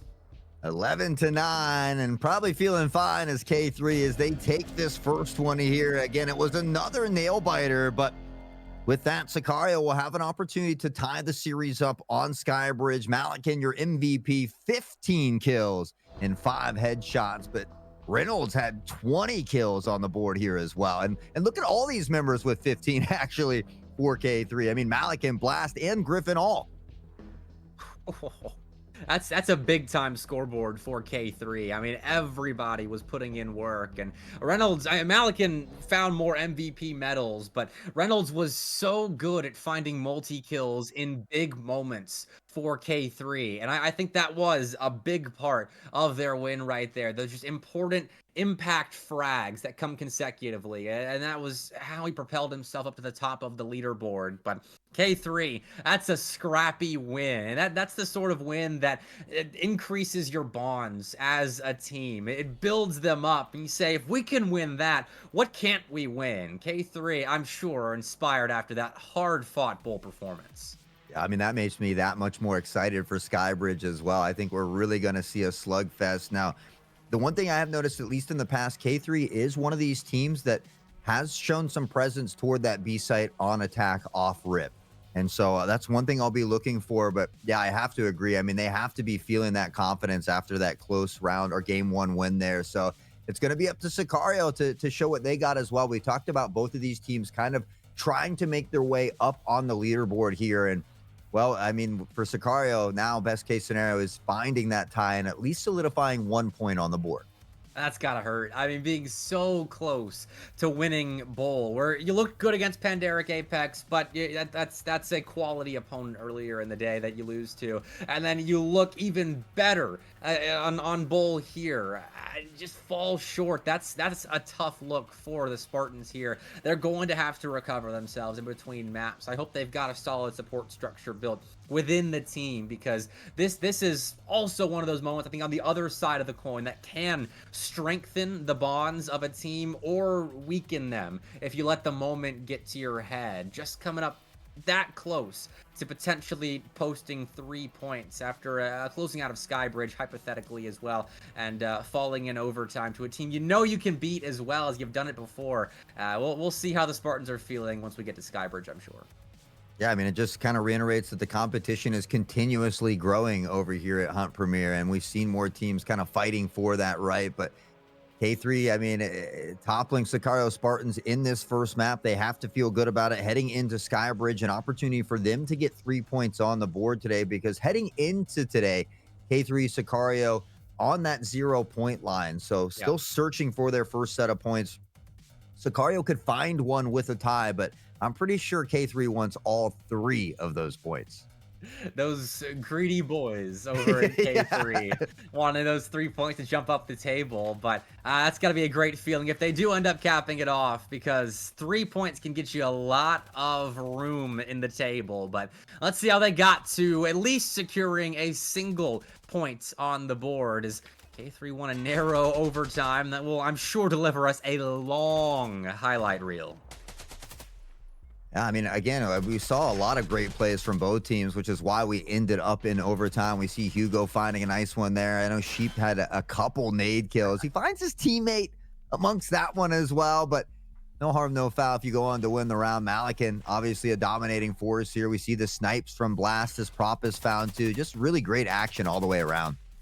That was nice as well. That wall bang kill from Bran, who had a pretty good map as well. But the substitutes for the Sicario Spartans stepping in today, Hugo and Bran, they had themselves some solid performances. Hugo especially posted 16 frags here on bowl, but K3 playing with that solid lineup really looked themselves, though they had a substitute as well. And I mean, it's the story of the subs today, apparently, Hot. I know, it's crazy. I mean, we've had a ton of subs, but we've had a ton of exciting action. And honestly, some of these subs have really stepped up into this role nicely. It's not always easy to come in and fill some of these big shoes. But again, I think it just goes to show how deep a lot of these rosters are. Again, there's just a ton of talent littered across all of these teams. And honestly, just excited to be a part of it all. I mean, Blast stepping in, posting frags like that. And I mean, this was a tough one for Alava. Didn't end up posting that clutch, but I mean, going into overtime, the fact that we're going to overtime is in the highlight reel. I love that. Yeah, all the way to overtime. We will never get upset about extra Tarkov here as Hugo again. Nice little snipes. I mean, We've seen a lot of great snipes today. And again, Bull, Skybridge, there's Sheep, another 2K. This time it was 2 enemies, not a teammate included. But man, there was some nasty nade lineups from Sheep. No kidding. I mean, Sheep was clean with it today as well. Was the top fragger on that Spartan side as well. And we'll see if that keeps up. Moving to Skybridge, but in the meantime, we are going to take a quick break to make sure everything is set up for our final map of the day, seeing if the Spartans can get some revenge against this scrappy K3 lineup that narrowly eked out a win on Bull. We'll see you in a second.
And we're back for our final map of the day here. HPL day number 2, season 4. My name is Hot Sauce, and still in the booth with me, the legend, Mr. Bepic. Can Sicario Spartans pull off a dub here on Skybridge? Oh, absolutely. I mean, they looked mechanically clean. I think the calls were pretty good. This is a map that I expect to go the distance as well. I don't know if I'm calling overtime, but if one of these two teams finishes with fewer than 6 rounds, I would be incredibly surprised. So K3 and the Sicario Spartans show that they are the perfect match for one another, and I fully expect Skybridge to reflect that. Yeah, honestly, it's been probably the most exciting matchup of the day, honestly, as it's been the Yeah, closest one. We've seen the overtime already, and who knows, maybe we're blessed with a second overtime, but I have a kind of feeling I'm aligning with you on this one. I don't know if we'll see an overtime, but certainly a very close game. This was K3's map pick. I think that's worth noting as well here. Even though Bowl and Skybridge are the map picks for everybody right now, there's not much, I think, credence in who picks what. But it's worth noting that K3 were feeling confident enough to play on Skybridge now, and after they just got that win on Bull, maybe that confidence just grows exponentially, and they can find themselves a good spot on Skybridge. And they're starting off on the defensive side as well, so I'm wondering if that's confidence that translates to positional play as well, if they're looking to get aggressive through VIP into A short, that sort of thing. Yeah, and honestly, a lot of times on a map like Skybridge, they run that double enforcer setup. It's typically, I think, Halava and Giros, but Blast was stepping in today and on that sniper. So I'm not sure if we will see 2 enforcers on this map specifically, but Halava is certainly one to look out for over at VIP. Absolutely. Halava was a scary player on that last map. Quiet with the kills, but it felt like when Halava was involved, it was in those clutch situations, finding important kills towards the end of rounds. And even though it wasn't lighting up the scoreboard, that's still an important role to fill, especially when your team does get the win. Oh, Hot Sauce, I think we've lost you again with your audio. I might have to be buying a new cord over here, Uh-oh. it appears, but maybe the time has come. It's been a good 6-year run, so I can't complain too much, but already got it in the Amazon cart. So don't you worry. I'm good at solving problems too. Hey, that's why we're doing this, for those Philbo paychecks to hit different and upgrade our PC setups. But I suppose we're also here to see how close this last map is. But I mean, EPA and Ancestral going on right now in their second map. EPA, I think 9-2 on map 1 there, so they're handling business against Ancestral, who we were sort of teeing up as a team that maybe could snatch away EPA's position on the podium, but I'm not seeing that as the case. Yeah, especially not after a decisive win like that. So it's nice to see EPA getting their footing back, though. I know they had a little bit of a struggle on day 1. So, and obviously they had one of the toughest matchups on day 1 as well. So it's nice to see them getting their footing here in day 2, why it's still early, because it is only a 5-day season. So again, we talk about how crucial all of these maps and games are. So nice to see them finding their stride once more. And I don't know if it's a good thing or a bad thing that EPA looks this good, this dominant after getting blown out by Pandaric Apex. I mean, you want to be playing Pandaric closely if you want to take away one of the top spots from them. That is EPA's, I think, biggest rival here in HPL. But I suppose it's good to see that EPA's recovered well from that loss and are in decent form as they play Sicario tomorrow. And then that's a big-time best of 2 for EPA to jump some spots up. Yeah, again, I mean, it's tough when you have a lot of these tough matchups within your first couple days, but Yep. I think that's how we say those diamonds are made under that big pressure there. And so EPA, they have a little bit of an uphill battle, but again, an opportunity for them to really showcase that talent and show that they have come to play here in season 4, and maybe that day 1 was just a little bit of a fluke. We'll see if it was. I mean, they are closing out next weekend with a pretty nice schedule. I mean, they're playing the two teams that we're watching right now in Sicario Spartans and K3, so they at least get to close out with a bit more favorable matchups depending on how these two do develop. here in HPL Season 4, because that's what we're looking at for K3 and for Spartan. I mean, K3 being those ASPL champions, and Sicario Spartans kind of making noise towards the bottom of the table and in Pinnacle as well. It's about experience for these two squads and about developing that team chemistry, deepening your playbook, and then using that to, in future tournaments, make deeper runs. Well, I'm actually honestly incredibly happy with how the games have played out today, especially this last one. It's been very, very close, and I'm sure the action is only going to ramp up as each day goes on. I know you and Crack on that final weekend should be exciting. We talked about Panderic and Sicario going head to head then, but for EPA, if they take on Sicario tomorrow, and even if they just find one map win in there again, I think that's going to be huge for them, kind of upping that footing, making them a little closer to Sicario, kind of pressing in toward that top 3. I'm kind of also interested to see what those friendly guys are going to do tomorrow as well.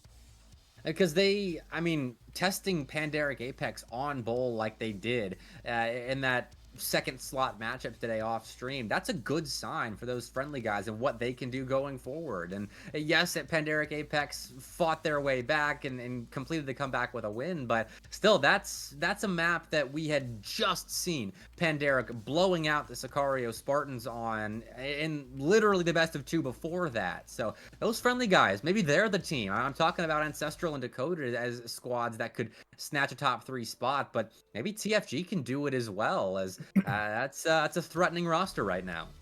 Yeah, and I think that's for us at least, a good problem to have, where there are 3 or 4 teams that can threaten that top spot. Yeah. Again, we're starting to see the likes of Ancestral and Decoded find their way, but we kind of labeled them as the dark horse, but after today we saw them, some of these teams kind of struggling against the top tier teams here. So maybe still a little bit of work to do on the drawing board, but I think they've certainly shown that any one of these teams is capable of taking at least a map away from any of the other teams.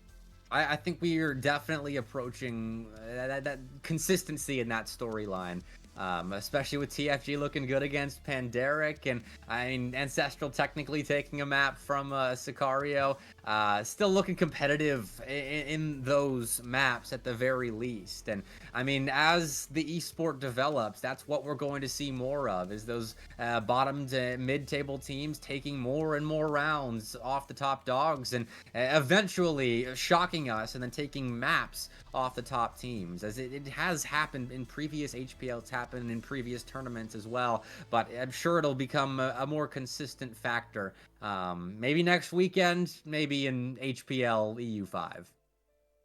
Well, time will tell, certainly, as we get ready for this final map of the day. Of course, as we had mentioned, 11-9 was that first one there on Bowl, where K3 does squeak it out in overtime. So both of these teams chopping at the bit to go at it one more time on Skybridge. And again, I feel like Skybridge probably does favor K3 just a little bit in their aggression. I felt like we've seen Sicario Spartans be very patient on their attack, at least on Bowl. That could change on Skybridge, but it seemed like they were a little less aggressive. And I feel like typically on Skybridge, that more aggressive team tends to come out on top.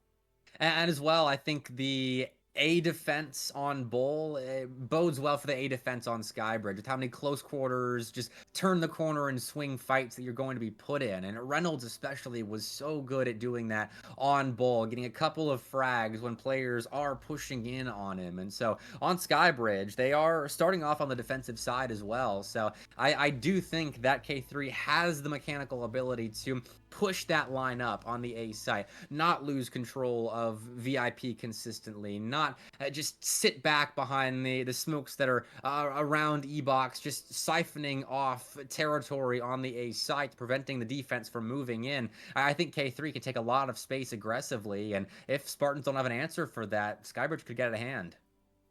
Yeah, and hopefully that's not the case, because I'm here for another back and forth game of tug of war, but you're absolutely right. And I think that's something that K3 is probably looking to exploit. They've had a lot of success on these enforcer classes. Obviously, they are playing with a sub today. I think the subs have kind of been a theme of the day here, but I think most of these teams have been, at least as far as the subs stepping up, I think most of them have been able to fill that role pretty nicely. Again, when you don't play, obviously they practice together, but when you're not playing in a competitive scene every day, sometimes it can be a little hiccup in that team synergy. But so far, a lot of these teams have been able to navigate it pretty well. I mean, last map alone, you had Blast subbing in for Jiras.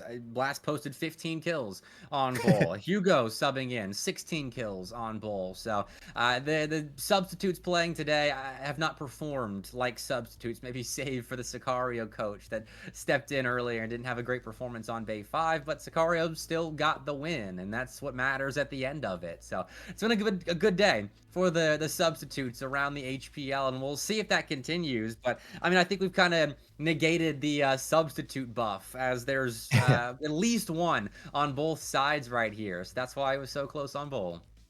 Yeah, as much as I love being the top fragger, if you're going to ask me if I'd rather have 20 kills and a loss or 3 kills and a win, I'm taking Yeah. that win every day. So at the end of the day, as long as you're doing as much as you can do and as much as you need to do to get that dub, that's all that matters. But we will waste no more time. It's our final map of the day as we head into Skybridge. Sicario Spartans taking on K3. I'm watching the body language of K3 right now, and they are sitting back, not wanting to get caught early. And so it looks like a patient defense that tees up Blast for an early kill. As that's a marksman rifle. We'll find one grenade. Doesn't quite connect with any K3 players, but Spartans will continue to lob utility in, and it is still a patient defense for K3 now, and space is being gained. Slowly but surely here, Hugo, the first to fall though. Propus, and then with these smoke lines, we'll be able to pressure onto site. The device here as well, and so we will see Sheep putting that down. Still has a little time to work with before the smokes dissipate, but Reynolds over the top finds Propus. Oh, Blast from a distance will connect with Bran. Two players with their crosshairs train on each other, but they didn't know it. So some smoke spam connects for a kill, and K3 are in a commanding position, not using aggression, but calculated pickoffs to secure potentially the opening round here, unless we see Nosebleed. 1v5, that's 3 of the 5. Doesn't find Blast, though. Had the back turned and couldn't quite confirm the kill. So K3 in a precarious position there at the end do cap off round 1. It was a close one, but yep, K3 getting the job done here. And Blast, again, we talked about these subs, opens it up with a triple, finds the MVP, and starts it off 3-0 for them. So yeah, I think you absolutely hit the nail on the head when you said these subs are playing like, shining stars, like starters out there, which is honestly a great problem to have with a roster that great. Definitely, it shows a lot of depth, and I mean, Blast, 3 important kills there, and we'll continue that narrative, absolutely. K3, 1-0 up, but I mean, it's about the runs, I think, on Skybridge. If Bull was any indicator, the runs that these teams go on will shape the future of the map. As K3 had a run in Bull that helped them get close to match point, but then the Spartans have a run to force overtime at the bare minimum, and we know how overtime went for K3, a run of their own. But Sicario Spartans starting down, losing round 1, but I'm not sure that'll phase them after how we started on Bull. Reynolds going to put a hailstorm of bullets downfield as Nosebleed finds a pick onto Griffin, and with that, the device will go down. Reynolds slides up the nade here. Does he find, is the device able to get off in time? Yes, Sheep takes a ton of damage, but comes away with his life still in hand. So 4v3 now. Malikan finding a nice bit of aggression here. Caught behind enemy lines in a flanking position. We'll see who they're ready for. That's just a re-engage with Sheep, and Sheep will come out on top. Sicario Spartans are in a good spot now to close this out. Nosebleed, 5 kills already, but won't be able to find any more this round. Alava doesn't know Brand's down there, but has an inkling. They'll play cover for the diffuser now as Brand peeks around, sends some bullets into Halava's body, but K3 stick the defuse and stick the landing on round 2. I mean, they were just milliseconds away of finding the clutch, and honestly, a great job there by Reynolds. I think it was defending that diffuser, stepping up, and eventually goes down, but did, secure a lot of time there in the book. So Blast just trusting in their teammate. You love to see that as well. And K3 sneaks out round number 2. That's a close one again. And the Spartans losing some early tight rounds. Doesn't bode well, but like I said, it's about at least having a counter run now if you are the Spartans. Goes looking for space around B, but it's Nosebleed taking a lot of it at A site. We haven't seen too many fights around VIP just yet. It has been largely through Elevator, around KFC. And Sheep will sit here, lob a nade in, see if he can't connect with anybody. And Griffin has been connected with. 2 players left standing for K3. And this is a tough look as the Spartans dismantle them. Well, Sicario needs to put a round on the board here relatively soon, and they're looking to do so here. We see K3, I mean, they still got one over toward that B site, one very far off on the A site here as well. So Sicario, a real opportunity to just take this 4v1, find a trade at a minimum, get the plant down, and look to secure the round. They're playing their smokes. They got it down. They can take space with this. They've got VIP control. It's all coming up. Sicario Spartans at the moment. K3 will move in. Blast looks for any kind of pick, but Helicopter is not giving him the fights, and I don't think Sicario Spartans necessarily have to. That smoke will block off Hugo, so see if he repositions over towards Sandwich, or if he sticks around VIP. His Blast inches forward now, looking to see if anybody's playing an aggressive spot for the Spartans as K3 take this bit by bit.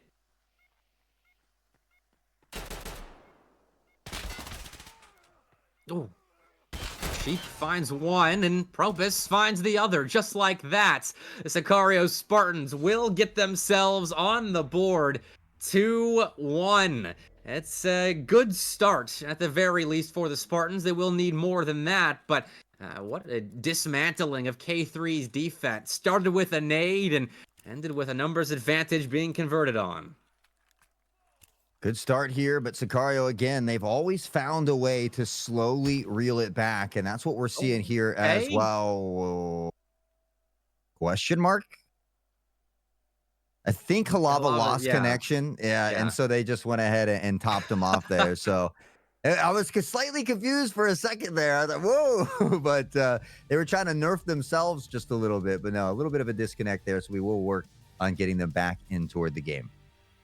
Startled me for a second. We have seen plenty of team kills today that have come back to actually harm the teams that have lost members by their own hand. So I was concerned for K3, but it's all good. We'll get that reset and get Alava back in the lobby. But that is an unfortunate stemming of some Spartan momentum as they looked good that last round. The grenade connecting to open things up, taking out Griffin, who was the on-site defender for K3. And after that, the frags just poured in. Yeah, Sheep had a really nice round in that last round, and hopefully, you know, this little stall out of time doesn't affect that momentum that the Spartans were beginning to build. I mean, it is still early in this one. I think 2-1, the current score line, but you know, as time goes on here in this last map, I then start to wonder, you know, are we going to see another overtime? Because again, this back and forth really does continue. And hopefully we can get an update on the EPA series as well. See how Ancestral's doing, trying to take a point as we are in a break so we can let our minds drift away from this K3 Sicario Spartan series happening at the moment, as that still is a big one. And if Ancestral can take a point away from EPA there, that would certainly shake up the HPL Season 4 table. But at the moment, we're still looking to find a winner here on Skybridge. If K3 can get 3 big-time points to get themselves out of the bottom of the table and out of the winless column here in HPL. Yeah, I mean, I know Ancestral, I think EPA took at least that first map. I'm not sure about the second one. I saw up there it said 2-0. It just got confirmed. Okay, 2-0 EPA. So 9-3 on the first one, 9-2 on Skybridge was that second map. So not only a win, but a dominant win there for EPA. So a good, it seems like they didn't have any problem bouncing back here today. Yeah, EPA is so back. I don't know anyone that doubted them after getting beat down upon by Pandaric Apex yesterday has quickly been silenced, and that tees up that Sicario set tomorrow quite nicely. And you know, you'll definitely have to tune in to the Hunt Premier channel for that one, as I'm excited for it. But we still have to close out day 2 of HPL as K3 and Sicario Spartans, last 2 teams playing today. They have the spotlight all to themselves. We'll see who gets to shine in that spotlight. It was K3 who had that nice commanding start, up by 2, and now we've seen Sicario begin to reel it back, just one away from tying it up and finding some momentum there in round 3. And so finding ways to make those patient plays work just a little bit. And I think they're realizing that K3 is playing very far off site. We're Yeah. see him getting very aggressive toward that VIP, looking to take control. They smoke off both lanes. They're getting that device plant relatively easy. You just got to find a way to make sure they hold on to it. Well, I hope that's something that the Spartans can do, because it was looking sketchy there at the start. As K3 with that passive defensive setup around A, were dismantling that attack at the very beginning. But the Spartans did find a way back. They adjusted on the fly, and that's really all we can ask of them, especially on Skybridge. You know, this being the K3 map pick that they're trying to convert into 3 points now. And so that round 4, after we do get everything reset, is all important. Yep. And again, we talk about, does this affect one of the teams? We saw K3 coming out nice. We saw Sicario start to answer back. Does this little bit of stall in time affect any of that momentum was gained, or are they just going to, pick up right where they left off? So it's always fun to see, how teams kind of tackle these problems and, if they have to adapt to over time. We haven't seen K3 really mix up the strategy yet on the defensive side. And so I think it might be something that they have to do. Maybe look to get a little bit more aggressive on that A site. I wouldn't mind it. I thoroughly enjoyed the show of aggression we saw on Skybridge earlier, especially from Sicario when they were playing Decoded. That was fun watching them tear through the A sites, and Pandaric Apex as well. The good teams are confident enough to just run through that A sites and take space into short from the defensive end, or just penetrate deep around E-box and give no space to the other side to even work with, though. Here we haven't seen much fighting over VIP as well, with K3 playing so far back. So the Spartans eventually are going to realize that they can just take space. And if that does end up being the case, K3 could find themselves in a bit of a tough spot. Yeah, I'm really looking forward to seeing what happens in the second half as well. K3 is one of these teams that, at least recently in the past, does tend to kind of attack B off rip there. And so we haven't seen a lot of teams do that, but we have seen a couple have some success with it here a little bit earlier today. So I always look forward kind of toward that second half, those first 2 rounds, to kind of give me a tell for how it might go. But, again, because Skybridge can be a little bit one-sided. That's fair enough. And with the way these two teams play each other on Bull, I would expect the first half scoreline to be relatively close. And set up an exciting second half conclusion here, as both these sides, they know each other fairly well, having played in the Hunt Premier Pinnacle tournaments and going all 3 maps in that best of 3. I'm sure that's tape they've used to prepare for this matchup, knowing once they qualified for HPL Season 4 that they would be rematching, and that's the sort of prep that you have to put in. You need to use that prior experience to set yourself up for this best of 2, because you blink and, I mean, the series can be over. You would have lost an opportunity to get yourself points. Yeah, it's all about the points. I mean, we talk about it, 5 days, everything very, very crucial here. And honestly, the win is the difference of 1 point apiece, or 3 all to yourself. And well, in that situation, I think it's okay to be selfish and look to grab all 3 of those points. And I'm interested to see how that leaderboard looks after today as well, because obviously Pandaric Apex been making some waves. Sicario's had some good games here today, but I'm interested to see where some of these lower teams end up after today. I am as well, especially after the Ancestral Sicario technical draw yesterday, and seeing where that puts Ancestral, who only played the 1 today, I believe. And that is a loss against EPA, so that'll put them in the realm with your K3 and your Sicario Spartans. But we'll see what happens as we are now watching highlights. All right, well, we're gonna get to see some highlights from Bull, and why not, to fill some time? It was a long highlight reel. Yeah, I mean, we had a lot of great action from both squads here. We talked about it earlier. I mean, we got to see some of these highlights a bit ago, and this is the map that did go into overtime. We see Blast there in the kill feed. Again, all of these subs, Hugo, another one, stepping up and just playing out of their minds here today. That was a fun performance from Hugo, who looked phenomenal, even as a substitute, but I mean, here, Blast as well, down range, just locking down that A side at times, but K3 going back and forth with Sicario, had to stem a lot of bursts of momentum as Sicario would piece together multiple rounds consecutively. I think back to the 3 in the second half that allowed them a potential map securing point before K3 forced overtime. Well, it was a great overtime that did not go the way of Sicario Spartan, so they will be looking to battle back here on Skybridge as we do get loaded back in, but Nosebleed again, some nasty shots there. It was a nice 2K from those who ends up finding this third one on the Griffin as well, and it was just a lot of back and forth in bowl, and so I'm hoping we get something similar here in Skybridge. Oh, Hugo so clean, in and out with a pick right there. A jump kill as well. We've seen way too many jump frags today. I don't know what's in the water around the HPL, but no one seems to want to get kills while on the ground, except for Halava here, I suppose, who was prone grabbing that one. But a lot of jump frags. It's been fun to watch. I'm all here for it. Yeah, I mean, we've seen some crazy ones the other day from that Ace. I know we saw a couple earlier today from the Snipes, the Enforcer class. I know Zaki had a crazy jump shot to wrap up their map on Skybridge as well. But as you can see in this last one, I mean, off into overtime, Sheep finding a 2K with the nade, and it was looking good for Sicario. But K3 getting the job done when it matters most. They've got a 1-point cushion at least here heading into Skybridge. And again, an opportunity to make it a big 3. And while we are setting up Skybridge right now, some technical difficulties have ensued. So we're going to take a short break, make sure everything is good to go for the final map of HPL Season 4, Day 2. Stick around.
Welcome back, everybody. Day 2 of HPL Season 4. Of course, still here with Mr. Bepic. I am Hot Sauce, and maybe not the best news for all of you here today. Unfortunately, due to time constraints, some lobby issues and sub issues over there, Sicario Spartans are going to have to opt to forfeit this final matchup. So K3 will be credited with a 4-0 victory as far as the map goes, and then 2 wins on the day will secure them 3 points.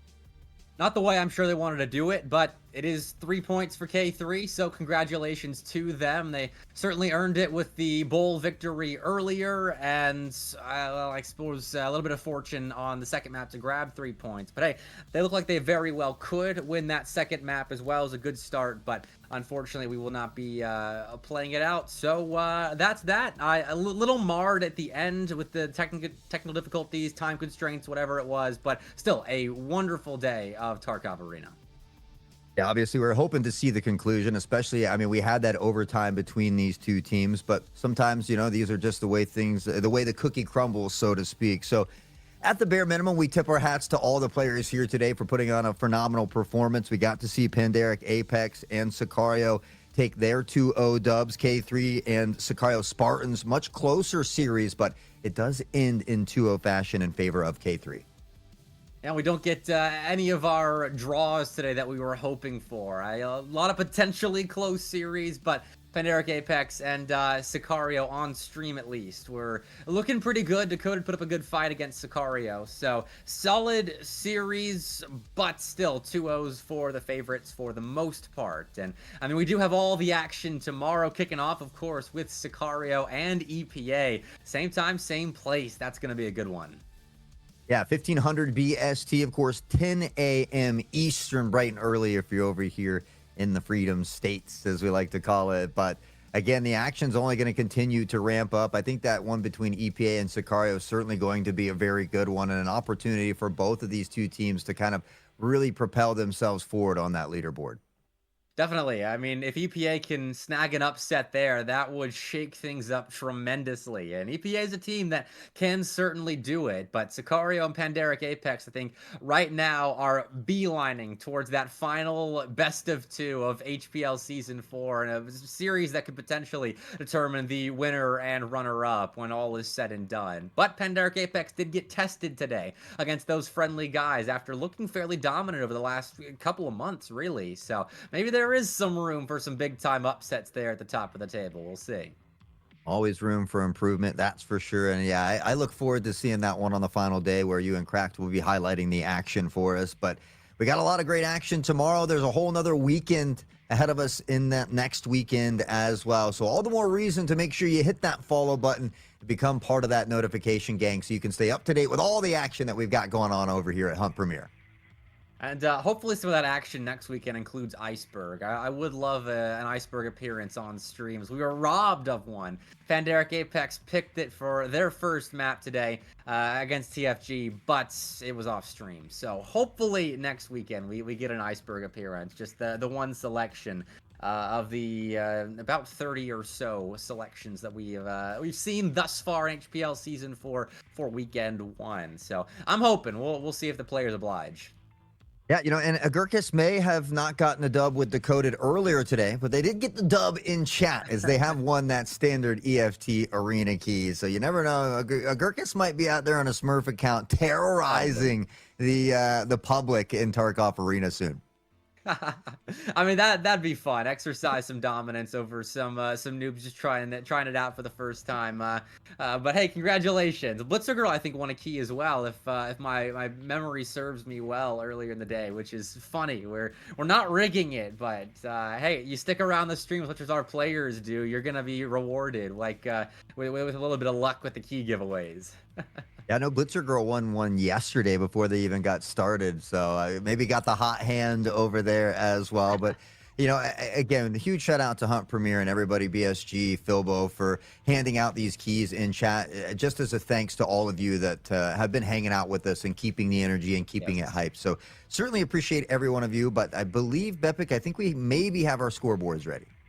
Yeah, there we go. Right there. Pandaric, Apex, and Sicario at the top with EPA just behind them. I don't think anybody's too surprised to see the table developing like this. Ancestral and Decoded towards the bottom. Maybe a little bit surprising as them alongside Sicario Spartans have yet to notch a win in that W column. But hey, TFG and K3 doing well for themselves in the middle of the table right now. And I know there will be a lot of shaking up as tomorrow happens and the next weekend obviously closes out HPL Season 4. But the table's starting to take shape right now. Absolutely. I mean, we take a look at EPA. They started out the day in 7th place, second from last. And just in one day's time, have been able to jump up to 3rd place. So all those games are incredibly crucial. They've gained some good ground here today, but we talk about it all the time. Consistency is key. It is king. And so you're going to have to play near flawlessly for the 3 remaining days here of HPL Season 4. But great strides for EPA here today. Definitely. I mean, it helps that your one series yesterday was against Pandaric Apex. And so now EPA's gotten themselves some runway to take off for tomorrow and next weekend. So top 3 at the moment, but Pandaric Apex looking like the top dogs at the moment. Plus 33 round differential in succession with that 9 points to their name. They are looking good at the moment, Hot Sauce. Looking phenomenal. Pandaric Apex at the top at the moment. But again, Sicario, EPA, they've been making their strides along the way. So I think this is going to be shaping up to be one of the most interesting hunt premieres that we had yet. I mean, Season 4, you'd hope so. So I think we're about to end off day 2 as we've got a lot of Tarkov Arena set up tomorrow. So as always, thank you all so much for watching Hunt Premier League Season 4, of course, in partnership with Battle State Games. Make sure you are right here tomorrow, same time, same place. See you then.